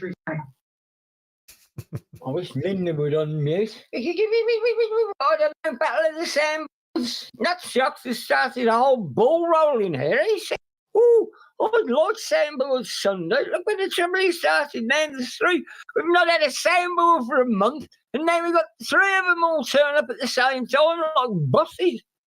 Ridiculous. Somebody should have pointed Sandboard." I want to thank Hody for his donation. Hode, thank you so much. 33. This show is sponsored I by play Hode. clips of Hode because he asked me not to. So Okay. I said out of respect to him, I won't. Oh, that's I said good. out of respect to him, I won't play his clips. Does he even have And then any really good clips? Yeah, I've got And some that was funny your ones of first him. mistake. I've got some funny ones of him actually. And You got to be respectful. Hode. He's What a dude does he? from Norway. Or Do I something. recognize him? You know, he's a drunk from Norway or from like I one of don't those think he's a northern real countries. drunk, is he? From the Faroe Islands. Come on, you talked about that. Do you think you would remember it? He's always bringing it up. But Hey, Greg, you're back. Did you hear the song we did for you? I heard a bit of it. Was there more that I missed? I just heard the end You of it. hate your before mother. Tim You've pulled talked through. about your mother plenty of times on here with disrespect. Ab was saying you're a piece of shit, and I said, no. He knows a bit Oh, about tech. stop, He's a decent guy. stop. Don't try and stir it up. I'm gonna have to listen to this one when it gets posted, so I can find out what was said. Well, that's the final verdict, isn't it? You got to find it, though. It's in hour 29. Yeah, but I think it's taken out of context. Hode lives in, he lives in around Copenhagen. Thank you, Dirty Benny. Dirty He Benny's doesn't live in listening. Faroe Islands anymore. That's where he's from. No, but he's not there. Okay. He's And he speaks currently in Denmark. Faroe Islands are a holding of Denmark. Okay. Yeah, but his name's not Hode. What happened to babe? Talking as Donald Trump. Sorry. I always said Hode in my head, but I don't know what people, do. No, that's in what this he country. says. Hode in my head. Pronounce his name, and he said Hode. So is Hode. that you, Linda, or a soundboard of Linda talking about Hode? I can't tell. Yeah, is that the real Linda or is that a soundboard? Yeah. We've got a live stream chat comment. A specific clip of Linda talking about Hode could be a soundboard. Dirty Benny says, this is Dirty Benny in the Chatsy chat. He says, this really is epic with Velo and JLB bossing the soundboards. Well, it's not just us, actually. Uncle Ab has a soundboard as well now. Yeah, So there's not much to it. Mine's pretty empty. He should tuck it away because it's embarrassing. Well, it's pretty empty. You lack all listen to that. Listen to that. I just said little because I'm right. I'm building it. I just got here. Well, Jesus. No, it doesn't Where's matter your how fucking many start sound for, you effects silly have. cunt? It's Yeah. how you use them, mate. Everyone knows that. It's not the size; it's how you use it. Yeah. Keep. I didn't even set out to make a penis metaphor, but the more I thought about it, it made sense. Oh, that's a drop but I right think there. it's taken out of Did anyone get that one? It was taken out of context. Thank you, Linda. Well, nobody gets hold of my Hugh Jackman fancy, son. That'd be terrible. Oh, don't even I go don't know there. how that affects you. I don't know. Well, I'll look at it as a kind of cathartic experience. So that's what I great. gathered, I haven't talked to Greg a whole lot apart from that I'm submarine not. thing years ago.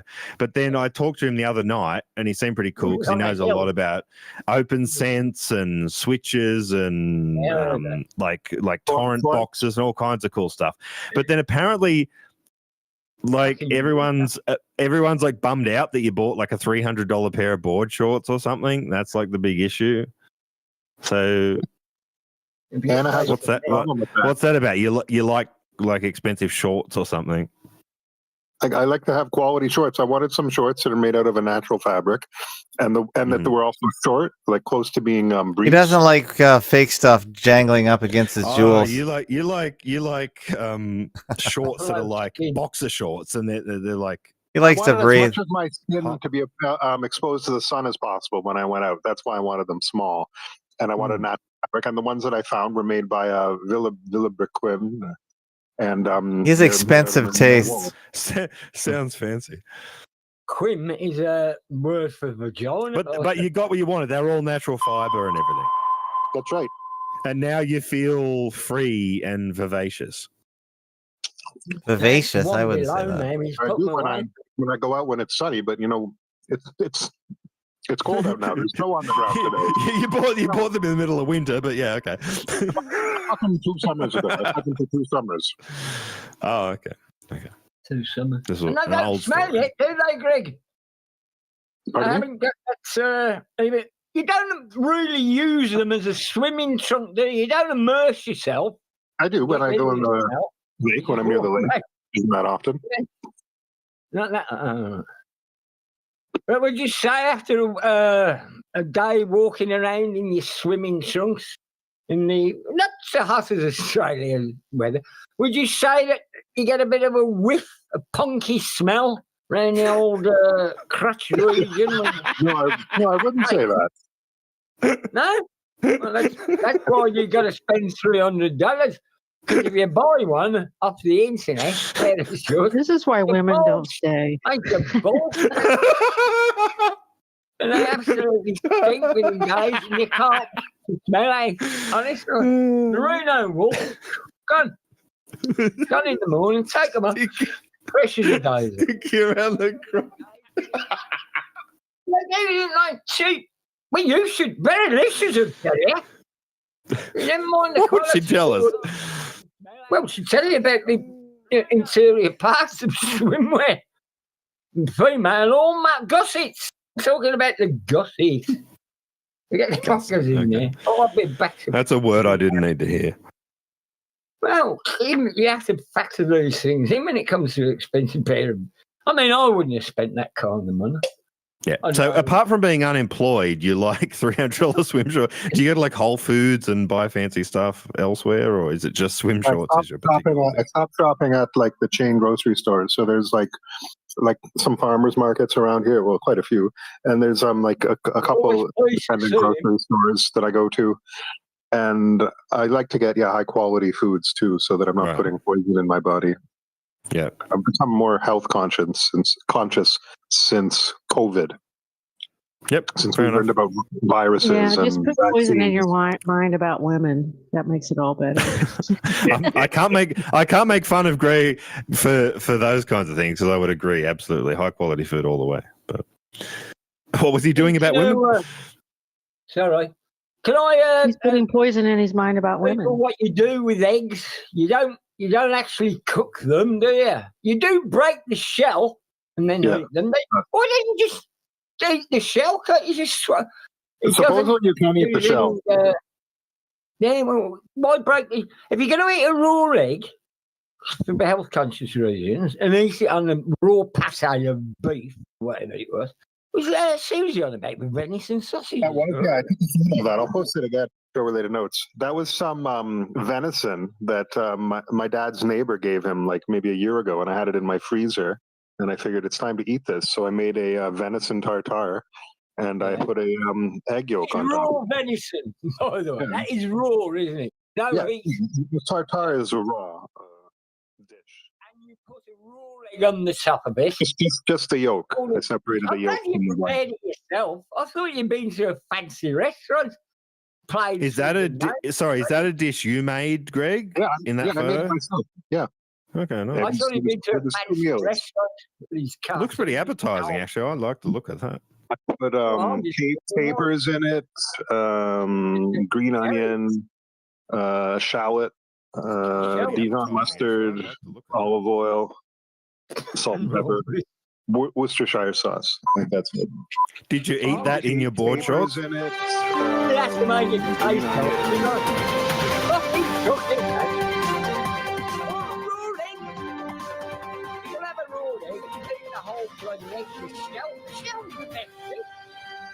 Hi, this is Ryan Selling. Hi, Larkin. Beryllium. This is El Sushi, the locally. You are listening to Fakeologist Radio at fakeologist.com. It's the top of hour 16 on November 9th, 2025. We are broadcasting live from the north shore of Lake Ontario. Temperature. The temperature in Toronto at this hour is -1 Celsius or 30 Fahrenheit. The temperature in Toronto is what the fuck? Thank you. Finally. 666-1984 I've been waiting for that all night. 400-1984 and join the fun. Don't give a fuck. Ab may as well schedule that to play over the top of it every time. I'm so used to hearing it that way. What, you think the temperature ain't true? You think that's fake temperature, do you? Living That in goes through I my don't think mind every I don't think it's a time fake that comes anything. up, I'm just sick Kelly. of the bumpers. He should just play that clip of me every time and forget the bumpers. No, that's shocking, that is. I've said it a few -1. times. Linda, you tell him. Myself. He's Australians. I don't know nothing about it. They're bathed in golden sunshine 300 every day of the year. And fucking poor old Canadians and us, America, well, you, but no, Europe, that's it, it's over. But luckily, we ain't down to one. We're still, luckily, the soil is still warm. So it's coming on. Us Americans and you Americans. What's he talking about? You know what winter's like. I don't know. It looks pretty appetizing, actually. I like the look of that. Game of Frodo or what. Oh, nice. Man, these are coming out quick. We're supposed to get winter today. Look, all I was saying was, say what you will about Greg's board shorts. I think he's eating well. There you go. Hold on, how about America? How about Australians wear Ugg boots? Go on. Give me I have my Ugg boots on now. I've got Ugg boots on now. Nice. What are you wearing Ugg boots in bloody Australia? Don't get cold. Wear Ugg boots. What? Why am I wearing Ugg boots in Australia? That's Wear such Ugg Australian boots. fashion. What, you having a go at Greg? Wear Ugg boots. Wear Ugg boots. Would you say to get a bit of a wear Ugg boots smell? Okay, sorry. We all need to stop. We all need to stop and wait. Everyone, stop and celebrate Ab's first funny sound drop. Wear Yes, Ugg yes. boots. You say to Congratulations, get a bit Ab. of a whiff, a punky smell around the old crotch region. That one's better. That's better. Take a deep breath like Rick does. Yeah, and you'll man. Rick's had a weird habit of breathing in a lot. I know he's having lately. breathing issues. Yeah, poor Rick. Hope he hasn't makes had it. breathing issues. I think it's more like a saliva. Usually, it's not breathing that causes that. It's like you got spit in your mouth. You go, and you're like trying to suck it back. Dave calls that. He has to take a deep breath before he. Wear Ugg boots. He's had too many bong conversations. What did he do? Go on, clip the shit out of that. Turn that into a mnemonic for Christmas. Well, I'll get somebody else. Well, you guys know I love your feedback, and I've received some feedback this evening that maybe I play the same person too much in the mashups. So I want to play a different mashup for you, and you tell me if I've played the same person in the same clip too much. Because I take feedback, I appreciate feedback, I need feedback. So here's another Metascriptors track. Tell me if You guys agree, surely, that there's this weird ideology that's taken over. It's just like, what are we doing here? It's fucking weird. It's insane. If I had a lot of sex, I bet I don't give too many shits about what I can buy or sell. I'm not complaining about it, so we can just strike that from the record. Was he laying pipe? I'm sure he was, yeah. All night long. Come on. It's silly. It's just silly. You know nothing. Admit it. What are you going to do about it? You going to call the cops? I've lost my train of thought now. That sounds like the John LeBon stealing my voice again. I have to say that both J.O.B. and Belisette are responsible for some pure comedy gold with the sound drops. Just perfect in execution. I'd say sober Belisette for truth, mate. He's like a cactus with cream filling or something. If you want to get to the good part, you have to get past all the prickly thorns and everything to get inside. I think I paid $1,000, at least least $1,000 for my wife's wedding dress 33 years ago. Pretty sure. Clickbait, John LeBon. 33 years ago. Boom, got him. My childhood was quite intense when it comes to gender and all such. What does that even mean? I think you should think twice about what you're saying. You just come out of the woodwork speaking in vagary. God. Dave J might say Satan. A lot of people might say Satan. I don't know. Could be. It's happening, to be honest. I'm coming. You can play. You never held ill will towards me with my bullshit sound effects. Chris Johnson is a funny name, isn't he? I'm going to have to audible this one, friend. I agree with us. Sometimes you got to hold back. What is your truth? He's trying to bring maximum annoyance to this chat through his use of sound effects. Are you on a submarine? So your daughter's marrying a Chinese guy? Yeah. The young one's got a Chinese guy. The young one's got a Chinese guy. Yes. But your pretty daughter is like white. Oh, yes. With like round Oh, eyes. last time I looked. But so who she's into is the Chinese guy. Well, you know what? We went to the convocation, graduation for university. The what? The convocation. It's called the convocation, I believe. And Is that a Chinese term? Some of the things you might have said in the past that indicates that this is not the way you wanted your life to go, and then when I hear these kinds of things, I've never. Well, have some humble pie, Ab. Have some humble It's not my life. pie. Have a piece of pie It ain't my life. On one level, I'm a That's real like- libertarian. Like, whoever you want to fucking come over, Oh, whatever you want to do is your business. And then there's another level of me that goes, oh no, like we've got these societal standards to uphold. You know, Oh, what are you talking about now? he didn't raise his daughters to marry the right men.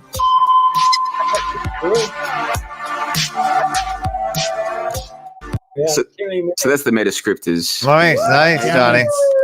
I counted six instances of me in separate conversations. Yeah, well, that's a I bad. take all feedback and I pass it on to the Metascripters as their manager. Okay, But most that's people love the Metascripters tracks. So the first one got some mixed feedback earlier. The but that one was China Syndrome. Metascripters are going on the charts, man. They're climbing the charts. Well, I think they deserve to.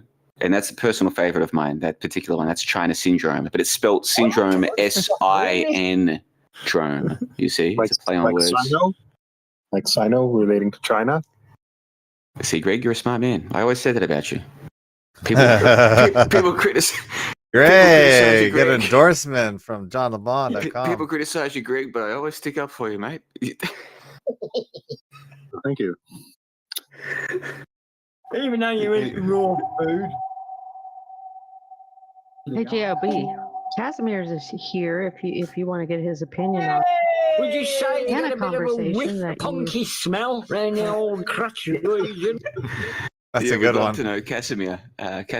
So there was a bit of a debate earlier. By the way, welcome to fakeologist.com. There was some discussion earlier. Some people are saying that it's appropriate for women in their 50s to give a 20-year-old man advice on his sex life. Other people are saying, actually, this is inappropriate, bordering on unethical. Wait, and only a couple of years removed from being fully illegal. I thought he was 16. If he's 20, that's fine. No, they said he I looks thought like you were he's saying 16. he's underage. He looks like. How can they see what he looks like? Actual age. I've never even spoken to the dude. Who's 16? I'm just trying to clarify what I was. If I seemed openly like judgmental, it's only because I was under the impression that they were talking to Yeah, some but for the 16-year-old. record, What are you advice guys was talking never about? given. What are you guys? Well, he's here now anyway. He's here now. Not Linda, sorry, Casimir. Another thing that's been said is that apparently you think that Anna could be your mummy. Anna's 55. She could be What my are you mom. talking She could be my mommy.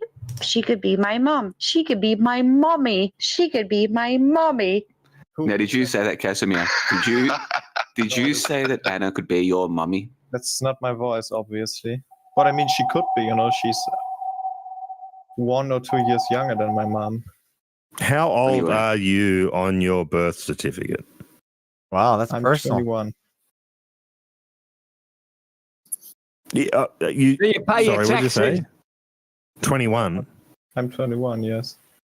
You need to pump up your volume a bit. It's very quiet. Yeah, don't be intimidated. Okay, Pump up the 21. jam. Pump Right. it up. Is it better? Well, everyone thought you looked 16, and I thought they were soliciting a 16-year-old with sex advice, which is very inappropriate. Oh, everybody, Casimir. No, I'm not 16. I look 16. Yeah, maybe even younger, but I'm 21. Wow. Well, lucky you. So, how did you feel about the ladies battling it out? The Catholic versus the lapsed Catholic. One telling you to get married, save yourself for marriage, and live a wholesome, virtuous, biblical life. And the other one saying, forget about all of that. I don't remember having this. Who was who? Who was who? Interrupter. I don't remember having this conversation with them. You were drunk, weren't you? Were you drinking that night? Was it just a soundboard again? Was it yesterday? Are you talking about yesterday? No, it was some months ago. It was at least a month ago. Probably early October, I would say. Hi, Casimir. Can I interrupt for 1 second? Hi, Casimir. No. It's Typo. We spoke yesterday. I mean, Anna wants to adopt a child. You know, maybe she wants to adopt me. Do you know your... See, Typo, you just ruined. That could have been a great drop. The thing that Casimir just said, I that know, could have he been won't shut classic, up. and you ruined it. Can someone... I love Typo, but we I need will travel to Pennsylvania and she will like lecture me and give me, I don't know, homeschooling and stuff like that. Good whippy. You know, do you happen to come from a family with a 3-story castle, perchance, Casimir? She has a thing for Europeans with castles. Are you... Yeah, but I'm not castle endowed, I'm perchance? not an aristocrat, sorry. Maybe in my soul, but no, I'm not rich. Have you been formally introduced to your truth, John the Bun? Do you know one another? Because I think Casimir is... This is our first meeting, actually, Typo. This is our first, but I've heard all about him. I've heard Why are you talking about it? Like, did my young looks trigger like the mother complex in Anna, or what is it about? You have to ask Casimir, you Anna. cut straight to the heart of the matter, I have to say. Goodness gracious me. Linda, what do you say about all of this? Casimir's got us all sorted out. My old pal Casimir. You Well, two... this is kind of what I thought. I mean, if I'll let Casimir speak for himself, but I wasn't dictating to him what he should or shouldn't do. Anna was. He doesn't Well, come need on, to Casimir. do Get stuff on like that, Linda. He webcam and doesn't we'll need see to if I live feel like the being your life mother. that you led. Well, you were saying I don't earlier know. that you married someone to get out of the house. You hate your mother. You've talked about your mother plenty of times on here with disrespect. Wait, is Anna listening? We don't know. We don't know any of that. Because when you get What are you so older, worried about Anna for? these things will haunt you. Concentrate only on my voice at the moment. But I have to That's the same admit, she doesn't sound like 55. She sounded younger.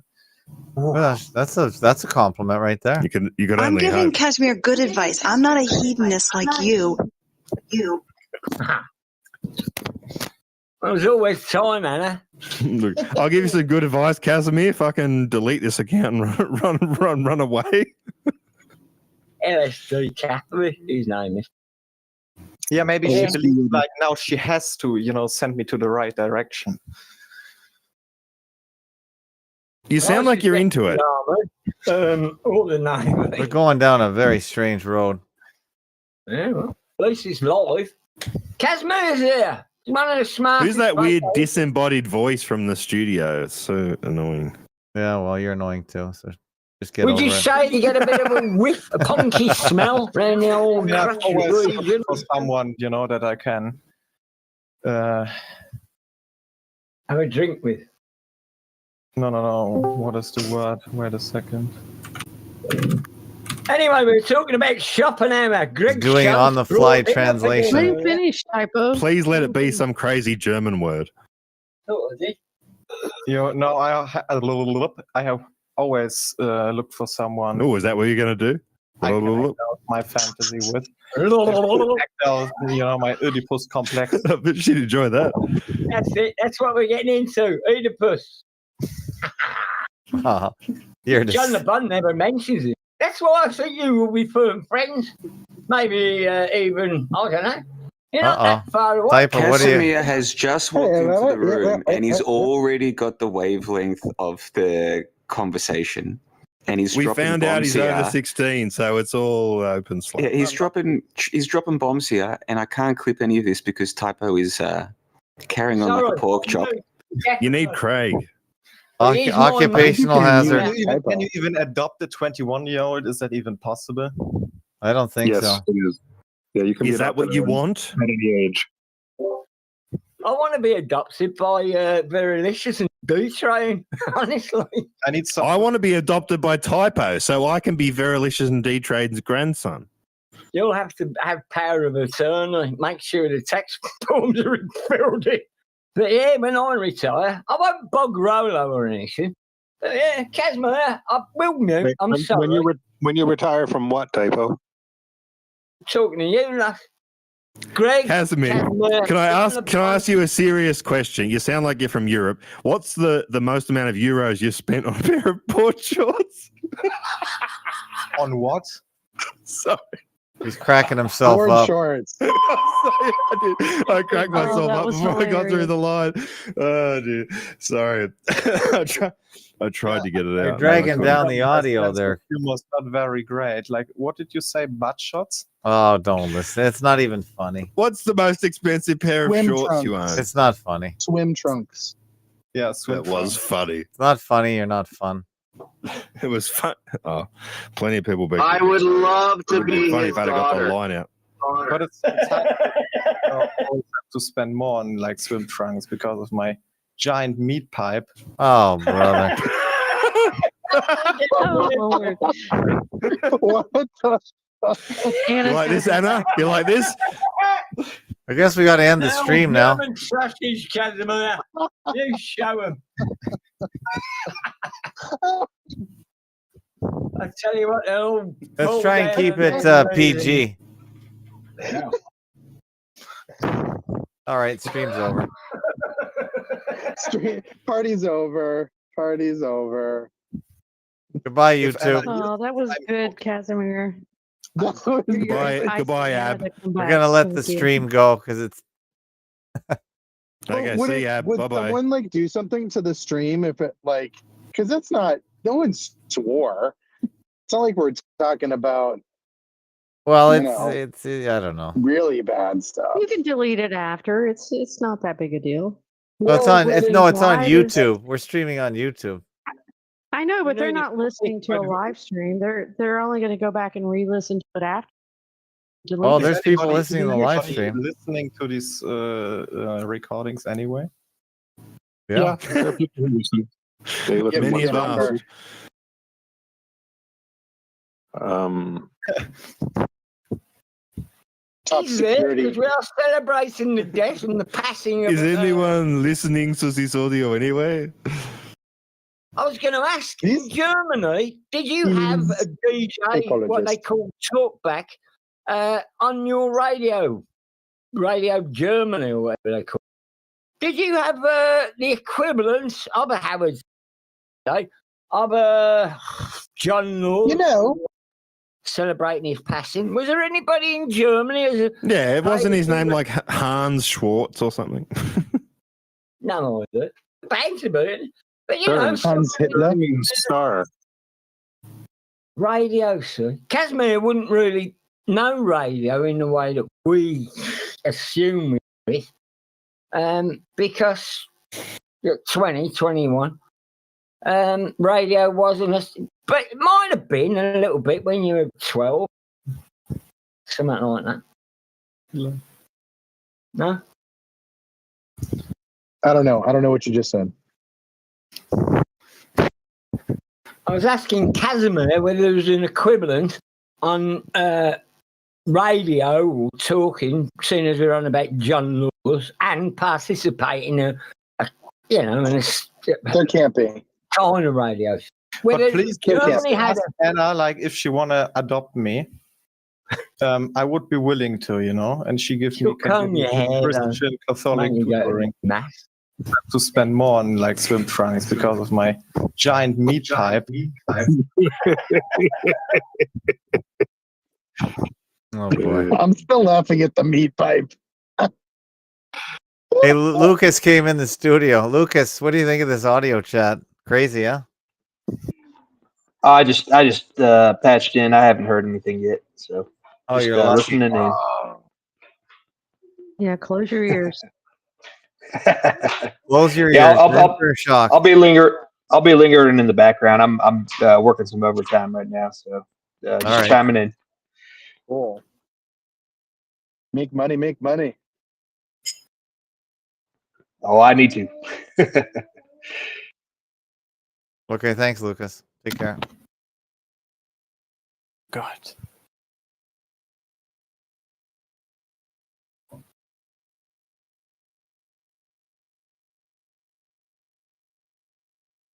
Except me and Typos, everyone here from the States. Tim and I are in Canada or Turtle Island. Fakeologist. Don't confuse them. Yeah. And Velised is in Australia. Fakeologist is in Toronto. Be and clear. John Lamont is in Plovdiv, Bulgaria, in Eastern Europe. Yeah, don't confuse him because he can't see us. Come on, Greg, smarten up. I don't know what the problem is. I know you don't. That's the Hello, problem. Dookie Foot. Dookie Foot, hello. The Dukester. Hey, y'all ready for that $2,000 stimmy? I'm taking stimmies. Let's go. Yeah, go on. What are you talking about? What's Is this that? a new thing? Linda just perked up. Man, I'm saying money. $2,000, brother. Yeah. Who's Oh, someone's giving it to you? Is this like Trump money or something? Trump money A government coming. handout? Trump money Yeah. coming down the pipe. Get ready. I Damn. never heard this. It's new on Drudge Damn. Report. You heard it now. Just whether it's fake or not, I suppose. Well, And that's the way it is. Trump's yeah. Yeah, that's the most clickbaity time. Take away everybody's too, food stamps and give them $2,000. Did you like the to clickbait? make up for it. You liked that? No, I didn't like the click. Okay, but you're here, so it worked. It's good. Yeah, it's good advertisement for the voice chat though. But yeah. Okay, guys, what is your opinion about AI? I love it. Broadcasting legend, I want to get an American icon. But The it biggest doesn't love names in you, politics, Dookie. news, and And it's entertainment. Edmonton, Remembering Walter Cronkite. Sunday. Cronkite. AI will say thanks. It does like you. This is my last broadcast as the anchor man of the CBS Evening News. For me, it's a moment. This is my last broadcast as the anchor man of the CBS Evening. I'm Chet Huntley.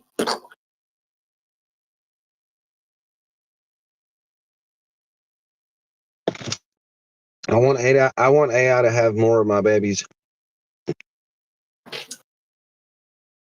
I'm not calling it AI anymore. It's just a large language model because it doesn't have true intelligence. It never 10 minutes. Can AI be a receiver for intelligence or life to Greg? No, it doesn't have an ego. You need to have an ego to be intelligent. It's just a program.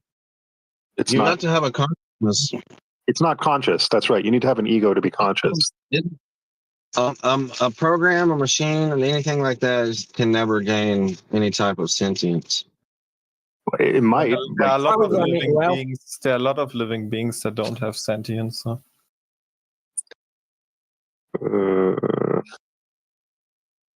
Like what? They truly living? You call like, that like what? For example, like which? Plants. Plants, they have some degree of sentience because they move towards the sun, right? They're maybe not sentient enough to know to have. They don't have self-reflective sentience or consciousness. They don't know that they're How conscious. would you know that? You cannot speak for a plant. You have not For the entered plants, their I mind. can speak for everything You don't even below know me. if they have a mind. So I told you that I observe them moving towards the light. observing something is not getting into the head of things. It is Or actually. getting into the We're going down a reasoned- very I reasoned- strange road. I reasoned about Greg it. lies down with the dandelions.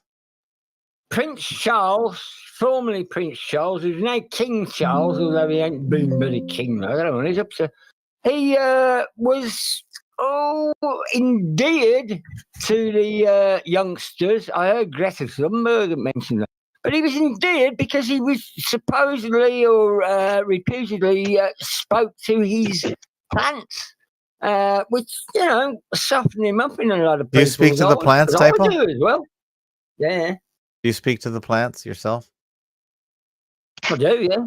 I've been Typo sings for them. You I've been berating my mother-in-law's song for over 4 years.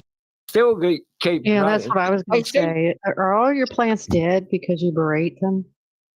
No, they thrive, a lot of them. If Dave J were here, he'd probably tell you about a technique that a lot of the dope growers in India, up the Hindu Kush, used to do with their cannabis plants. What they would do is they'd allow them to grow to a certain height, rip them out of the ground, split them, put them back in, and let them suffer. But somehow it seemed to, I mean, now it's there. But I didn't know much about that. I was told by an hippie who used to get into it.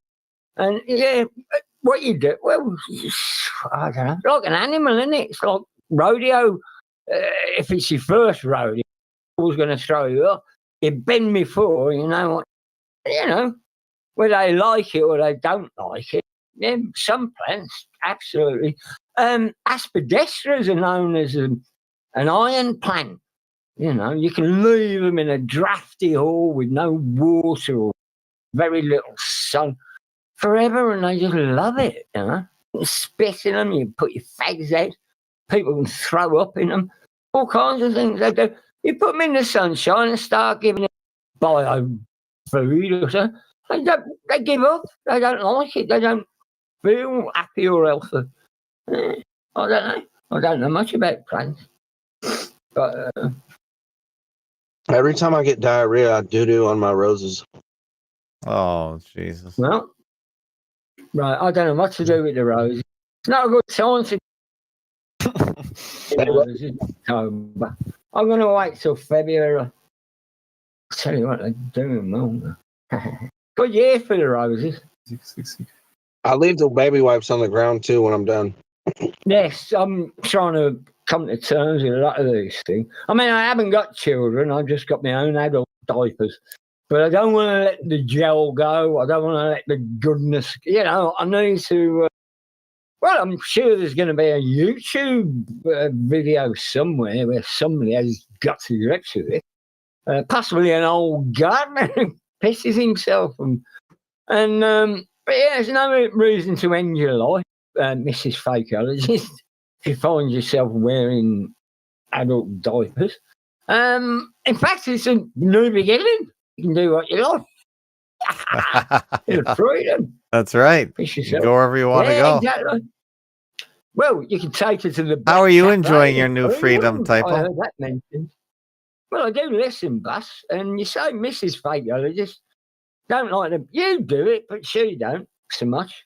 Go to the Black Cafe in Cleveland, wherever Susie was, suggesting.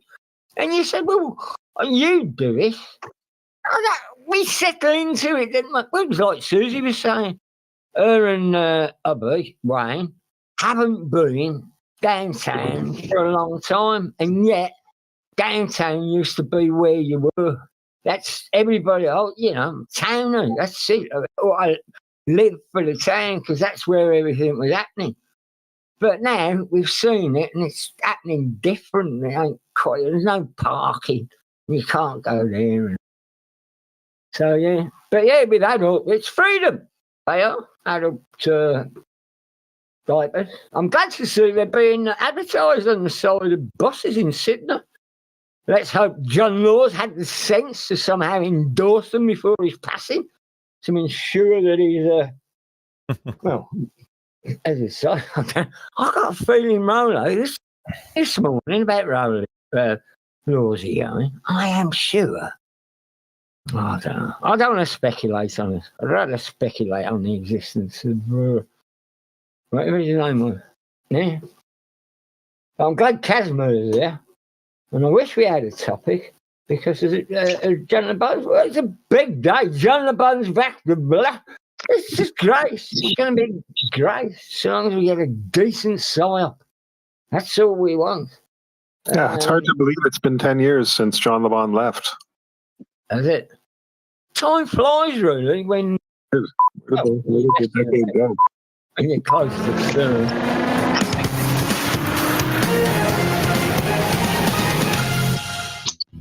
They guided me with psyops. Psychological operations. They guided me with psyops. Better than sticking a carrot.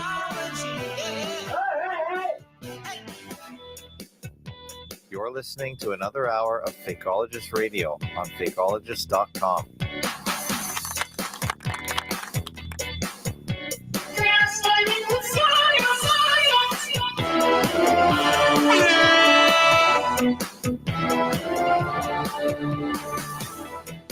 Hey, this is Loopy from Ireland, and you're listening to Fakeologist Audio on fakeologist.com. Hi, it's StreamerBit.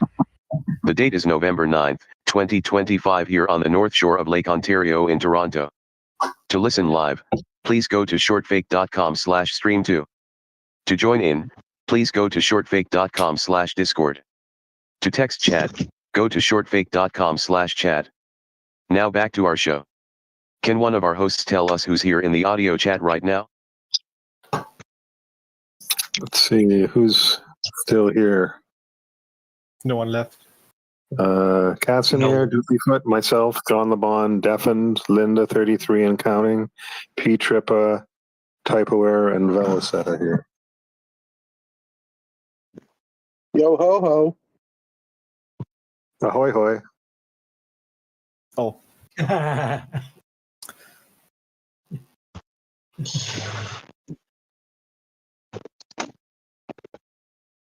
Linda, did you ever see that one movie where the grass starts making everybody commit suicide?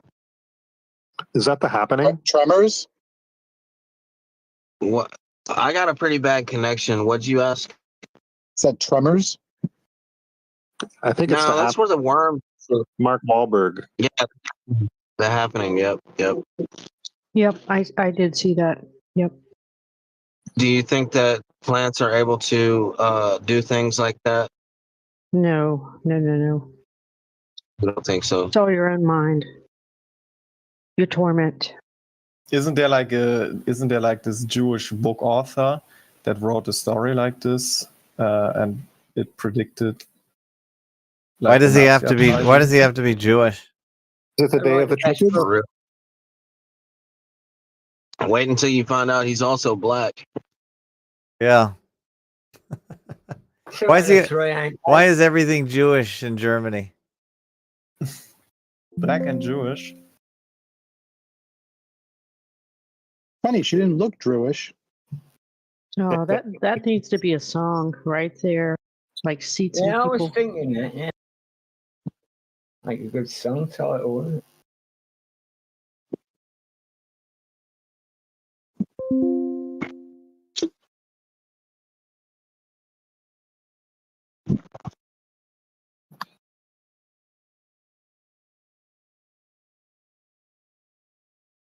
Do you think that, Dookie? That they can... I mean, it's not that I believe. I think it's in the realm of possibility. I think it's pretty clear that plants are able to communicate with other plants and animals. But as far as like being able to like produce some type of mechanism that interacts with us, I don't know. Maybe it's a maybe for me. I think you give. I mean, I do think plants do communicate, but all of nature communicates in some way, shape, or form. But it's not evil. They're not apt to kill or destroy. No, I'm not saying evil, but like you know how roses have thorns and like different shit has different protective measures it can take to defend itself. Most of the time it's unsuccessful, but like mushrooms and shit are poisonous and all that. But it's like, who knows? I guess you'd have to be some type of evolutionist to say that they could somehow develop a a plan to wipe out the evil humans. Yeah, I don't see it. It's like AI is not going to do that either. Yeah, It's not going to become sentient to wipe out humans. I don't think so. You're probably right. Takes one mad scientist on his own working, and that's it. I only came in here to try to figure out if there was actually a travel ban. Yeah, you're good. Now that there's not, I'm let down. I'm let down in a big way. Well, it's like a travel ban. What was that movie? It was called Planes, Trains, and Automobiles.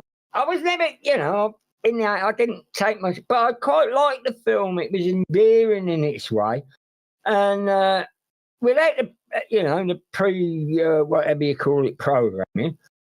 If you get stuck in America and you got to get somewhere, it ain't like so if we get stuck here or something happens, you can actually get somewhere. You just start walking towards it and you'll get there. America, how are you going to get from one end to the other? You can't. You got to sit there and wait, ain't you? I suppose, or enter into a kind of existential road movie. But if they have brought it on, I mean, when was the last time they restricted travel in the US? Was that during the COVID? Perhaps. I mean, it was nice. The government's not able to restrict travel. It can only restrict commerce. And they presume that most people traveling are actually in commerce. Yeah. Just a little. So what? Most people won't be able to get on planes. It's important if you're a VIP. Will make, in other words, it's just you don't need that many bloody aeroplanes. How many aeroplanes fly from, let's say, Seattle to I don't know, anywhere? And are they full, or are they half full, or is nobody on there? Because here, you've got smaller planes, I suppose. But yeah, it sounds like a biggie to me. I mean, I know it ain't fake holidays. They're only normies that are being held up. We're not bothered about them, are we? But yeah, either way, it's paving the way. I wish I had to. Paving the way to some kind of a civic, disruptions, ain't it? So I don't know what happens. You got your sons giving up. You'll sit down, glue them back to the television set. I've no idea, but it does seem a little bit heavy. You'll have to take it see what happens. Do you think there'll be civil unrest? Do you think we might lose Detroit? Somebody said they nearly went there, yes. Does anybody know if there's a way to activate subtitles for people that are talking? No, that'd be handy. What did you got? Nobody here understands typo. I'm not sure whether it does. It does live subtitles. Maybe it may only do them for videos that have been pre-recorded and not live streams. But it'd be interesting if it did do it. Yeah, then we might understand typo exactly. Oh, I'm here to help. I'm here to help Casimir. He can understand me perfectly. And English is not his second language. Huh? He knows what I'm getting at, do you, Casimir? I don't want to become his truth uncle. That's a no. Less than professional. I thought I was the only one that wasn't able to really understand all that much. No, that's everybody. We try. Yeah. I'll mute. That's always his comeback. He'll mute. He'll be back in 30 seconds. Oh, no intercourse is no intercourse.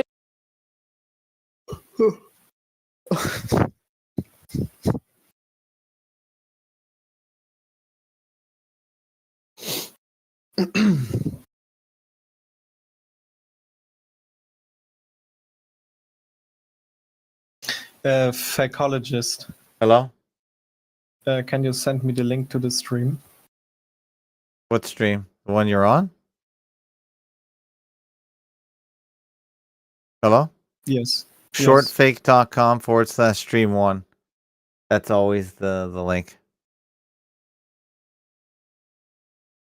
I hope you're going to share it with the Aryan brother. Did you just Casimir. want to? Yeah, you can. You don't have to be here to listen to it. You can just listen, if that's your intention. No, it's fine. Did you get it? Shortfake.com/stream1.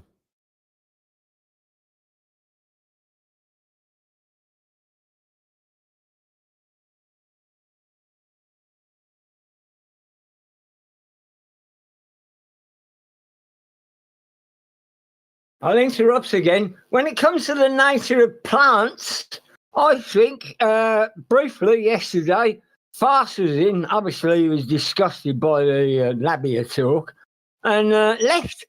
But he has had, I don't know, between the lines or whether, he has been circumspect about fessing up about what he's been up to with the ingestion of plant materials. Oh, right, But yeah. I have, in lots of occasions, come across people who have had what you call an interaction with a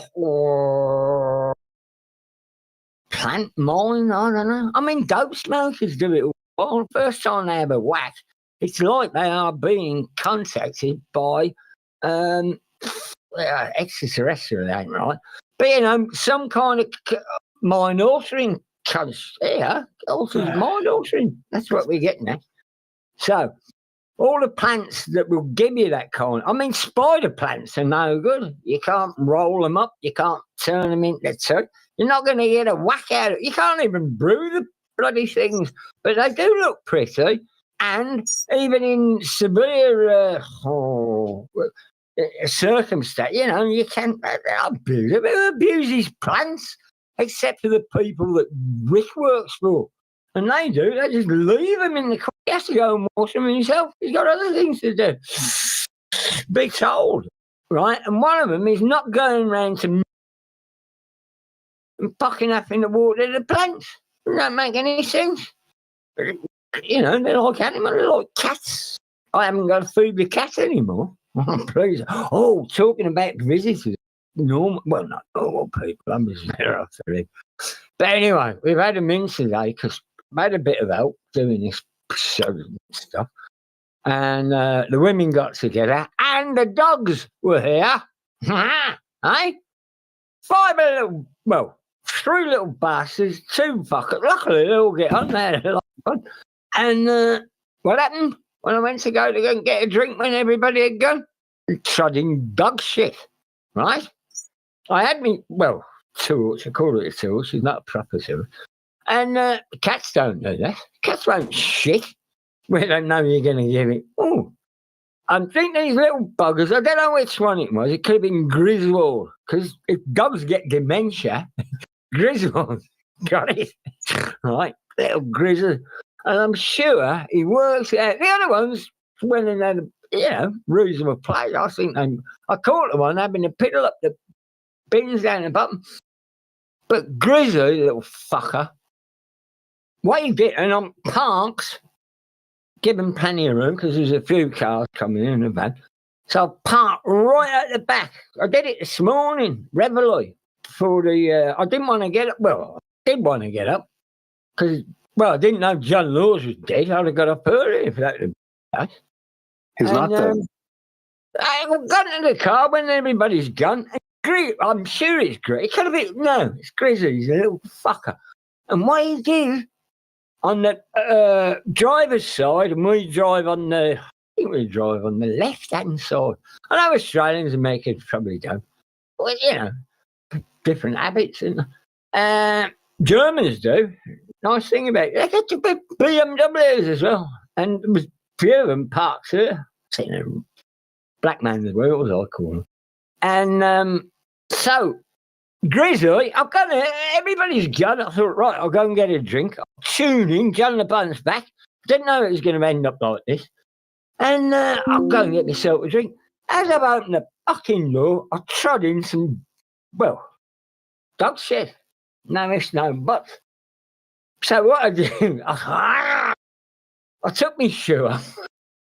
I went over to the bottle shop. And I walked in with only one pocket. Luckily, Colin, the South African mercenary, was serving. And I thought, so he don't take any notice. He just keeps telling me, why don't you get a basket? Why don't I'll do him. Why don't you get yourself a basket, Chris? I said, I'm all right, I can carry it. He can't add up either. I don't know why they give him a job. When he dies, they'll probably have to me the job. He's been all right, Colin. Big shout out to the South African fakeologists. They don't get a lot of them. But that's because you probably can't fly in a straight line. Terrible. Tabletop mountain. Woo-hoo. Imagine it. Oh, Christ. There he goes. Oh, gone now. So, what was the point of that story exactly? There was no point. There is a point. Cats are cool and dogs leave mess in your way. That's the point. And a cat could do this. I mean, cats are, their ways are craftier. Don't underestimate a cat who'll come and piss on your computer. It don't matter what fucking operating system. Don't matter how many plugins. A cat pisses on your computer. That's you. Frazzles. I've heard of. I don't like cats. Like I'm all grow on you. They're not thankful that you give them food. They don't want to play with like you. women, Casimir. They bite you. Aye. See, dogs. if you remain a bachelor, some cool stuff. And if you remain a bachelor and manage to. Why do they have to thank you? Is my question. Why is that? Why do you need praise They don't from have a to, cat? you know. But I'm saying a dog is more. Yeah, man's best friend. More like A a dog slave. is more controllable. Yeah. A dog can be a slave. A dog can be your, your companion. Your friend. A cat cannot be your friend. No, he can't. Yeah, they can. I have two cats, and they're Cat doesn't give a shit if you die. Yes. They do Neither operate does a on a dog. psychic level. Nature just accepts death. I mean, Humans are what doesn't accept death. Nature accepts it perfectly. They may mourn for a few seconds and they go back to life. Because that's what life is about, right? Humans are the ones that can't handle it.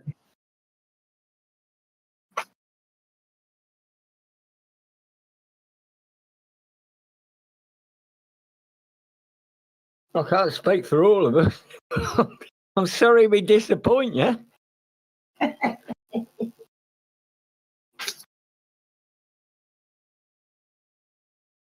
No offense, Casimir. I know you're young. This is life. Things die. Got to get over it. This is the sum total of your life's wisdom, Linda. Did I say that? Well, you're acting like you're older, so you have some wisdom to impart, and then this is what we get. I mean, she's right. Am I not right about death?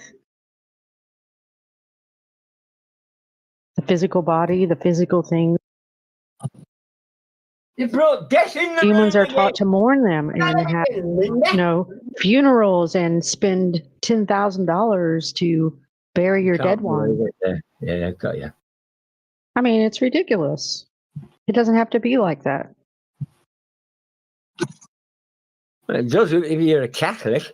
I attended a Catholic height of the COVID, and I have never since as much, and I really don't. I can't remember the last time I went to Catholic church, if ever. I think I went to a Christmas mass with a bunch of fucking paddies who were lost. Can you show me the church? I said, yes. Are you coming to mass? It'll be over in half an hour. We'll have a drink. So I did. I didn't make it a habit, never would. But I had to attend. I didn't have to attend it, but I did. And it was the biggest jake you've ever fucking seen. It was in the middle of COVID. So all the minions, handmaidens, whatever, laws you would but are, members of the church, possibly that. Anyway, so they've got masks, the pews. I mean, I am familiar with the inside of the church, but I didn't attend it. I didn't funeral. We went through funeral. I used to go in the pub next door and wait till they all come out. There's nothing to do with me. But, and we Was went it open casket or did the body funeral. have a mask on too? Just It curious. was horrible. It was disgusting. That's why I never bothered having one for my mother. I thought, they ain't pulling this. Humanitarians, well, they still wanted 30 quid, make a eulogy for something. I thought that was funny. What Ab said this morning when we were in the midst of the John Laws tribute. He might as well use this for Rolos, get the obituary in early. So, But what were you on about again, Linda? How you wouldn't have Casimir's children? Why not? For an upstanding member of the fakeology community, I'll be well, Pat. Legal matter. That's what you know. Eh? So, I don't know, IVF, just straightforward impregnation. But you couldn't. I assume you couldn't do it and then adopt him, because if you adopted him strictly, that would be incest, wouldn't it? So what you'd have to do is become impregnated and then adopt him to make sure that the child is brought up according to the pair of, your wishes. It doesn't have to be a romantic relationship. What I heard is that an older gay man adopted his younger gay lover so that he could pass on his estate to him. And it was easier to do it that way. Probably, yeah. But it was easier to do it that way than another way, allow the lover to inherit the estate. Well, this is one of the things one of the problems I have, it don't matter what denomination are, is that they resist accurate reform and then they just fucking try and cash in. Gay marriages or whatever. And ain't going to happen. Oh, it's going to happen. Come on, come back. We want you now. Go and get some money. So I don't know. I don't really hold it in it. I'm like you, Linda. In fact, I asked Greg Chance earlier, but he was missing. Well, he was eating, obviously. And there's a sunk negative land. Oh, are they American or Canadian? Who knows? But when it came to mashups and stuff, I mean, it was early doors. Obviously, a lot more difficult just taking a few sound grabs and putting it over a track. But one of them was negative land, called the Loudspeaker Spoke Up and Said. And at one time, he goes, the loudspeaker spoke up and said, Christianity is stupid. Anyway, when I was fucking about once, I thought I'll cut the anity bit out and I'll just go, Chris is stupid. My name is Christian. So I thought, for me?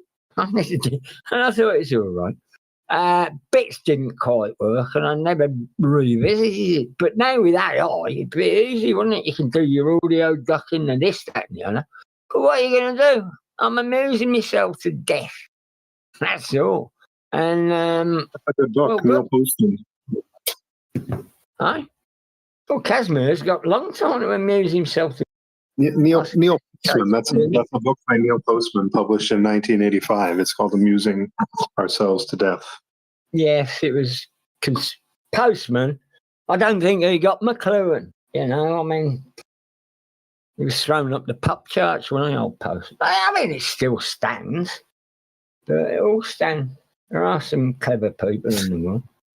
Why didn't John Le Bon put in for the John Laws spot? I mean, he could, I don't know, transmit from Plovdiv, see how it goes, get Rolo to ring in a couple of days, What is it, stack the deck, and who knows, he could be back for the New Year's in Australia, and have his first fosters, like angels weeping on tongue, back in dear old Melbourne, shall I Did he go to Melbourne? Because here's the thing that I recalled the other day talking about Australia. Is Melbourne? I think it was called Melbourne Grammar School. It's obviously bigger than that now. But it wasn't, Melbourne Grammar School. And can't even remember. I'll shut up anyway. Nobody else is speaking, so you might as well continue. What about John North? Well, that one. Where's Rolo? He should be making the eulogies. I mean, no one can get a word in edgewise. So what? What's that, Anna? Not Anna. What's that name? Linda? Don't call me that. No, I think Casimir wants to say something, but No. I'm fine.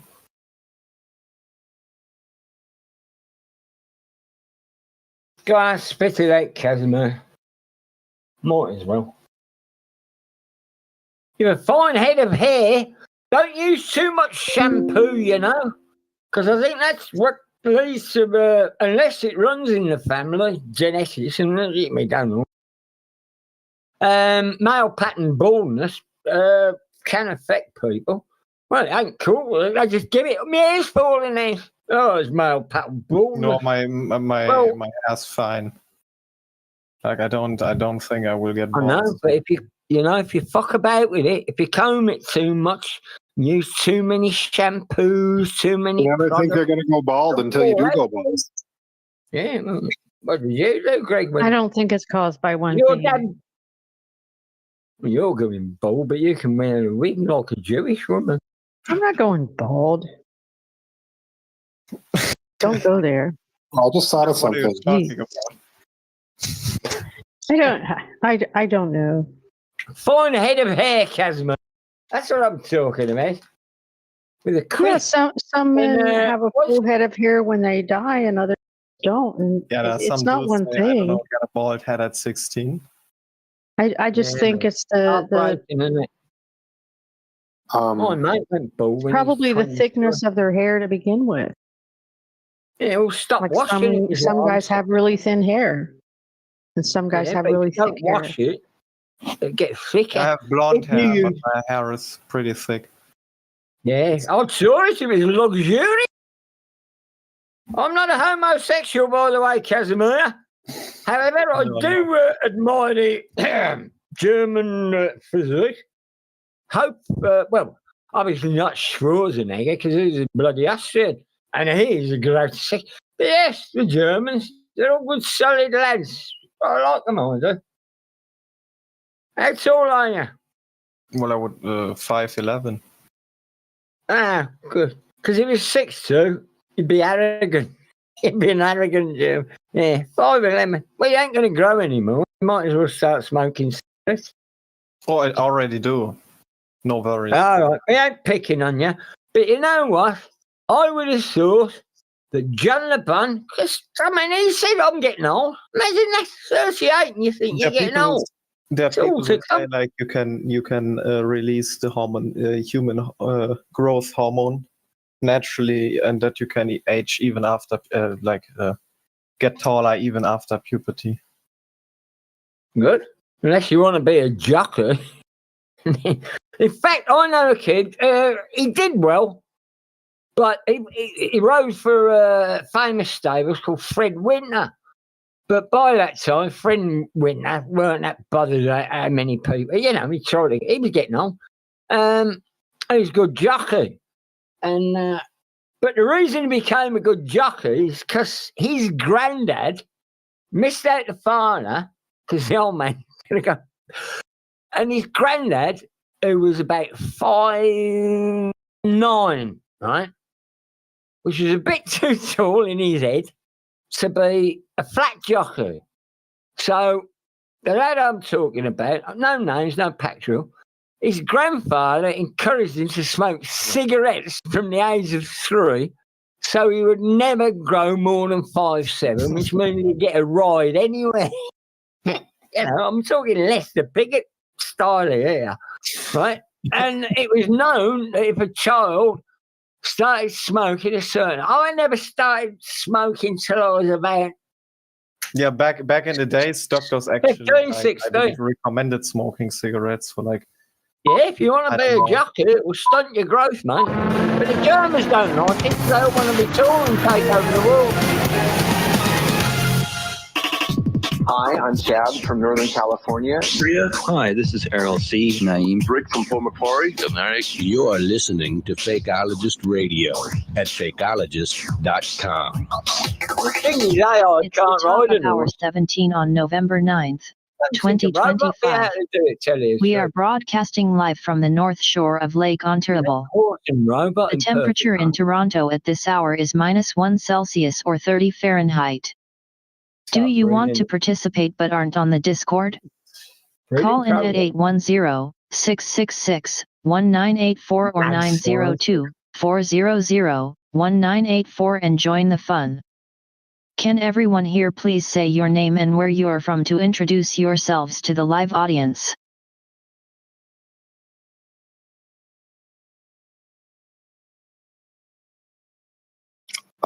Speaking of Dick Cheney, I wanted Tim to play this clip of Norman Mineta testifying about Dick Cheney's behavior on 9/11. And Tim never played. 9/11, yeah, 9/11. Well done. I'm gonna play it now. Yeah, and it's 9/11 today. So how fitting. I wanted to focus just a moment on the Presidential Emergency Operating Center. Focus. You were there for a good part of the day. I think you were there with the Vice President. And we had that order given, I think it was by the President, that authorized the shooting down of commercial aircraft that were suspected to be controlled by terrorists. Were you there when that order was given? No, I was not. I was made aware of it during the time that the airplane coming in to the Pentagon. There was a young man who would come in and say to the Vice President, the plane is 50 miles out. The plane is 30 miles out. He whips his neck around. The plane is 10 miles out. The young man also said to the Vice President, do the orders still stand? And the Vice President turned and whipped his neck around and said, of course the orders still stand. Have you heard anything to the contrary? At the time, I didn't know what all that meant. And the flight you're referring to is the flight that came into the Pentagon. Yeah. That was funny. No, there were no flights, so the whole thing is a bunch of garbage. It's a huge negative. Whips his neck around. He whipped his neck around, and he said his villainous words. Why would his name be Dick Cheney? Dick Cheney. Uncle Dick. Shane Dick. Like chains. This remembers me like of what was it? The preschool teacher, the elementary school teacher of George Floyd. She was named Waynell Saxon. Waynell Saxton, yes. Waynell Sax.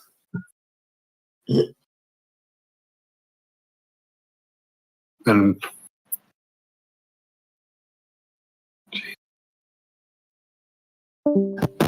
he relished playing the villain role. And in that movie about it, Vice, it's implied that he killed that he murdered his father-in-law, who was like abusing his Dick Cheney's wife, his father-in-law's daughter. That's the implication. Wasn't there a video of me that went with that? He whips his neck around. It's Norman Mineta's testimony to the, I think it's the 9/11 Commission hearing. Didn't he get caught up in UFOs though? Wasn't he from somewhere like Mineta from Minnesota or something? I think Mineta was from Hawaii. Oh, well, I am. The next year now, September. I mean, I know it's 9/11. Real not.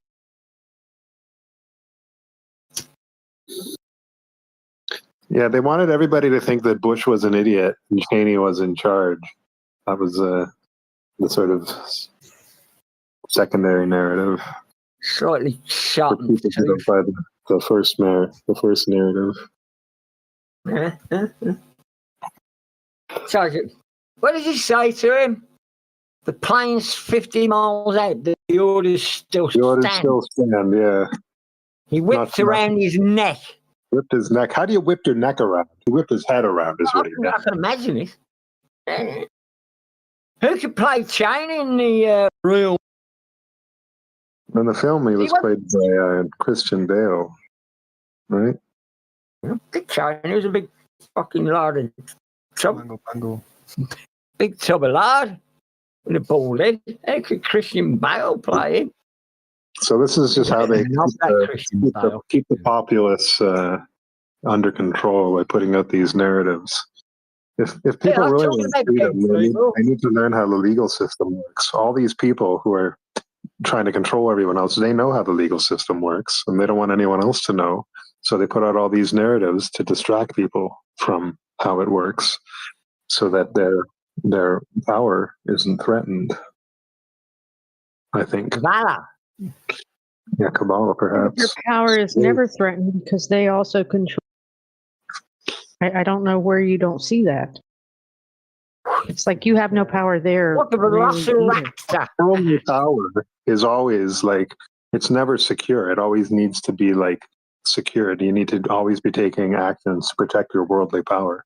It's different from spiritual power.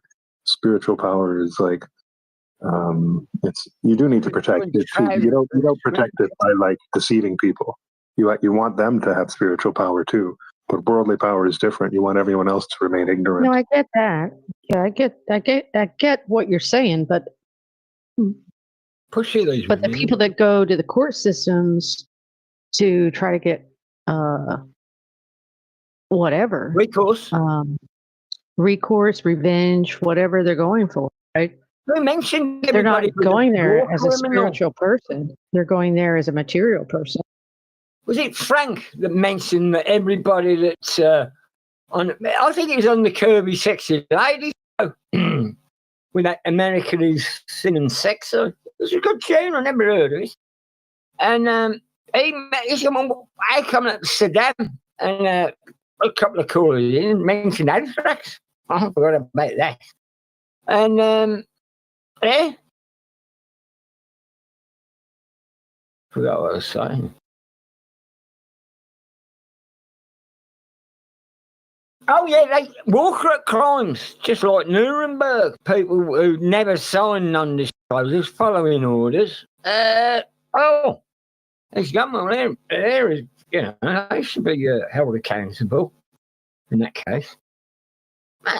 These things take time.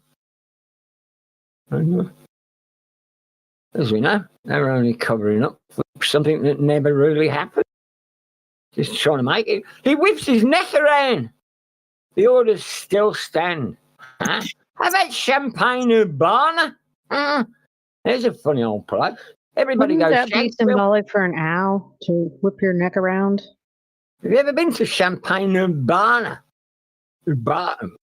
Everybody goes Shanksville. But I remember Champaign. Is that it? Champaign-Urbana is where?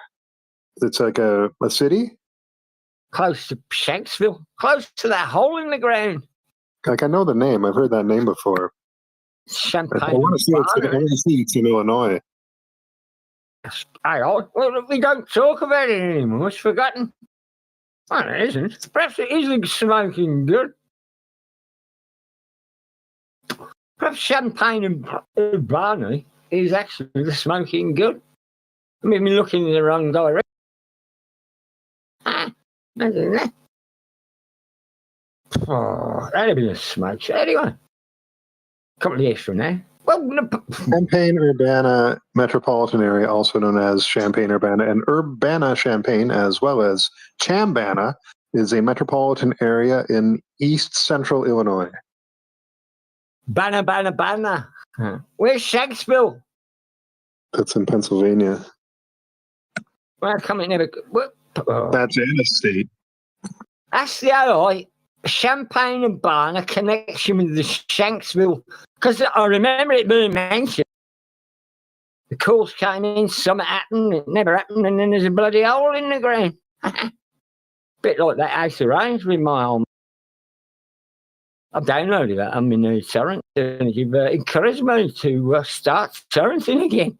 Fuck streaming. I've downloaded my micro torrent. Yes, I'm going to open up my RSS feeds one of these days. Streaming. Greg, you wish to read a book, it'll save me doing it. And I'll listen to it. But what shall I read today? I'll read the part from last week that had an effect on Linda. According to John Law. Okay. 10 Commandments and John Law. Just make it up. Get all that. What would you read? What'd you fancy read? I'll read the part about how women are illogical. Not From, Timothy 4. I'm out of the Bible again. No, from. What are you saying, Timothy 4? You mentioned Timothy 4, I never. Did you mention it last night when I was drunk? Who? Timothy 4. I don't recall. What is that verse? I'll look it up. I don't know. That's what I mean. Well, how I practically woke up thinking, hold on, here's a response. It's Timothy 4. I'm not a complete, what do you call it? I just have issues with, God's all right, but I don't know. Is it 1 Timothy or 2 Timothy? No, Timothy 4. I don't know how many. There's only one. There's loads of Timothy, but 4. There might be Timothy 4:1, Timothy 4:2. Anyway, but there are two epistles to Timothy. 1st and 2nd Timothy. Anything else? Don't read from the Psalms. I'm sick of them. They're very. The Psalms. What was that movie you were telling us about last night with Rod Steiger as Joy Boy? Oh, The Loved Ones. I know, black and white, Tony Richardson, Life and Death, the commercial into from an Englishman's eye, been introduced to how the Americans do with their open casket policies. I don't know. It's all right now. If you want to play a clip, apropos of absolutely nothing, I suggest that you play Rod Steiger singing Mama's Little Baby Lovejoy, or whatever his name was. And he sings this song in an ape. I mean, obviously, Rod Steiger. I don't know, did he was a woman? I don't know. Could have been. But he seemed like, a masculine man, as it were. But there again, those Jews, well, Germans, the same. They can, especially the accents, they can come in. But he seems like a sensible type that has been tasked with running this particular funeral home. His mother is, she just eats out the fridge. And he doesn't talk badly of her. In fact, he loves her. Keeps giving her chickens and opening the fridge. And it's Rod Steiger singing. Put that there. Mind you, he did sing Poor Dodge. To spend more on swim trunks because of my giant meat pipe. Sorry guys, what did I miss? We talking about Dick Cheney, are we? Some Dick Cheney action. The clip of Norma Mineta testifying how Dick Cheney whipped his neck around and said, "Of course the order not to shoot down the plane stands. Have you heard anything to the contrary?" That was Cheney's big villain, his big villain review. As well. Yeah, but he didn't say. Yeah, but he did not say anything about the order to shoot down planes. He just said the order. You don't know I'll what put to you a crazy idea, right? So most of us would agree the planes look cartoonish, okay? Just like getting sucked into the buildings. It's silly, right? Yeah. But how do we know that there actually weren't any planes? Like, I don't believe there were planes. Well, there's no evidence. I don't know if you saw the research on Clues Forum, but there was a big thread about trying to get the flight manifest for the planes, and there are no flight manifests for those alleged flights, which is very unusual. Those flights are fake, and the victims and all of that, like, we're all on the same page there. What I mean is if someone says to you that they think they saw a plane, how do we know they didn't? Well, they could believe it, but if what do you get out of believing that there's a plane? I don't believe there were planes or victims, bro. But what I've been reconsidering lately, like say with the Charlie Kirk thing, right? Looks fake. Most people here would agree with that. But that's just the footage that we've seen. So I'm saying, but what is the concept? What are the consequences of you believing that it's real? Like, what is that? What effect does that have on your life? But it exactly? told you I don't believe that. Oh, no, I'm saying hypothetically.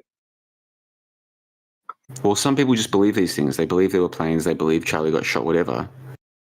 How can I say I know for sure that they're wrong about that? Unless I was there. Okay, so say you start to accept their story. So what? I'm not accepting it. Why are you doing that? A hypothetical person, hypothetically, and what does this do for this person? Like, how does this affect them mentally, psychologically? You have to ask them, Greg. You talk Okay, to so I think what it is, it draws you back into the world of just worldliness, and that's not a game. That's a loss. So it's a position. You say, this is bullshit. I'm not going to have anything to do with your bullshit. I'm going to remain above your bullshit. You can stay down there in the bullshit. I'm going to stay up here and live my life the way I want. So you can agree to disagree with them. I think that's what you're saying. You can agree to disagree with them. They can believe in the death.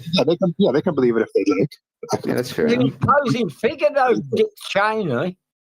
He was an imposing figure at the time. He was a man in It's a pretty cool photo of him where you've got him at his desk in an office, and there's the TV. Remember those old square TVs? Remember back before TVs, there was like you could buy square TVs, and he had like a square TV in his office, and there's the Twin Towers, smoking, and he's watching it from his office. It's a pretty cool photo. I saw that, with the reportage of his passing, obviously. But yeah, at the risk of getting bogged down in a circular thing that just goes around in circles here, a figure eight, as Crazy Dave J would say, my truth uncle Crazy Dave J would say. What I've been thinking about lately is the certainty that some people have. They know what happened when they weren't there. And to me, that's different from saying, well, I don't believe it, and I'm happy not believing it. And you're even accepting that there was that there was an event. Like it's all just to draw you into this. So you're saying there wasn't even a there? Is that what you're saying to me? Anytime you accept it, you're like giving a part of yourself away. There for sure, something outside yourself. There's a there for sure, 100%. It's all.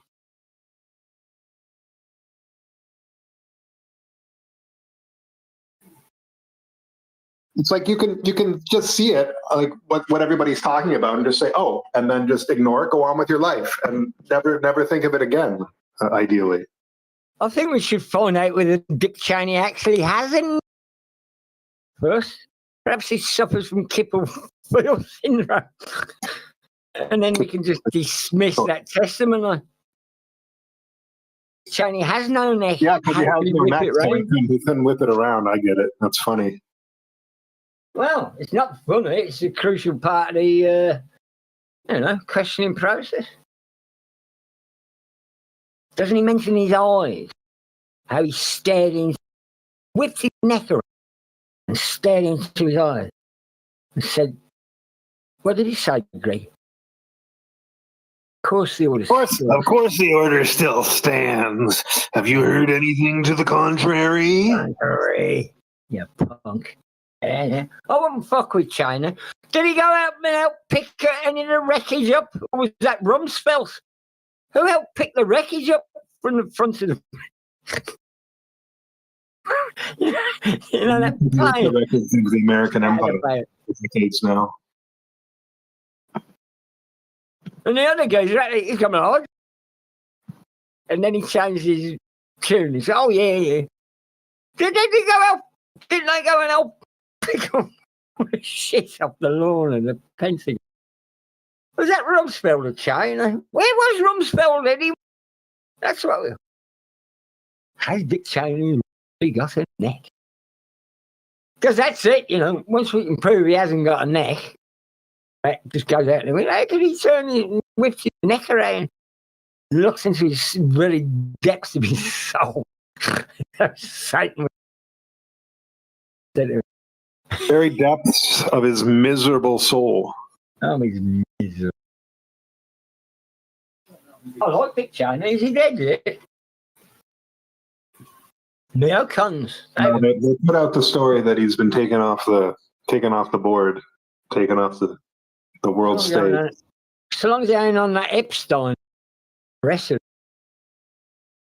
I remember there was a story circulated that he was on the client list of some Hollywood madam. This was probably when he was still vice president or shortly thereher.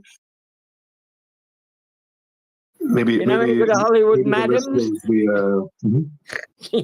You recommend any ever go there? No, I don't have any recommendations. How about Billy the elevator guy? He's bouncing on the cassette running. I'm not saying I'm going to go there. No.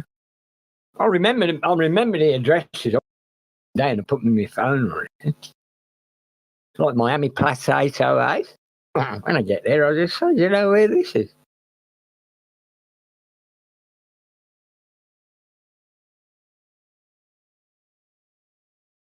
If it don't work, I'll have to make sure the money holds out.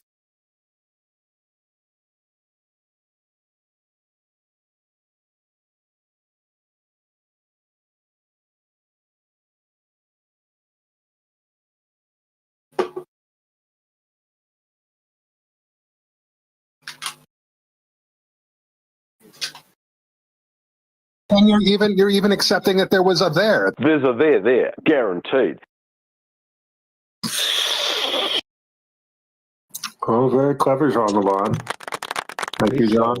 So now we're questioning whether there was a there, which I like skepticism when it's used appropriately. So maybe there wasn't a Utah Valley State or Utah State Valley, whatever the hell this university was called. Maybe that isn't there. The whole point is a concept. The point of that concept is to draw you into the world and its worldliness. Okay, that doesn't really mean anything to me, though. That's the only problem with what you just said. How long ago was it now? Did you mention the September 10. Yeah, I know, September but 10. I think Greg mentioned it'll be 25 years next year, won't it? No, September 11 will be 25 years next year. Yeah, but when was Charlie Kirk? Yeah. Charlie Kirk was September 10. Yeah, that's right. Yeah. So I'm doing a bit of calculations. Old Casimir, our sperm donor from Germany, wasn't alive. John, you would have been. I was in high school. I was in year 8. I was in the second year of what we call high school in Australia. To spend more on like swim trunks because of my giant meat pipe. Yeah, well, that didn't exist back on 9/11, September 11, 2001, did it? I know. Would you say you get a bit of a punky smell around the old crotch region? And then the labia to balance this. I think what's happened is this year I found myself questioning the dogma that some people have, and that maybe even I had years ago, like dogma about, I know, and it's like, well, no, I know what I've seen in the evidence and my conclusions about it, and some things can be known, like the world that we can empirically observe, but all these stories on our screens, like for example, all of these events that happen, if these people are as powerful as we're led to believe, why couldn't they wait for a real event and then release bullshit footage about the real event to get the so-called awake people saying, aha, look at this bullshit footage, it's fake. Why couldn't they put out a fake smokescreen if they're as powerful as we're led to believe? You know what I mean? Why did some Netflix... They operate on a time schedule. Everything is they have to have certain things done at certain times. Yeah, so why would they want to do something shows get cancelled for the second series? Something time that they needed. Hold on, typo. Dookie Footy's making a point. I think he said something about they operate to a schedule. or a timeline or something. Yeah, I'm just saying everything is pointing to that they have certain time schedules that they stick to when they're doing these things. And so, like, yeah, they could wait around for something organic because accidents do happen. But when they need something done at a certain time, they're just going to manufacture something and call it a day.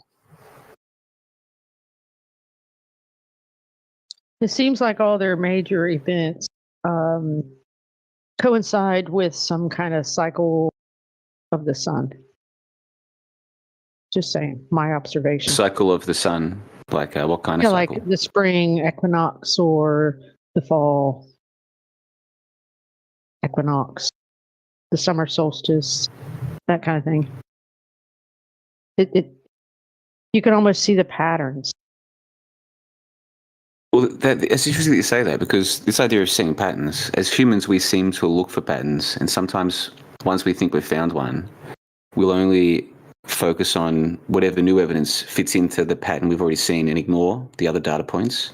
It's a natural human tendency to do this. I wonder if we're doing that with these events. Like, if we think, oh, it all follows a timeline or a pattern, are we only remembering the things that we think fit into that? Oh, I'm kind of out of the loop because I don't investigate these things very often. But I do know the big events always have agendas for some reason. It's like whatever they're doing, it always progresses society in a certain way. And it's not forced. It's society accepts it or doesn't accept it in a way to where it changes things.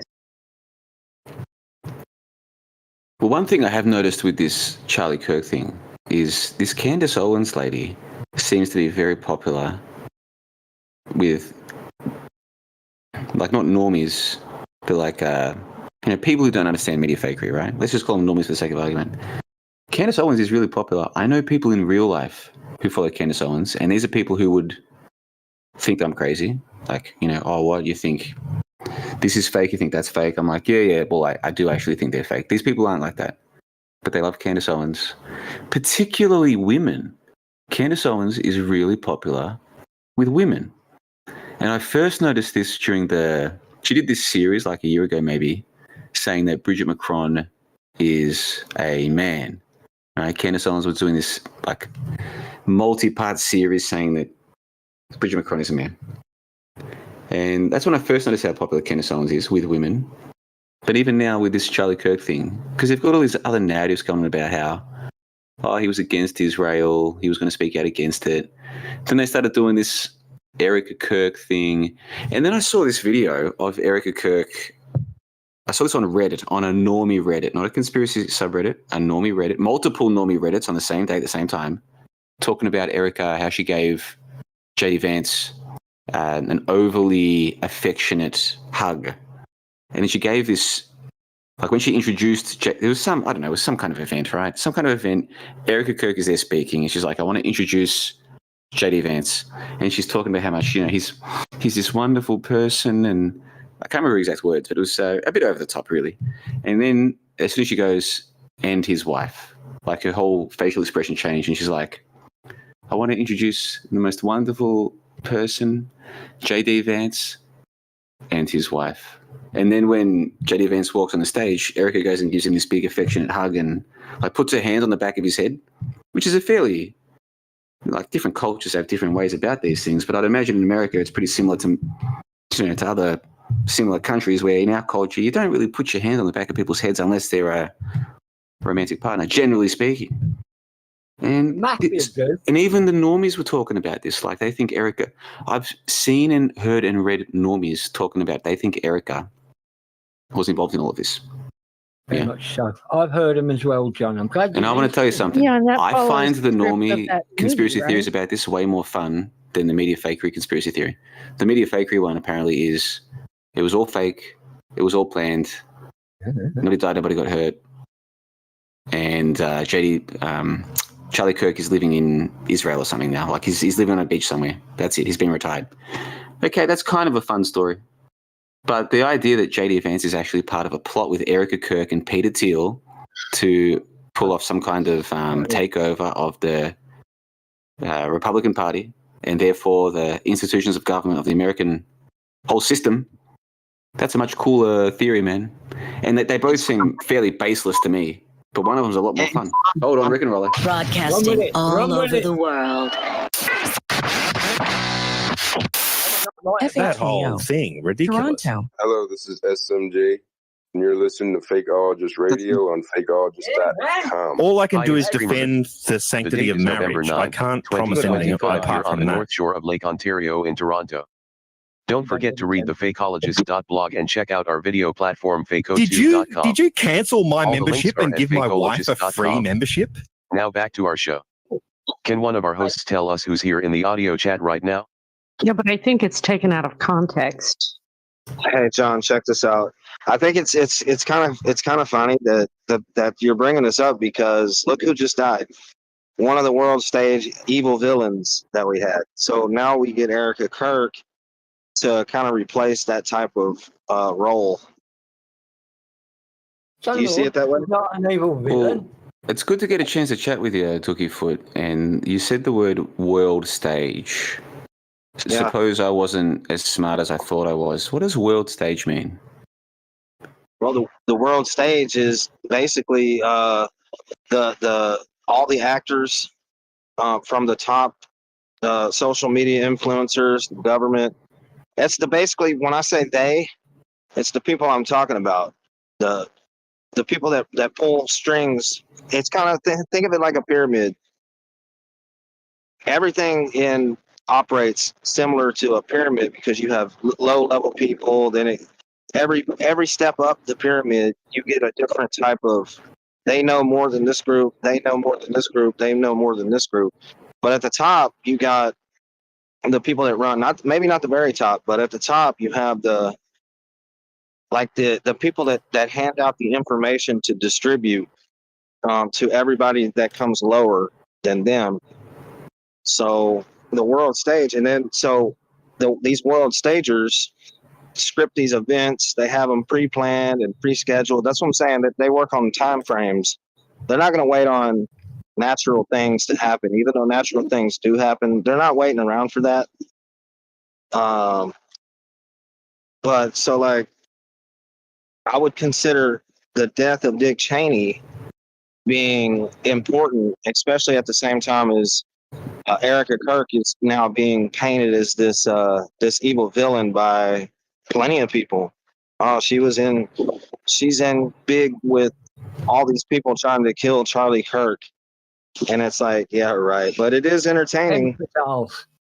They got to keep us entertained. Well, I appreciate that response, man. Yeah, because I heard Tim Osman when he was with Ab the Fakeologist on Monday talking about the world stage. And I've heard Tim talking about this before, and it's like, is the world stage just the stuff that we pay attention to on our screens? So the politics, the movies, the news, and the sports. And it seems like that's pretty much what it is. Like, it's the people who are popular enough for us to pay attention to them. But it doesn't include us down here. We're not part of the world stage. If I'm understanding this properly, that's basically what we're talking about. However, in the Ohio Rock. Well, it's also possible to be part of the world stage without having any role in it. You know, most people, in my opinion, most people are just extras on a set that they don't know they're in. They haven't gotten away from the stage. They're still attracted to the show that the world stage gives them. That's why they're constantly putting out content.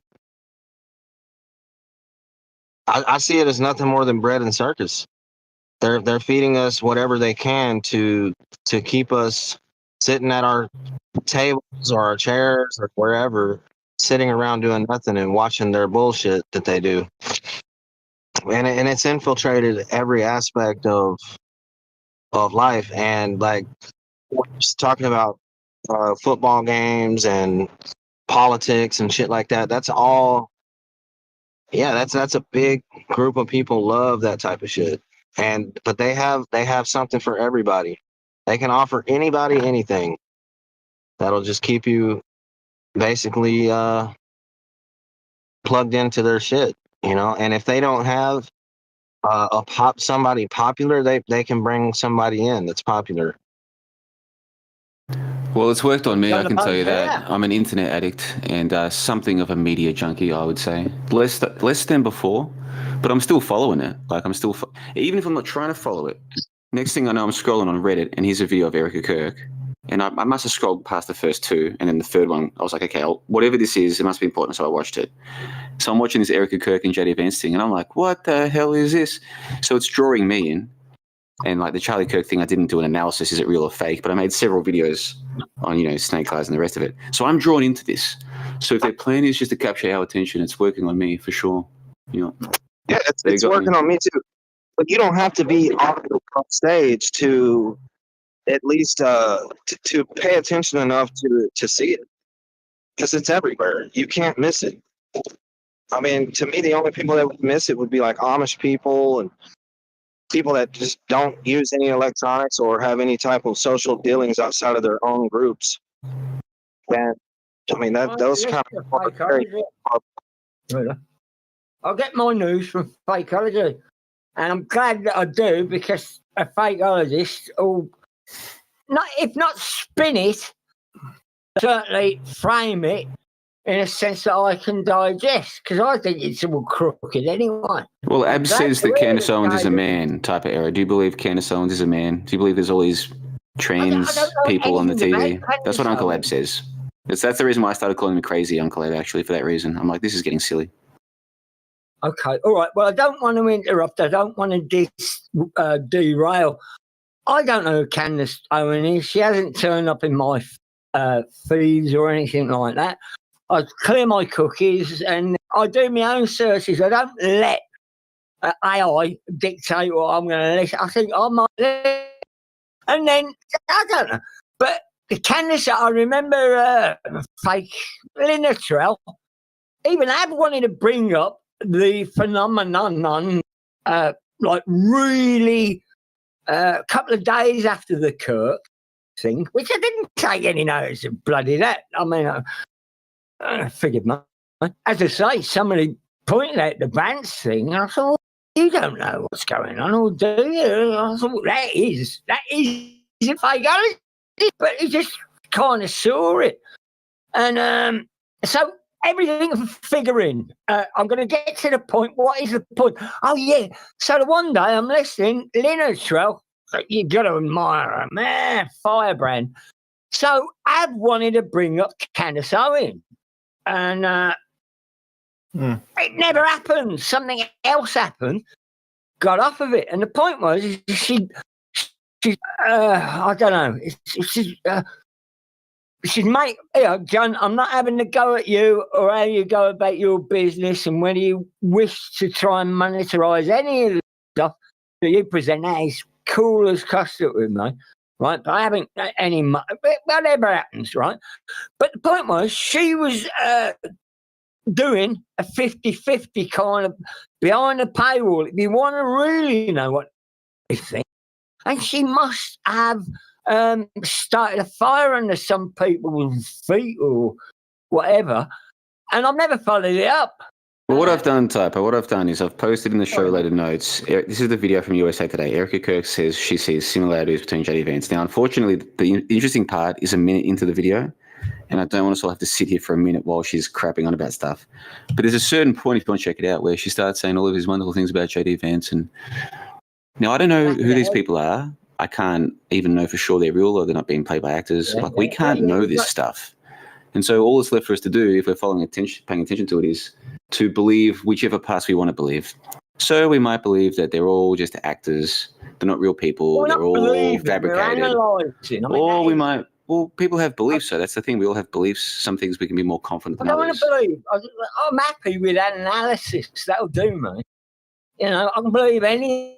Well, I was trying to make a point. Let me just make this point. I can see why Candace Owens and these other people are so popular, because they're telling stories that are more entertaining. Because the truth is, none of us actually know what happened. So the people who tell the most interesting stories about what happened get more attention. And so the more interesting stories, Erica and JD and Peter Thiel. Are you suggesting that it is being presented as some? You said they had kind of looks towards one another. I mean, these people are trained in presenting themselves on a world stage. I was listening, and they are trained. So Well, that's the any thing. This could be a giveaway- clip that was fabricated to get people talking about it. It could be that they've just been told, all right, now we're going to do a that's what thing we're where it looks here like you to two are lovers, right? Blah, blah, blah. That's the whole point. We don't know. We're not there. We don't know these people. So all that's going to be left is to either ignore the whole thing, which we're not doing. I'm not doing that. I'm still paying attention to it. And so is Ab, and so is Tim, and so all the people who do this stuff. So we can either ignore it, which we're not, or pay attention, which we do. And then we just come up with our own narratives about it. It was all scripted. It's all following the solstice and the sun cycles. It was part scripted, but there was, people who were in on it who were actually with and against Charlie. Actually, they did it. Israel did it because Charlie was going to expose Netanyahu. It doesn't matter. These are all just stories. And Candice, they're all just stories. She's a Jew, or some. See, I don't know any of the narrative. Candice, I'm glad you're getting to this point here, because I could have done the research myself, but then I would have been down the rabbit hole. And I'm getting too long in the tooth for rabbit holes, whereas, it's not your bread and butter, and I know you're having changing, because you're banging your head up against the wall. You know that, don't you, John? Really, we all are. You're as bad as me, not as bad as me, but I've been banging my head up against walls. If you get to the position when you're banging your head up against the wall, then everybody should be aware of this. But I like the idea that somebody else, fakeologists, come in with a story, the hot button topic, and then as fakeologists, and that's on the header. That's on when you landed on that page on deconstructing media, whatever it used to be. Oh, Christ, I can't remember what it was saying. I still enjoy it too, Typo. I still enjoy it. I still enjoy listening to Crazy Ab the Fakeologist and Tim Osman and Quantum of Conscience and all these people putting out their stuff. I still enjoy it. I'm actually not saying there's anything wrong with it. What I do see a problem is the people who become dogmatic as though their belief system is the correct one. Then it just becomes like the religious arguments, right? Like, what's the point of that? To me, that's strange. And I'm noticing it more and more the last few months. And that's where I see the issue. Whereas I'm telling you, I don't know what happened. I don't know who these people are. I don't know what the agenda is. I don't know how much they plan this stuff ahead of time. I don't know. I'm not there. I don't think anyone knows. But no one wants to hear that. They want stories. They want to think the person they're listening to has it all figured out. People want certainty. They want stability. And that's what they're going to get. And guess what? The Candace Owens are given much better stories than the truth of people saying, oh, it's all scripted. The agenda is distracting. All of these events, the agenda is to distract you from things. From what, Greg? What are they distracting me from? What are they distracting me from? From yourself, from being introspective about yourself, from your own goals and purpose in life. And also, to a secondary degree, I think, is to distract from how the legal monetary system works. That there's no more legal monetary. A few people are controlling all the resources and that sort of thing. But ultimately, it's just to distract you from your true self and purpose.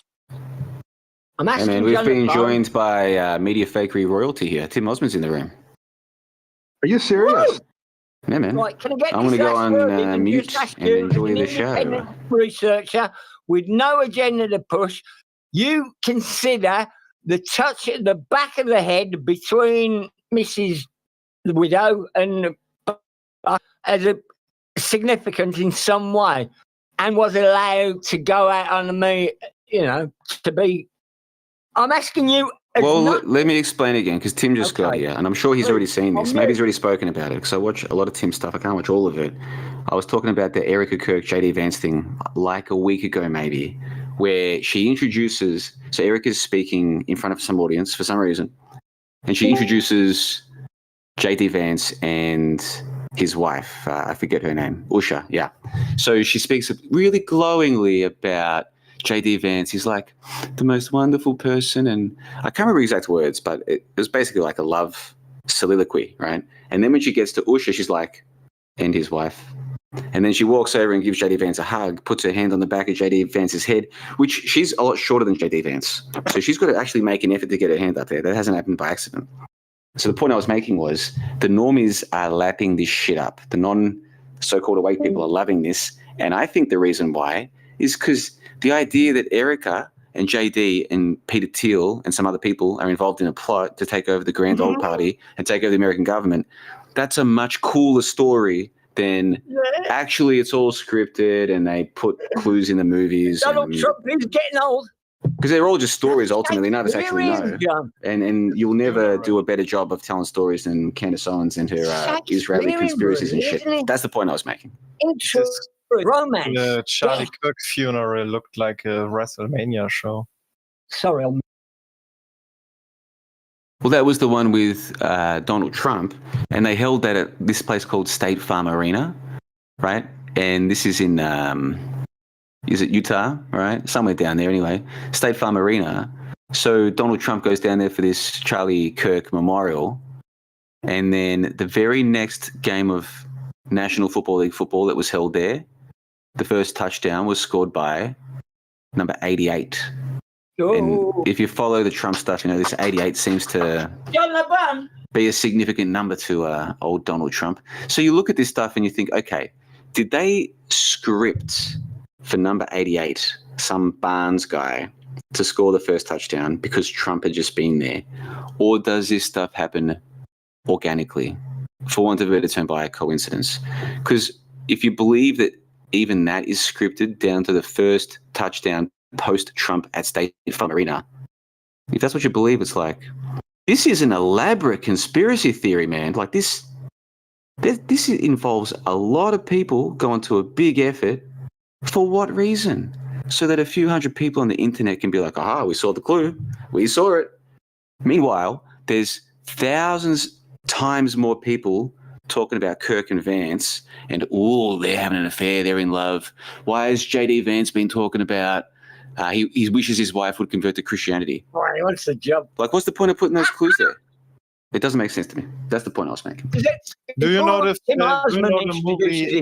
movie Snake Eyes? John LeBon?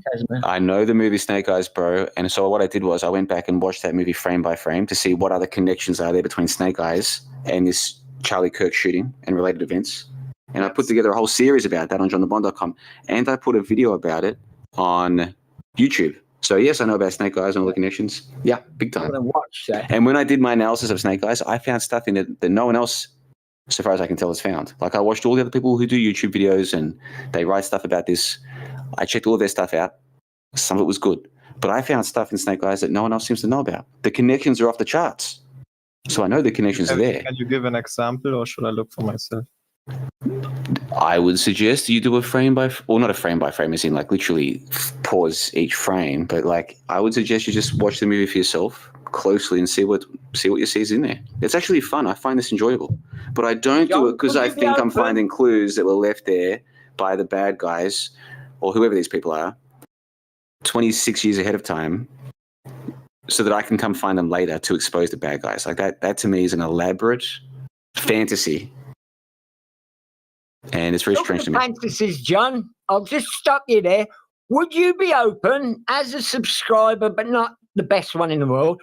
Would you be open to a watch along of some of these movies? I mean, you know, as opposed to your other content, you know, the Australian round but why are they doing this? Like, why would you script something like this? And that's a very good question, Casimir. And the best person to answer is the leading predictive programming guy. And unfortunately, even though he's here, he can't speak because he hasn't been voice verified. So if any of Not Shocked or Fakeologist or Billy C are listening, someone needs to come and voice verify Tim Osman. And I understand why this server has the voice verification thing. And it makes sense. But it is problematic when someone like Tim Osman comes, who obviously would be welcome to speak, but a moderator needs to can't jump in. Give him permission, which I'm not a moderator here. So hopefully someone can fix that up, because if you want to know about predictive programming, Tim Osman's the person to speak to. If you want to know why would they do this, ask him. What about? Because I still don't know why. Trust me, I've asked these people, why would they do this? And I don't get a straight answer or a consistent answer on this. Why would they do this?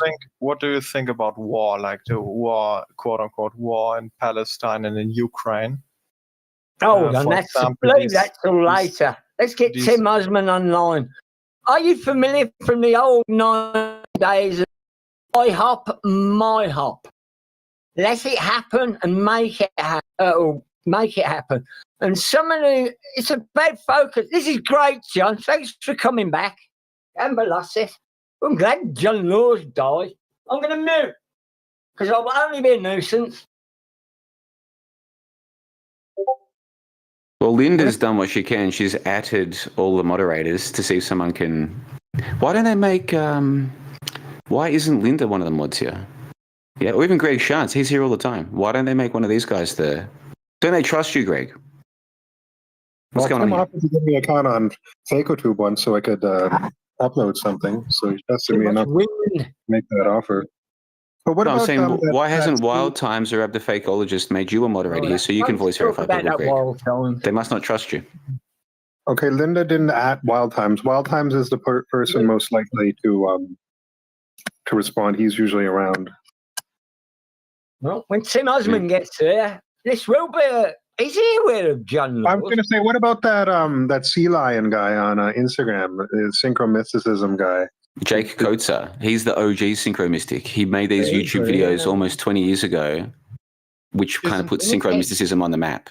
Isn't the 88 you spoke about, doesn't it symbolize the black cube of Saturn? Sir, I fucking Some people might interpret it that way, I guess. But there's a whole bunch of other reasons why it seems to tie it to Trump or to 9/11 or to both. Wasn't it initially thought that it showed that the date of the boxing event was September 10th, but then on closer inspection it showed September 19th? It's correct. And all of the first videos that went viral on that, because that came out like a couple of weeks after my Charlie Kirk event, right? When that went viral, the Snake Eyes to Charlie Kirk connection, all of the top videos on YouTube, all the ones that went viral, were all pushing the September 10th thing. And it was a load of crap. And you have to wonder, why does that happen? And then people like Calcified Lies, who's been covering this stuff for, what, a decade, maybe more? His videos get a few hundred views. And so you've got to wonder why. And he's one of the people who gets these kinds of details correct. So why was it that people like Calcified Lies, and I would suggest people like myself and even Tim Osmond, why is it that our videos get a few hundred views? But all of these clowns, most of whom I've never heard of before, were getting hundreds of thousands or even millions of views pushing the September 10 connection. You've got to wonder why. It's very strange to me. How about BitChute? How about you, Tim, and all the associated? 1 and 9 add up to 10, so it's like essentially the same date. Sorry, Greg, I was talking over No, I don't think so. How about if everybody, I mean, I know you're all independents in that way. How about if you all threw your... Well, I believe in numerology, the 9 symbolizes nothingness. It's like a mystical number because when you multiply 9, what do you call it? Take 1 off of it. You multiply 10, I don't but know then the word in English. Let me look at it. whatever you multiply, you just take 1 off. Because otherwise you get... Well, what Crazy Dave J has explained with his number code, and he's got a whole book about this, and he's very passionate about his number code. What he says is that 6 is scared of 7 because 7, 8, 9. And once you understand the number code, then you can understand... No, he never said that. You said 9 is idol. You said 7 is Zion. I believe 9 is like a mystical number because whatever you multiply 9 with, the cross sum always equals 9. So let's say 9 times 3 is 27, 2 plus 7 is 9. So it basically symbolizes 0, I believe, in numerology. But this kind of stuff, when you say this, when you say this kind of thing, when you say this symbolizes that, do you mean according to some body or to some group or some book? How are these things? I believe according to Kabbalah. Is there somewhere I can read this? Like, is there a Kabbalah book? Like, is there an authority? Is there a source? When people say this symbolizes this, I'm like, okay, according no, I'm not to saying who? This symbolizes this. I said I heard about it. I read about it. Can you read from Faust, Greg, when you have your own... And I believe, and I heard that the number 9 also is connected to Darth, like the secret Sephiroth in the Kabbalistic tree of knowledge. You're going to trigger Silas Speaks here. One interesting thing is that is an extremely interesting observation. Very astute. Yeah, Silas deep research into the Kabbalah. He's quite knowledgeable. The rubbish number. You're a fan of Silas Speaks, Greg?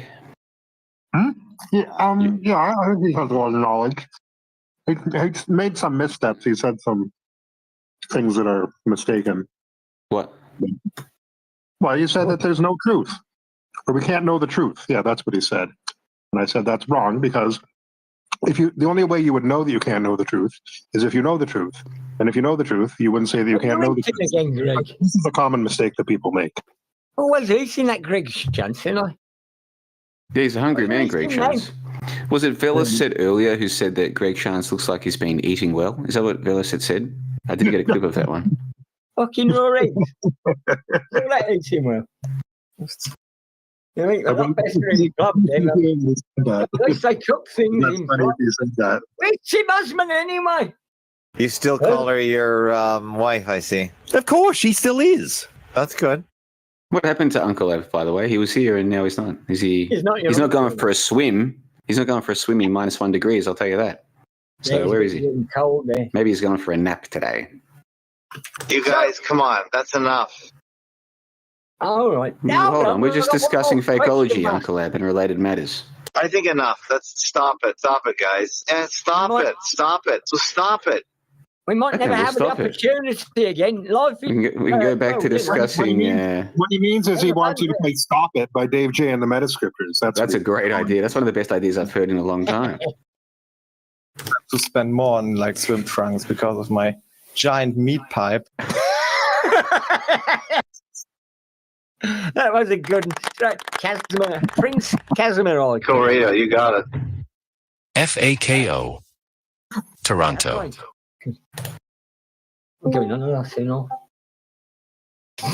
You've been listening to Bonversations. We appreciate and thank all of the supporters who made this possible. Now have yourself a lovely day. I would have said it started about 11:22. I was a little inebriated and showed him some pictures that I shouldn't have, and he hasn't shut up about it since. I just want to let everyone know how much I appreciate the value that Velo brings to the channel. But Scott Morrison is a woman, like John Howard's a woman, George Bush is a woman. You know you're a liar.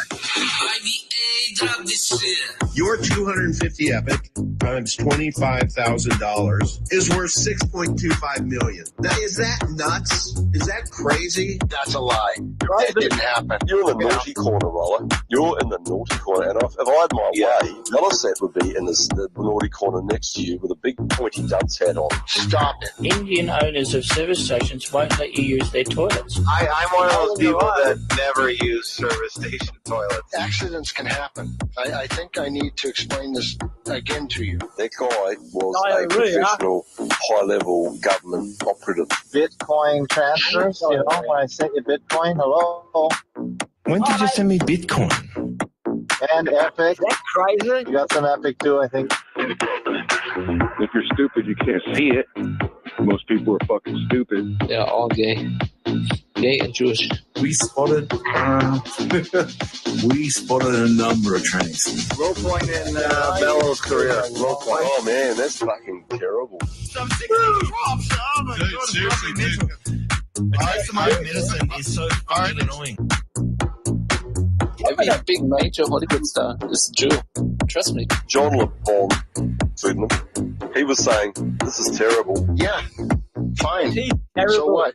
We want to bring in Mark Walsh, who's a freelancer for Fox. You live just a few blocks away and witnessed. Dude, I live on the 43rd floor of a building, which is 5 blocks from the World Trade Center itself. I witnessed the entire thing from beginning to end. People talk about how it looked like a movie. I know when I came walking down here early this morning and saw both towers on fire and people on every street corner, it was like a movie, but you watched the planes hit the towers. I was watching with my roommate. It was approximately several minutes after the first plane had hit. I saw this plane come out of nowhere and just ring right into the side of the Twin Tower, exploding through the other side.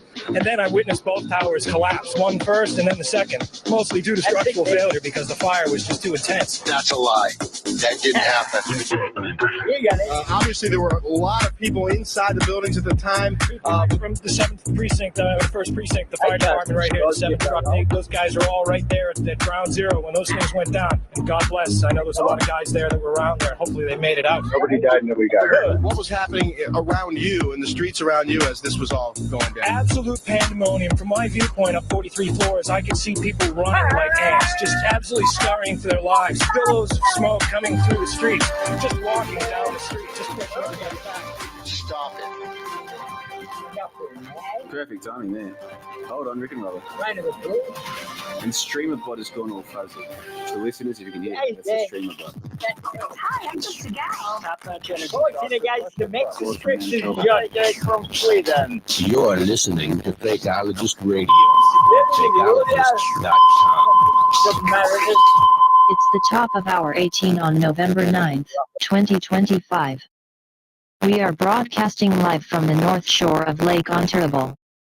The temperature in Toronto at this hour is -1 The temperature in Toronto is... Well, but who gives a fuck? Do you want to participate but aren't on the Discord? Call in at 810-666-1984 or 902-400-1984 and join the fun. Can everyone here please say your name and where you are from to introduce yourselves to the live audience? Anna's 55. She could be my mom. She could be my mommy. If that's coming, I'm not sure if that's coming through fuzzy for the listeners, but that's the stream bot. Staticky, John. It gets overloaded, I think. I think that's the.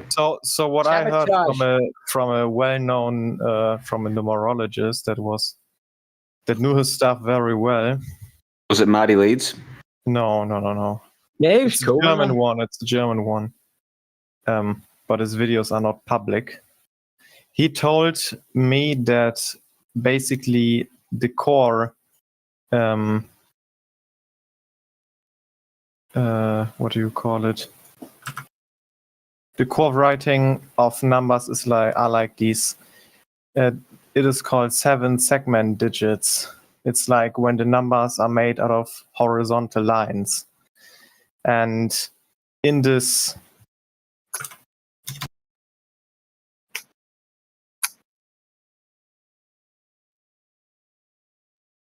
To spend more on like swim trunks because of my giant meat pipe.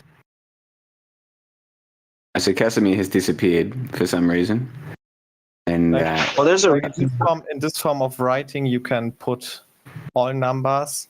You can put all numbers together, and you can basically, how do I describe this? You can form an 8 or a 0 out of every number. So every number is an 8 or 0. Because 0 is like the origin. And I believe Saturn, for example, is symbolized with the 8. Because it's basically a double 0. Like a 0 and a circle around it. And an 8-8 is the black cube of Saturn, because if you put 2 8s together, you get a cube in the middle of it.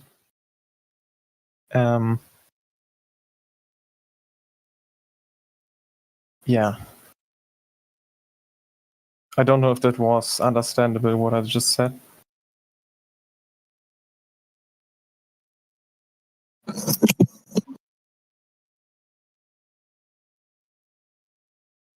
And he also said like the Nikola Tesla quote, like if you know the meaning of the numbers 3, 6, and 9, you have the secret to the universe or something like this.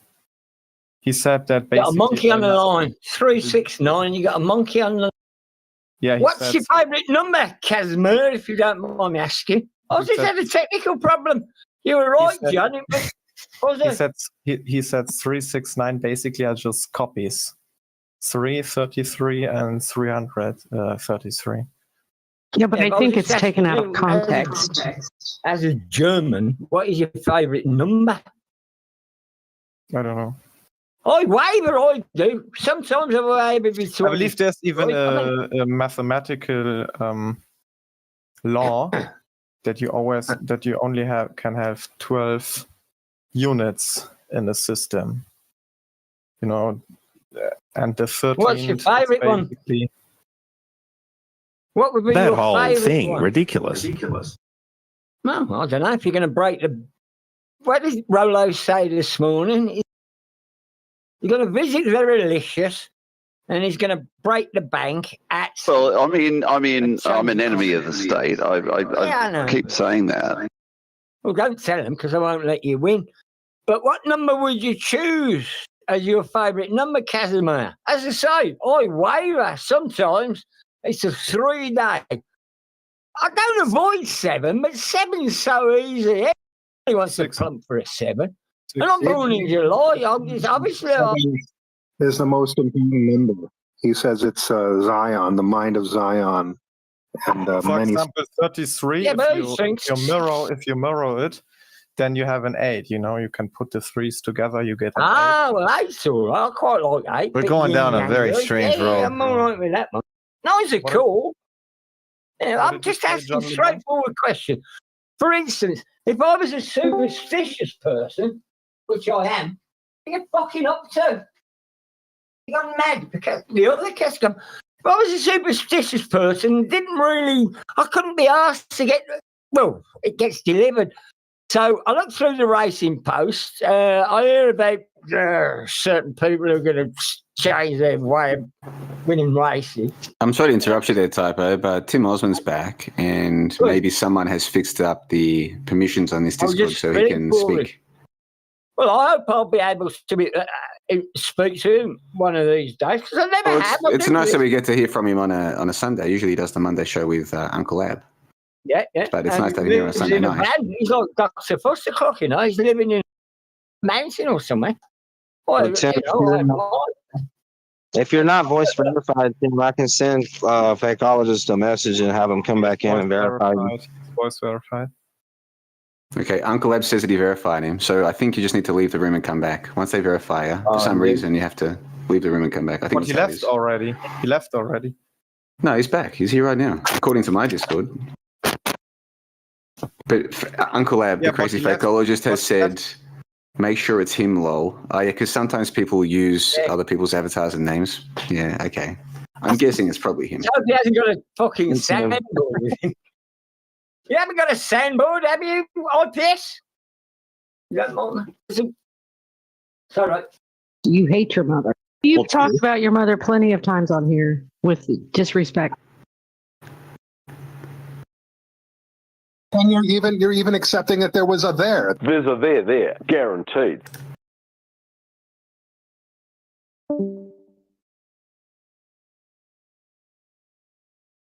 Well, this Tim Osmond is the same one who's in Dave J's server. What happens over on Dave J's server, Greg? Give us the goss. Oh, well. That's a very incriminating Greg. You're not convening to say nasty things about John LeBon now, are you? No. I'll say that. Go ahead, Greg. Tim, the fakeologist, we get to see what he would say. All right, well, I'll be around. I'll be listening. I might come back later. This has been fun, though. It's been good to come back for episode number 1600 of the Fakeologist Audio Chat. It's good to catch up with Greg and Linda and Not Shocked Jeff and my truth uncle Crazy of the Fakeologist and Dookie Foot as well. It's good to see Dookie Foot. I think he and I disagree on some things, but I like the guy. Who else is there? For good to meet Casimir with his...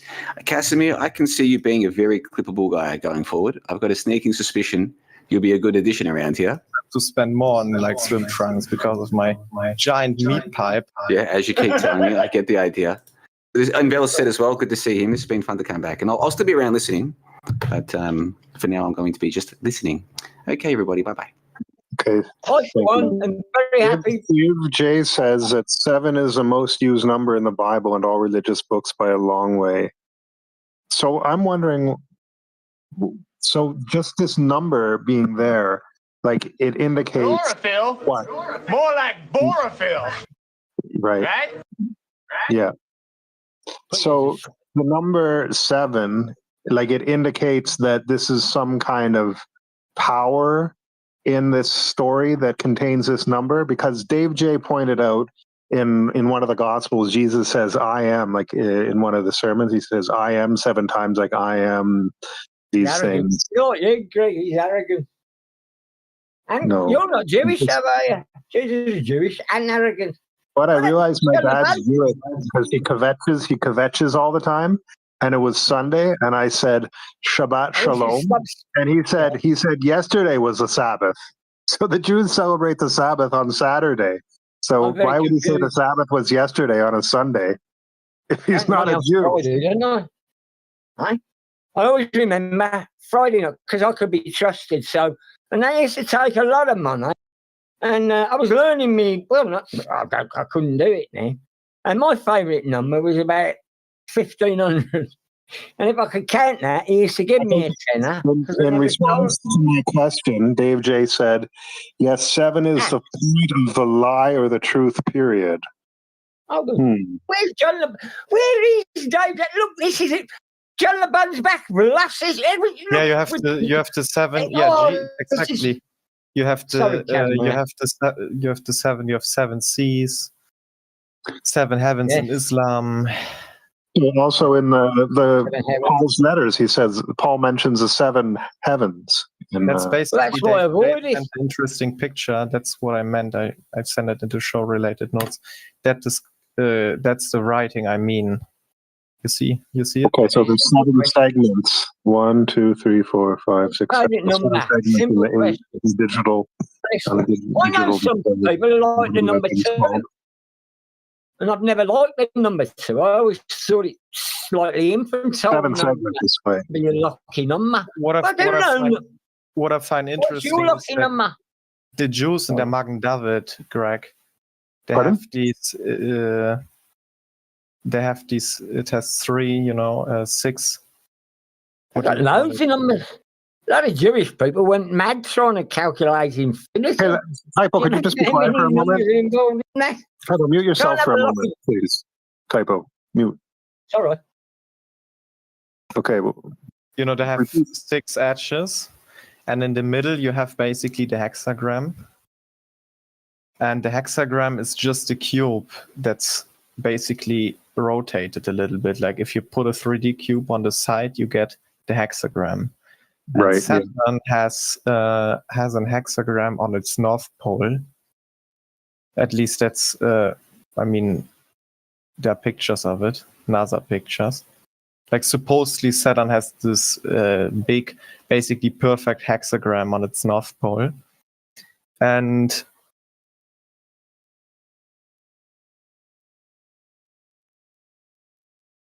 the Jews, they have this. What is it called? This tefillin. Yeah. This black thing on their kippah. Yeah, black basically symbolizes Saturn too. And it's a black cube, like it's a black cube of Saturn. And you see the so 7 is associated with Saturn and a black cube, is what you're saying. Yes. No, I'm not saying 7 is. 6. 6 is, yes. Where does 7 come into it? I don't know. There's 7 is the 7 letter of the alphabet is G. The Freemason have this G. I don't know exactly what it means. You're G. Mm-hmm. Seven. I think maybe it means grand architect or something like this. Like Saturn plays a huge role into all of these secret societies and their names. They worship it. The religions do it too. The Christians have their cross, and the cross basically, if you put it together, you get a cube. You know what I mean? Yes. The Muslims have their Kaaba, where they run around in circles, like they're even forming a Saturn. They're basically rotating around Saturn's north pole. Like a ring. They're the ring around Saturn. The Jews, Christianity and Islam emanate from Judaism, and the Jews have the black cube on their kippah. It plays a huge role into this.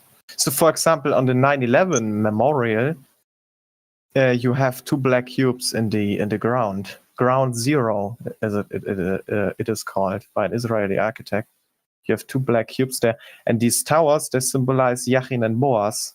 You know, the temple, the what do you call it? The pillars in front of Solomon's temple.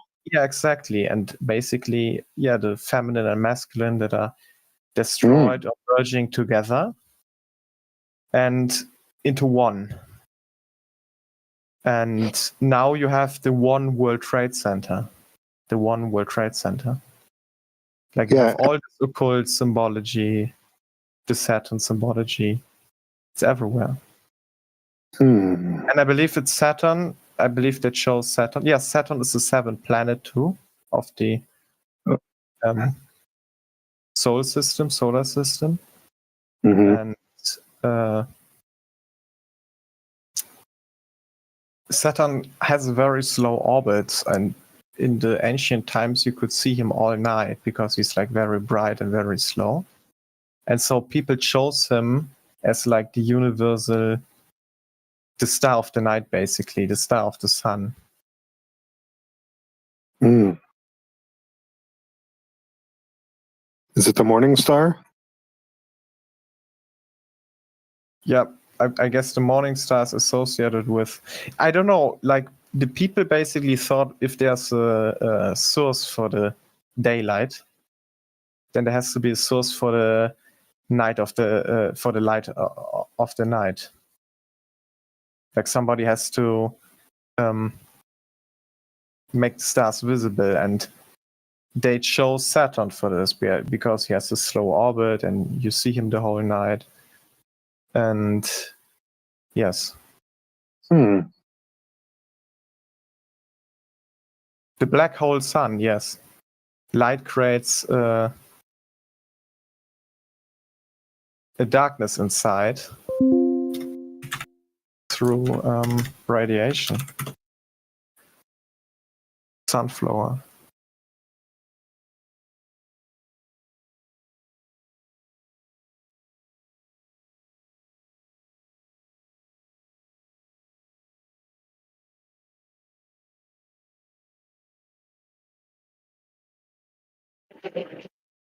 Does the light create the darkness, or does something getting in the way of the light create the darkness?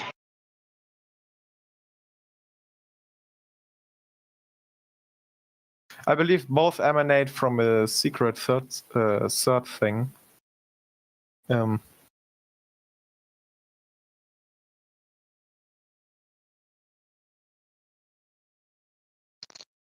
Did you say there's a what secret sun? Yeah, I believe in Jewish Kabbalah there's like the secret third thing that's basically represented by the color gray. And it represents the womb that births both darkness and light. I'm not super sure about it though. It's very hard to even get information, like actual information, and not just parrot stuff you have heard about this topic.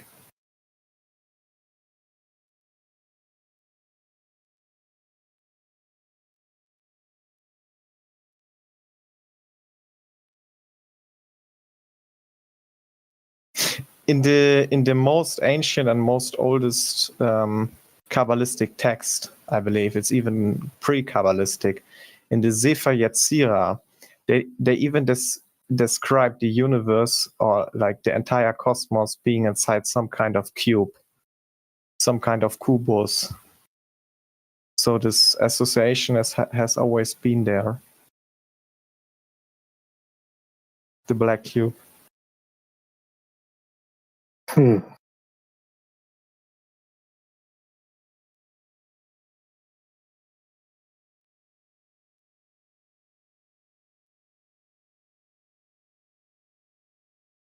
I think the elites, or whatever they are, the Kabbalists, I don't know, they don't worship Satan or some religious figure like people say, oh, it's Satan is controlling the world. I don't believe this.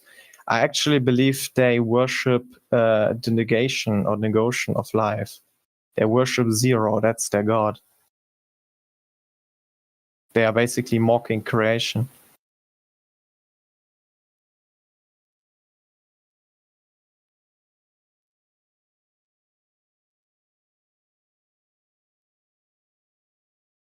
Because all their number magic goes back to zero, you know? You see it on the word one. One is starting with what letter? Oh, zero. Because it's the origin.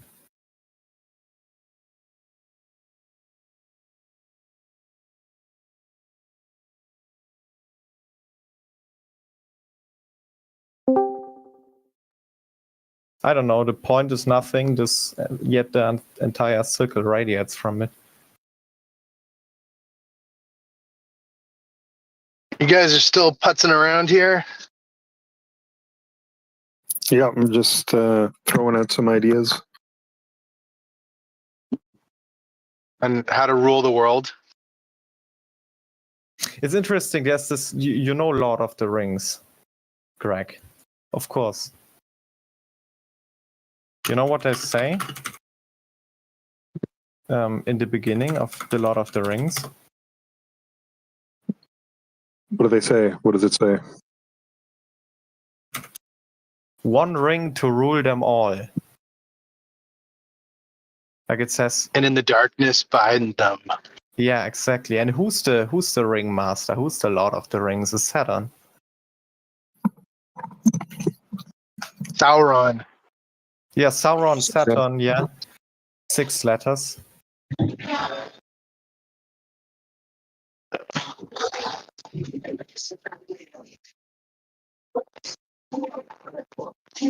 The 7 kings, brother.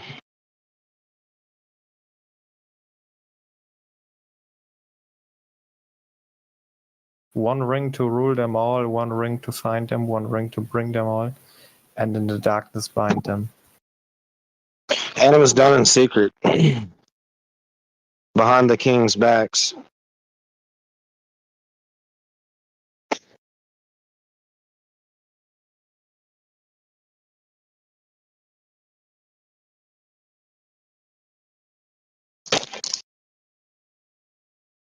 And you have the Saturn symbolism in all religions. Even in the Eastern ones. Hinduism too.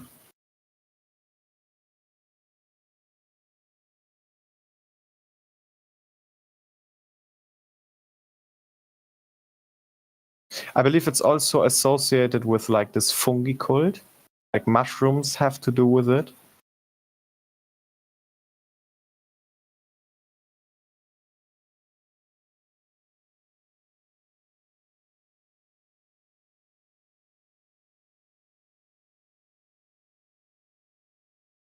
It's a massive topic, I don't know.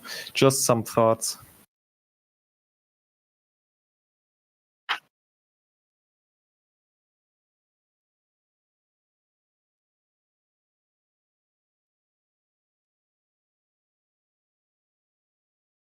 So is everyone just asleep? Yeah, they fell asleep, while I was talking.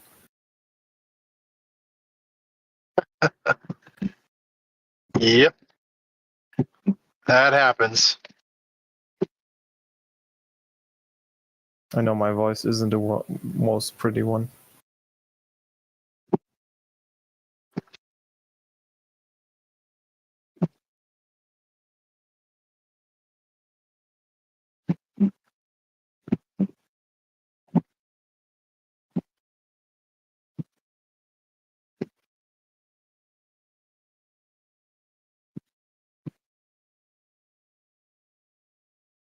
Greg, are you still there?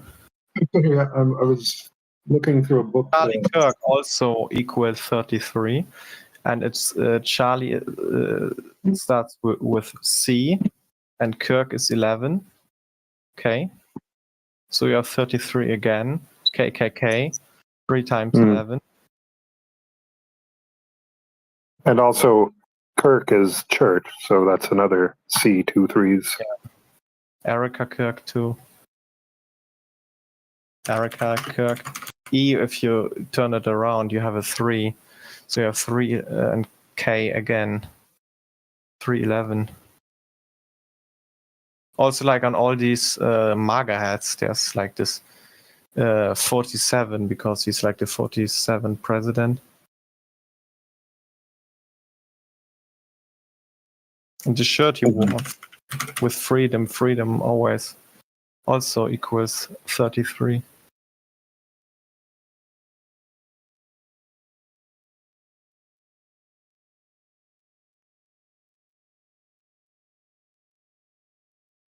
How does freedom equal 33? What's that? Oh, my bad. Sorry. It's 3, not 33. They also like to play with colors. Like I believe orange is a very typical color they use because orange equals 33. Yeah, you know what I mean. If you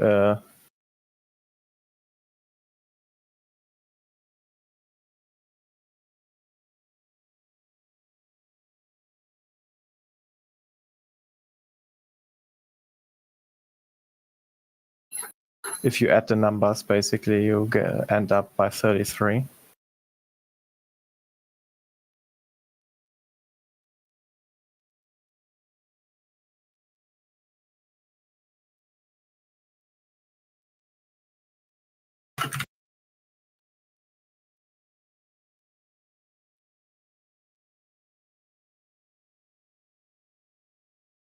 I think when the Corona pandemic began, Trump had a speech in Orange County that I found interesting. I remember it. He's also called the Orange President.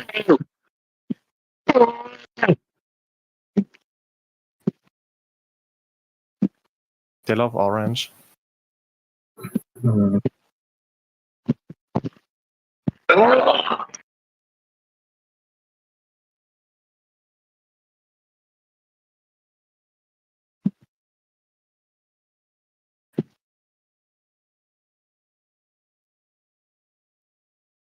And violet.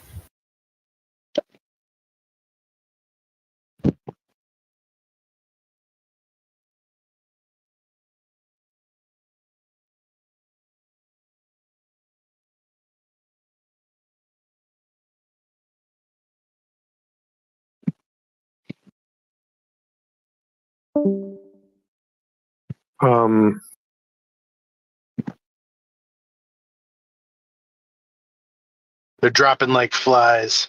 I might sign up too. Who just left? I guess they're not here to tell us who left. They're not here to tell us that they left. Oh yeah, I'm driving, so I didn't know if you guys knew who was in the room. I'm not looking at the screen. That's boring what I say. Yeah, I'm still listening. I'm looking at this section in Weininger's book where he was writing about numbers and shapes. Maybe I'll read a bit of it. He's talking about the number 3 a bit. 3 is associated with Bina understanding. I might make a few phone calls. It's been a long day. I'll catch up with you guys on the other side. Talk to you later. Don't forget Tim's doing his podcast tonight too with the Prophet of Fiction. Wait, who is that and what is that? I don't know. Who's Kim? Aberrato. Tim the fakeologist. Oh, Tim. Tim, yes, Tim. Tim. Okay. Yeah. Sorry, I just didn't hear you. I think I've been using like those earplugs all day, so gonna clean out my ears. I'll tune in. Who's he interviewing? You said he was interviewing. The Prophet of Fiction, that fellow who he was on last week talking about the electric Bible, electricity symbols in the Old Testament, particularly. He was saying I don't that- remember. I must have missed him. Yeah, I'll check it out. Yeah, it might be interesting to you. Yeah, definitely. All right, guys. Hey, have a good night. All right, be safe out there. Me too. We don't want to fall into safety as well.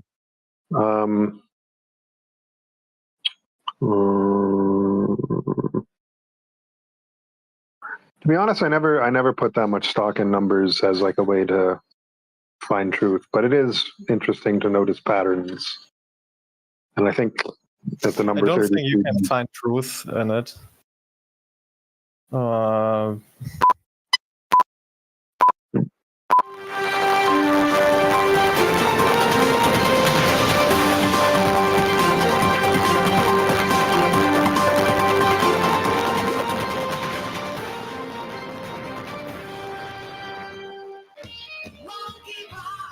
It's the second pathetic lads.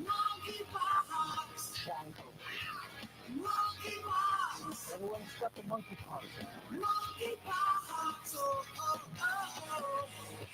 You're listening to another hour of Fakeologist Radio on Fakeologist.com. Like streamer bot is sick. Hey, this is Marceline from Brussels, Belgium, and whenever I'm at work, I'll make sure to tune in to Fakeologist Radio on Fakeologist.com. Peace. Hi, it's StreamerBit.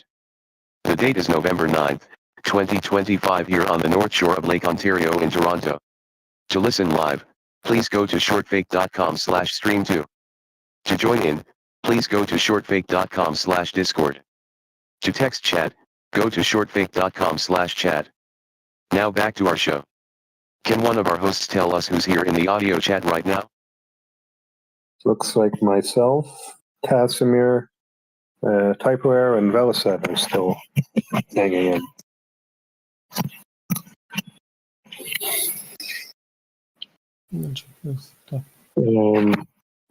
So yeah, I here's a don't bit even of. know what I wanted to say, Greg. I've not been taking part very much since I asked the civil question. So to shut up. What is your favourite number? Because I need to have a bet. I don't need to bet. I'm not like a gambling addict.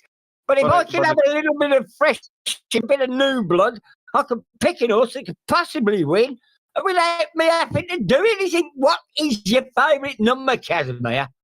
I told you it's 6. 6 and 13.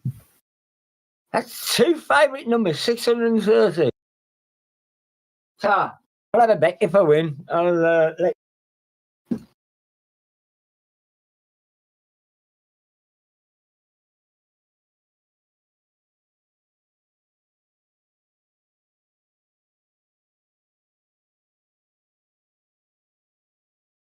Yeah, I don't know, Greg, if it's necessary to basically decode all these bullshit theatrics. I don't know if it's necessary. It sounds like idle It's interesting. But when you note, like I have noticed this, whenever something, quote unquote, happens here in Germany, they always, when a newspaper is writing about it, they always use these pictures, and these pictures, they are so heavily decoded. Like these are not amateur shots. Mm-hmm. For example, there was this shooting inside this bar a few years ago, and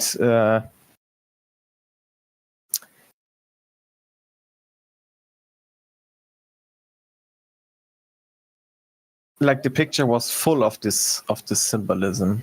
Like even the car signs, they all were equaled 33. They really put it out there to see. Yes. But I don't know how they are doing it. Germany are noticing their trains, high speed, well, and the vehicles. We had a thing, I mean, it was the term, a little bit like fakeology, or even the word fake, was adopted by the Trump administration. It has to be agreed. We had people who were called train spotters. It later became a film with that terrible Scots lad, sodomite, I believe. Well, I don't know whether he was. I don't know. Anyway, he's all right now. He's pretty good. McGregor. I don't know. Might be something to do with the bakers, McGregor bakers. I don't know anything about it. Some cons might have mentioned him, I think the word is for Americans. And anyway, it's called Train Spotting, but deals with nothing to do with trains. In fact, I've no idea. I didn't particularly like the film because it was a romanticised version of people I knew who were just either funnier and just better. And but we can tap into a thing. It was not a bad movie, and had some cracking tunes in. They're specific to Scotland, funny enough, because they did actually worship Iggy Pop. I mean, a lot of them tried to emulate it. Their diet was pretty rough, wasn't it? Marmalade and white bread, and buckfast habits and diazepam. You got to model yourself. You ain't going to make it Schwarzenegger, are you? Iggy Pop. Anyway, the thing, not transplanting a film, I'm not bothered about that. People did it. They've been encouraged to do it. Boy Scouts, especially. The equivalent of your young Nazi boys.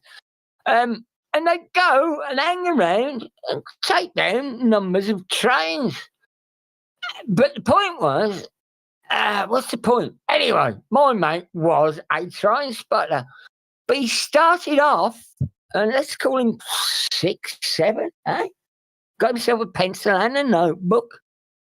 He could go and sit at Towerley Station till his mum picks him up. She used to finish it. And he was encouraged to write down the numbers, give him something to do. Otherwise, he'd be in trouble, wouldn't he? I don't know what he'd do. This would be like late. Before we get too off topic, why don't I read this? I'm getting to numbers, right? And trains. This is a person velocity.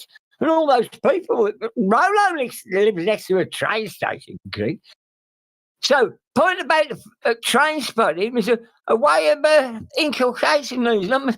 And then you ended up developing, you wrote down loads of numbers. And then I suppose other influences would come in. And I said, well, do you know what that is? That's a 7.41 X locomotive, and it only goes up to 2. And all these things have gone now. And then, of course, we had number plates. Well, in Great Britain, where I live, pretty uncomplicated. 7 digits plus, you had a prefix and a suffix. So you would have 3 letters. Let's say you came from, I don't know what it is. Anyway, and then you would end up with, depending on when they were registered, you would end up with 1, 2, 3, 4, 5. And then you would end up with a year. So let's say the cars were produced in 1973. You'd have something like CL 149, another L, because L was 73 to 74. They used to, register them between August and September, and then they'd go into new registration, which was only probably some kind of way of dealerships, because most people drove second-hand cars. They never bought new cars. The new cars got scrapped because they didn't work. If you had one that could work 6 months after it was from the factory, it tends to end up behind us. And the point was, so as a kid, these are new things to get your head around. And you could add up number plates, and I'm suggesting that a little bit like everybody is, numbers, patterns, recognitions. Well, if you hadn't been a latchkey child thrown upon the streets and encouraged to do something that ain't going to get you in trouble so you can get home and have your dinner, you would automatically, it was a massive, we weren't mathematicians, but we were encouraged to add up money was good, numbers on car things, and of course, when you could add up money and add up, you could bet on horses all day long. There's loads of them, right? And little fellas that ride them around. I know you Germans are not allowed to, and you can only have dressage and stuff. You should excel at, really, don't you? Some of them big German Prussian horses, very good. But you can't really have a bet on them. Do you have any horses in America? Do you have like American horse racing when they go around in a fucking circle? Or do you have proper horses that do things, carry men with armour and swords?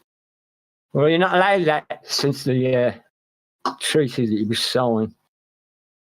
But yeah, adding up numbers, I'm just saying, it's all very well. There are signs, and what you have to do is use them to what you think may be your advances. But if you realise you're barking up the wrong street and just thinking, oh, I'm a lucky number, you might be a 50-50 proposition, won't it? Everything else has to kick in. All the symbolism in the world is not going to lead the profane to some kind of what's it. So forget all that. There is a key there. Everybody's looking for it, and just kind of parroting this idea. And you can't study the Kabbalah until you're in your, otherwise you go crazy, Even if it might be hard. But yeah, I wouldn't worry about it at all. In the slightest. Time is what you got to work. Had a fucking minute, that one. Even Rick said he couldn't believe science 30 years ago. It seems so modern. And so I don't know what you were saying. I don't know what a 20 or 30. I mean, I know John the Blood, well, even he's starting to get a bit long in this. What's all that running next? I don't know what a 20-year-old would make of time with a phone and a computer. You got to be synchronised. Your computer won't work. If it's got the wrong time and you don't change the battery, that's it. Forget it. Nothing will work. And I don't know what happens. You can't take the battery out of the fucking iPhone and recharge it. And they won't put solar cells on the back of it. So if you're lucky enough to have any sun, you can leave it out, which I do anyway. Just don't leave it out in the rain. I'll make it waterproof. Samsung's a waterproof. But all these things shouldn't concern you. The number 33. It's a power. Why don't I read a bit there about? Not from my own way, no. Yeah, it's what he's going to get complaints of the ladies. I'm getting triggered. He's getting triggered. Kid's a Jew, 23 years old. He's a suicide, and he doesn't really mean anything unless you're trolling, Greg. But no. Well, thank you very much for advocating. But if you're going to read from what chapter? What chapter are you up to? So this is from this collection of posthumous writings called Über die letzten Dinge, which can be translated as on things ultimate. It was like that Young's Red book. Don't burn this. I do not. Well, if he wanted it burnt, why didn't he fucking burn it himself? You know what I mean? I don't want this ever to be published. I don't want this to. Oh, fuck, Yeah, go on then. What chapter? So this is a chapter called. See jokes in there. I'll mute if I have to, Greg, but So it's just some what's in this section. It's called "On the Unidirectionality of Time and Its Ethical Significance," all right, then. Along with speculation about anything to do with what? Jews? Jews, yeah, because he goes on about Jews and women. So a 23-year-old is grappling with time, and this is pre-Einstein. See, this is what I don't know about this whining of text. It just seems, it's kind of there, Predictive programming, AC well saw it all, there's there. And then all of a sudden, I start whining and jumps up out of fucking nowhere. He's 23 years old, and he's, go on then, I'll listen. If it's about time. Well, he's talking about numbers here. He says B, despite Vunt, a deeper reason why the triad plays such a colossal role in fairy tales, myths, and legends. Maybe The it's three because of harmony. because of what? Harmony. But yeah, so here's what he says. So this is the examples. The 3 wishes, 3 companions, 3 verses of the master singer's song. And Father, how 3 it goes. movements in the sonata form, 3 times, past, present, and future. 3 Norns, 3 fates, 3 graces, 3 rulers of the world, Zeus, Hades, Poseidon. 3 rulers of the underworld. In India, Vishnu, Indra, Shiva as the 3 gods. I thought there were 7 names. 7, 9, 12, and 13 are also treated with real distinction and yet do not have this high degree of significance. What's the German for 3, 9? 3 is dry. Dry, yeah. 9, Sieben, Sieben. Dreisen. 13. You know what sieben is? Sieben also means. Where's English? Oh, hold on. Don't ask the AI, but SS, you know the old flashers? We know they're not S's, they're are runic symbols in a way. To sieve. It's also sieben. So it doesn't. So sieben does not only mean 7, but also to sieve or to sift. Or to strain, you know. Lovely. When you Go on then, something. carry on then, Greg. If he's not going on about women and Jews, I'll listen. 7, 7 is 7. Just 7 means no, like in German, 7 means 7, and 7 is also to sieve. You know, to strain, to filter something. You know, when you put something in a what do you call it, in a sieve? Sieve, yeah. Yeah, that's also what 7 means. It's spelled differently though, but it sounds the same. No, it's not spelled differently. It's exactly spelled like it. Oh, okay. But it has a different meaning. Yes. What I found interesting as a kid, I was pretty grown up, but I know somebody was supposedly had works on these things. Prime numbers that secure your credit card transactions. And everybody uses the term quantum loop, which means very small. It doesn't mean a large loop, does it? It doesn't mean, oh, there's another paradigm shift. But, you know, the prime, and it's pretty hard to crack a credit. You know, everybody feels secure in these numbers that are generated that can't. I never got round it, but my mate, it was, you know, he was involved. He's a burnout, absolute fucking hell, psychosis. You wouldn't believe it. Now, Sid Barrett aimed a patch on him, and but you know, the numbers drove him crazy, absolutely fucking. And he had, you know, he's an academic. I think he's published a bestseller, and but yeah. Not a patch on the man he was. And that was when he was in his 20s, almost 20 to possibly, I don't know. So he's a little bit older than me now, about 67. But, yeah, fucking drove him balmy, it did. And never got anywhere. I don't think. Couldn't back a winner if he tried. I'd rather stick a pin in a, you know, a list of runners and riders and possibilities and try and think I had some kind of system based on some nonsense. I'm all right. I'm open to it. Go on, Otto. These are German numbers before the war. When did the war start? 1939. Sonny weren't alive. He could have told them, wait until 19. So I wanted to say though, so he says that 7, 9, 12, and 13 are also treated with real distinction and yet do not have this high degree of significance as 3. But Dave J says that 3 is equivalent to 7 because in the Phoenician alphabet, the third letter looks like a 7, like on its front, like sort of laying on its front. Oh. So he says that 3 is 7. What happens if you add it up then? Oh yeah, got you. Go on. So yeah, I'll read a bit more about what he says. How pitiful, on the other hand, is the equivalent feeling aroused in us by the numbers 5 and 10, despite their importance in the decimal system in which we continually do our calculating. How little depth we feel in these numbers, which nonetheless have been in use for thousands of years and have had 10 tiny toes.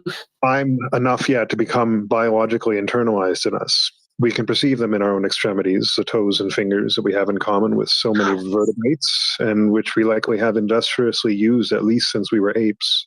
While there is no equivalent paradigm in empirical reality for the other numbers. Hold on. Since we're apes. Yeah, if you go by the evolution hypothesis. So Otto Weininger, with all on general German society at the time. Why is my left hand warm and my right hand is cold as fuck? That's not normal. He's an evolutionist, though. He does believe we. Well, in Sex and Character, he says that he mentions the ridiculous theory of the descent of humans from apes. Okay, but now he uses it to explain his theories on numbers. And I guess he's not attached. He's not attached to either. It's Otto Weininger. I don't believe he existed. I said, we're all going. Tom Clancy's a fucking machine, or some people have suggested that Miles Mathers himself could be a kind of Shakespeare. Well, Shakespeare, for instance, it could be everybody. It could be a lot of people. And Otto Weininger, we've had to listen to him for the last month almost, from one full moon to the next, I believe. Right? I know you've been studying for quite a long while, but I'm starting to smell a few chinks. As I say, I'm wanting to take the task about the translation. Kevin Solway said that with regard to the part in Sex and Character where he says the ridiculous theory of the descent of human from apes, he said that he could be saying that while it's empirically true, it's spiritually wrong that humans descend from apes, like as a spiritual. However, when it comes to numbers, Jewish science that he's trying to get to, he is prepared to say that this is. Yeah, go on. 5 and 10. The law of 5. That is conspiracy. That's Robert Anton Wilson. Don't get any better than the laws of 5. So he says there's no equivalent paradigm in empirical reality for the numbers. It may be supposed that the deeper unknown ground of the significance of the triad is identical with the cause of the 3 dimensions in space. So like length, width, and depth. Nevertheless, there seems to be a feeling underlying the claims of the Trinity that it especially symbolizes the unity in the absolute of opposites that are differentiated in appearance, like love to hate, fear to faith, anxiety to hope, good to evil. 1 and 3 are related. The number 3 has a monistic character. Through it, the one unity is reaffirmed. That is why both are odd, not to be because they are unitary. So he's saying that like the Trinity, the opposites are unified in the absolute. The idea of the Trinity. I've not got round to listening to Tarot series talking about Silas. Because he's there, Casimir. You want to have a test about the old numbers? Germany. The real numbering stuff. And but I haven't got into it because it's the tarot. I know what I know about the tarot. I don't need to know anymore, do I? And, well, there are interpretations, but I'm no longer fascinated by such things. However, I do, yeah, go on and carry on. Otto. Yeah. I'm going to pick a card here. Listen to this, Greg, Casimir. Any of our listeners out there? Thought experiment. Never mind Otto. He's dead. Just because he wrote it down. Don't mean he can contact us from the... Well, perhaps he could. Otto, can you hear us? Right. You heard that? That's a pack of cards. More or less. Can you hear him? I'm not looking at him. Okay. Thought experiment. I'm going to take a card from the middle, and I'm quite deft, even though arthritis is setting in. I am pretty deft with a pack of cards. In fact, I can cut one end of the other. I'm holding one in my hand now, with its back to me. I'm going to put it to my forehead in the tried and trusted methods of psychic, whatever you call it, in the past. It's not a trick. I don't know what it is. Honestly, I don't know what it is. I'm not going to look at it. I'm going to hold it for it, and I am going to hope, as long as we're not faking one another, I am really going to try and see if I can come up with a number and the suite, and I hope you to do the same. So I'm doing it now. It's up against me. Right? I don't know what it is. I'd like to get a feeling, but it's quite tricky. It's a normal pack of deck cards. Anybody got any ideas? I'm thinking Queen, aren't I? I've got it up against me. I'm tapping it, hoping that. But I am getting a kind of Queen. I'm getting a Queen. Is that just Bob Dylan fucking in the head? You got any ideas? The card I'm holding up against me? Any listeners out there? I'll hold it here for another time. I'm going to stop talking. I absolutely can't. That's right. My first impression, it's possibly a good. No, I have no problem with you talking, Tap. What are you talking about? I'm talking about a card trick that's not a trick. I'm not talking about mind reading, but seeing if it's possible. I have a playing card from a normal deck of cards that I haven't looked at. I gave them a perfunctory shuffle and chose one at random from the middle. I'm holding it forehead now as I speak to you.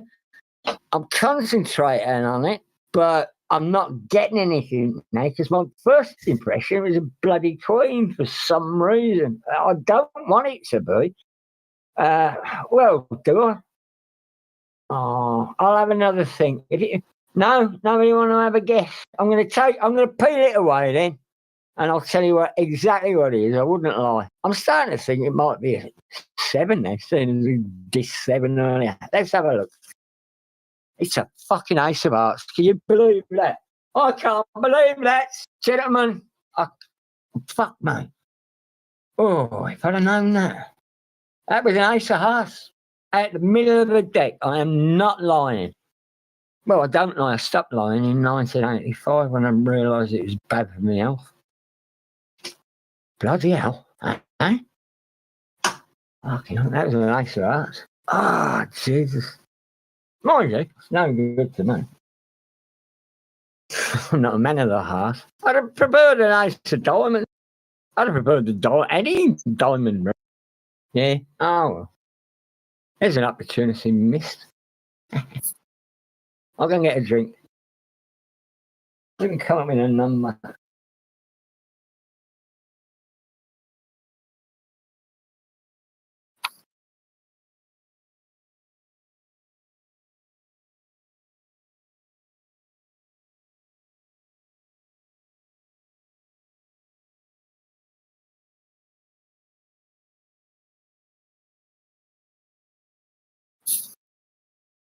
Why don't you want me to read anything about women and Jews, Typo?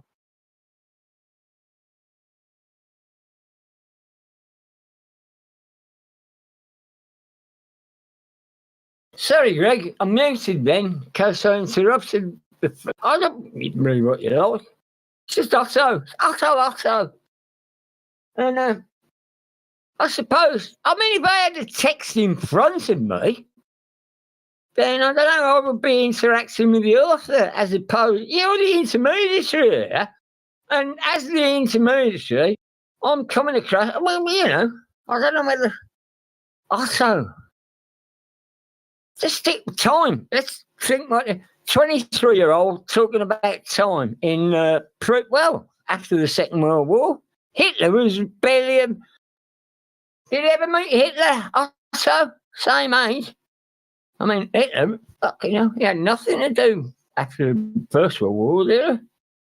I don't think anybody took any notice, so they locked him up when he wrote the book.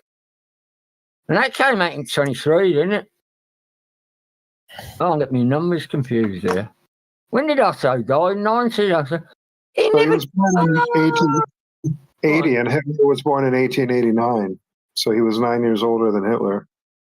But they were both from Vienna. But I don't know. Who knows? Well, that's what I was saying. Be easy. I mean, had we heard of Otto? Does anybody else mention Otto? Yeah, he was. I was in Vienna. I bumped into a friend who bumped into Otto the other day. Go on. Sorry, Greg. A big influence on the philosopher Ludwig Wittgenstein, who was also from Vienna. Right. Yeah, so he bumped into Otto every now and again. Thought he showed promise. No.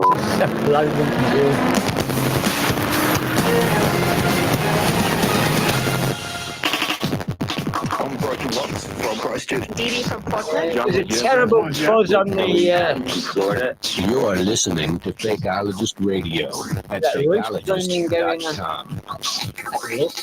It's the top of hour 19 on November 9th, 2025.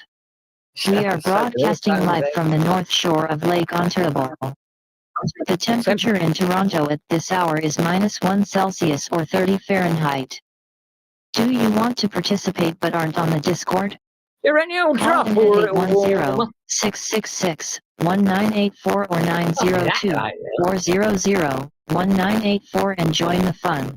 -1. Can everyone here please say your name and where you are from to introduce yourselves to the live audience? Greg, Casimir, Typo. I don't know if Velisat's still here. Ghost of Otto Warninger. Go on then. Time, the nature of time. Go on.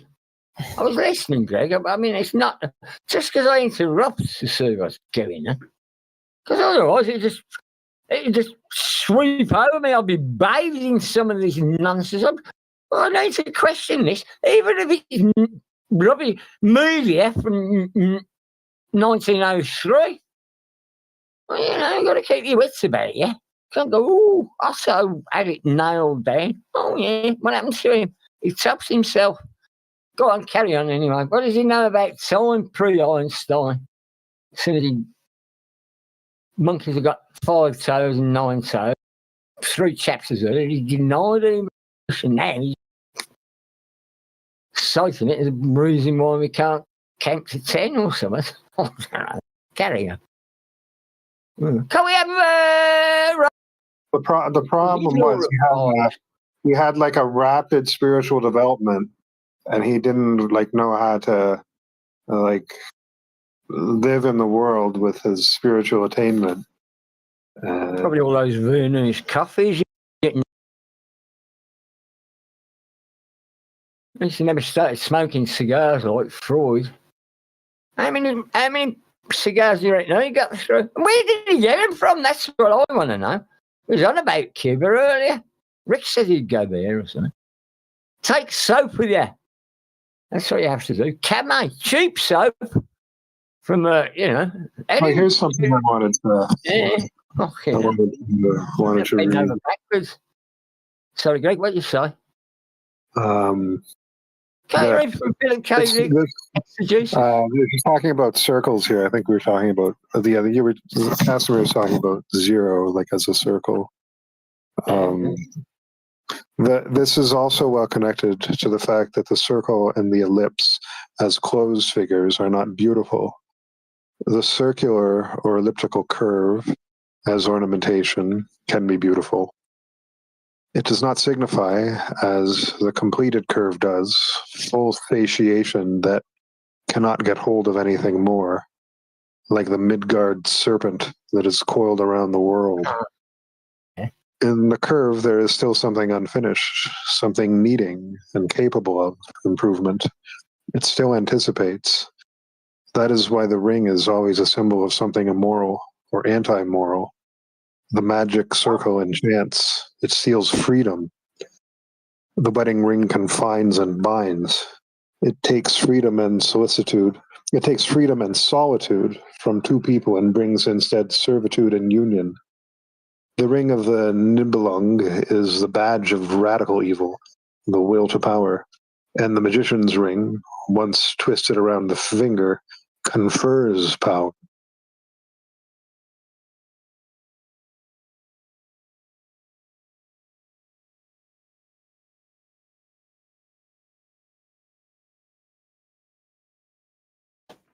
Ouch.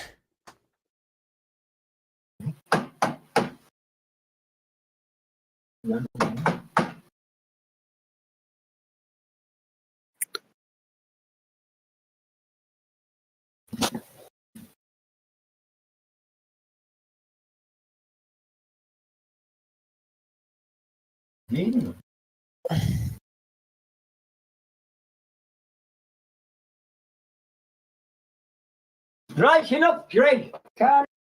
Oh, listen to this. He says, listen to this. This is related to what Casimir was saying earlier. He says, on Saturn, which certainly stands in the closest relationship to humans of all the planets, plainly appears with its rings and moons as the summation of evil.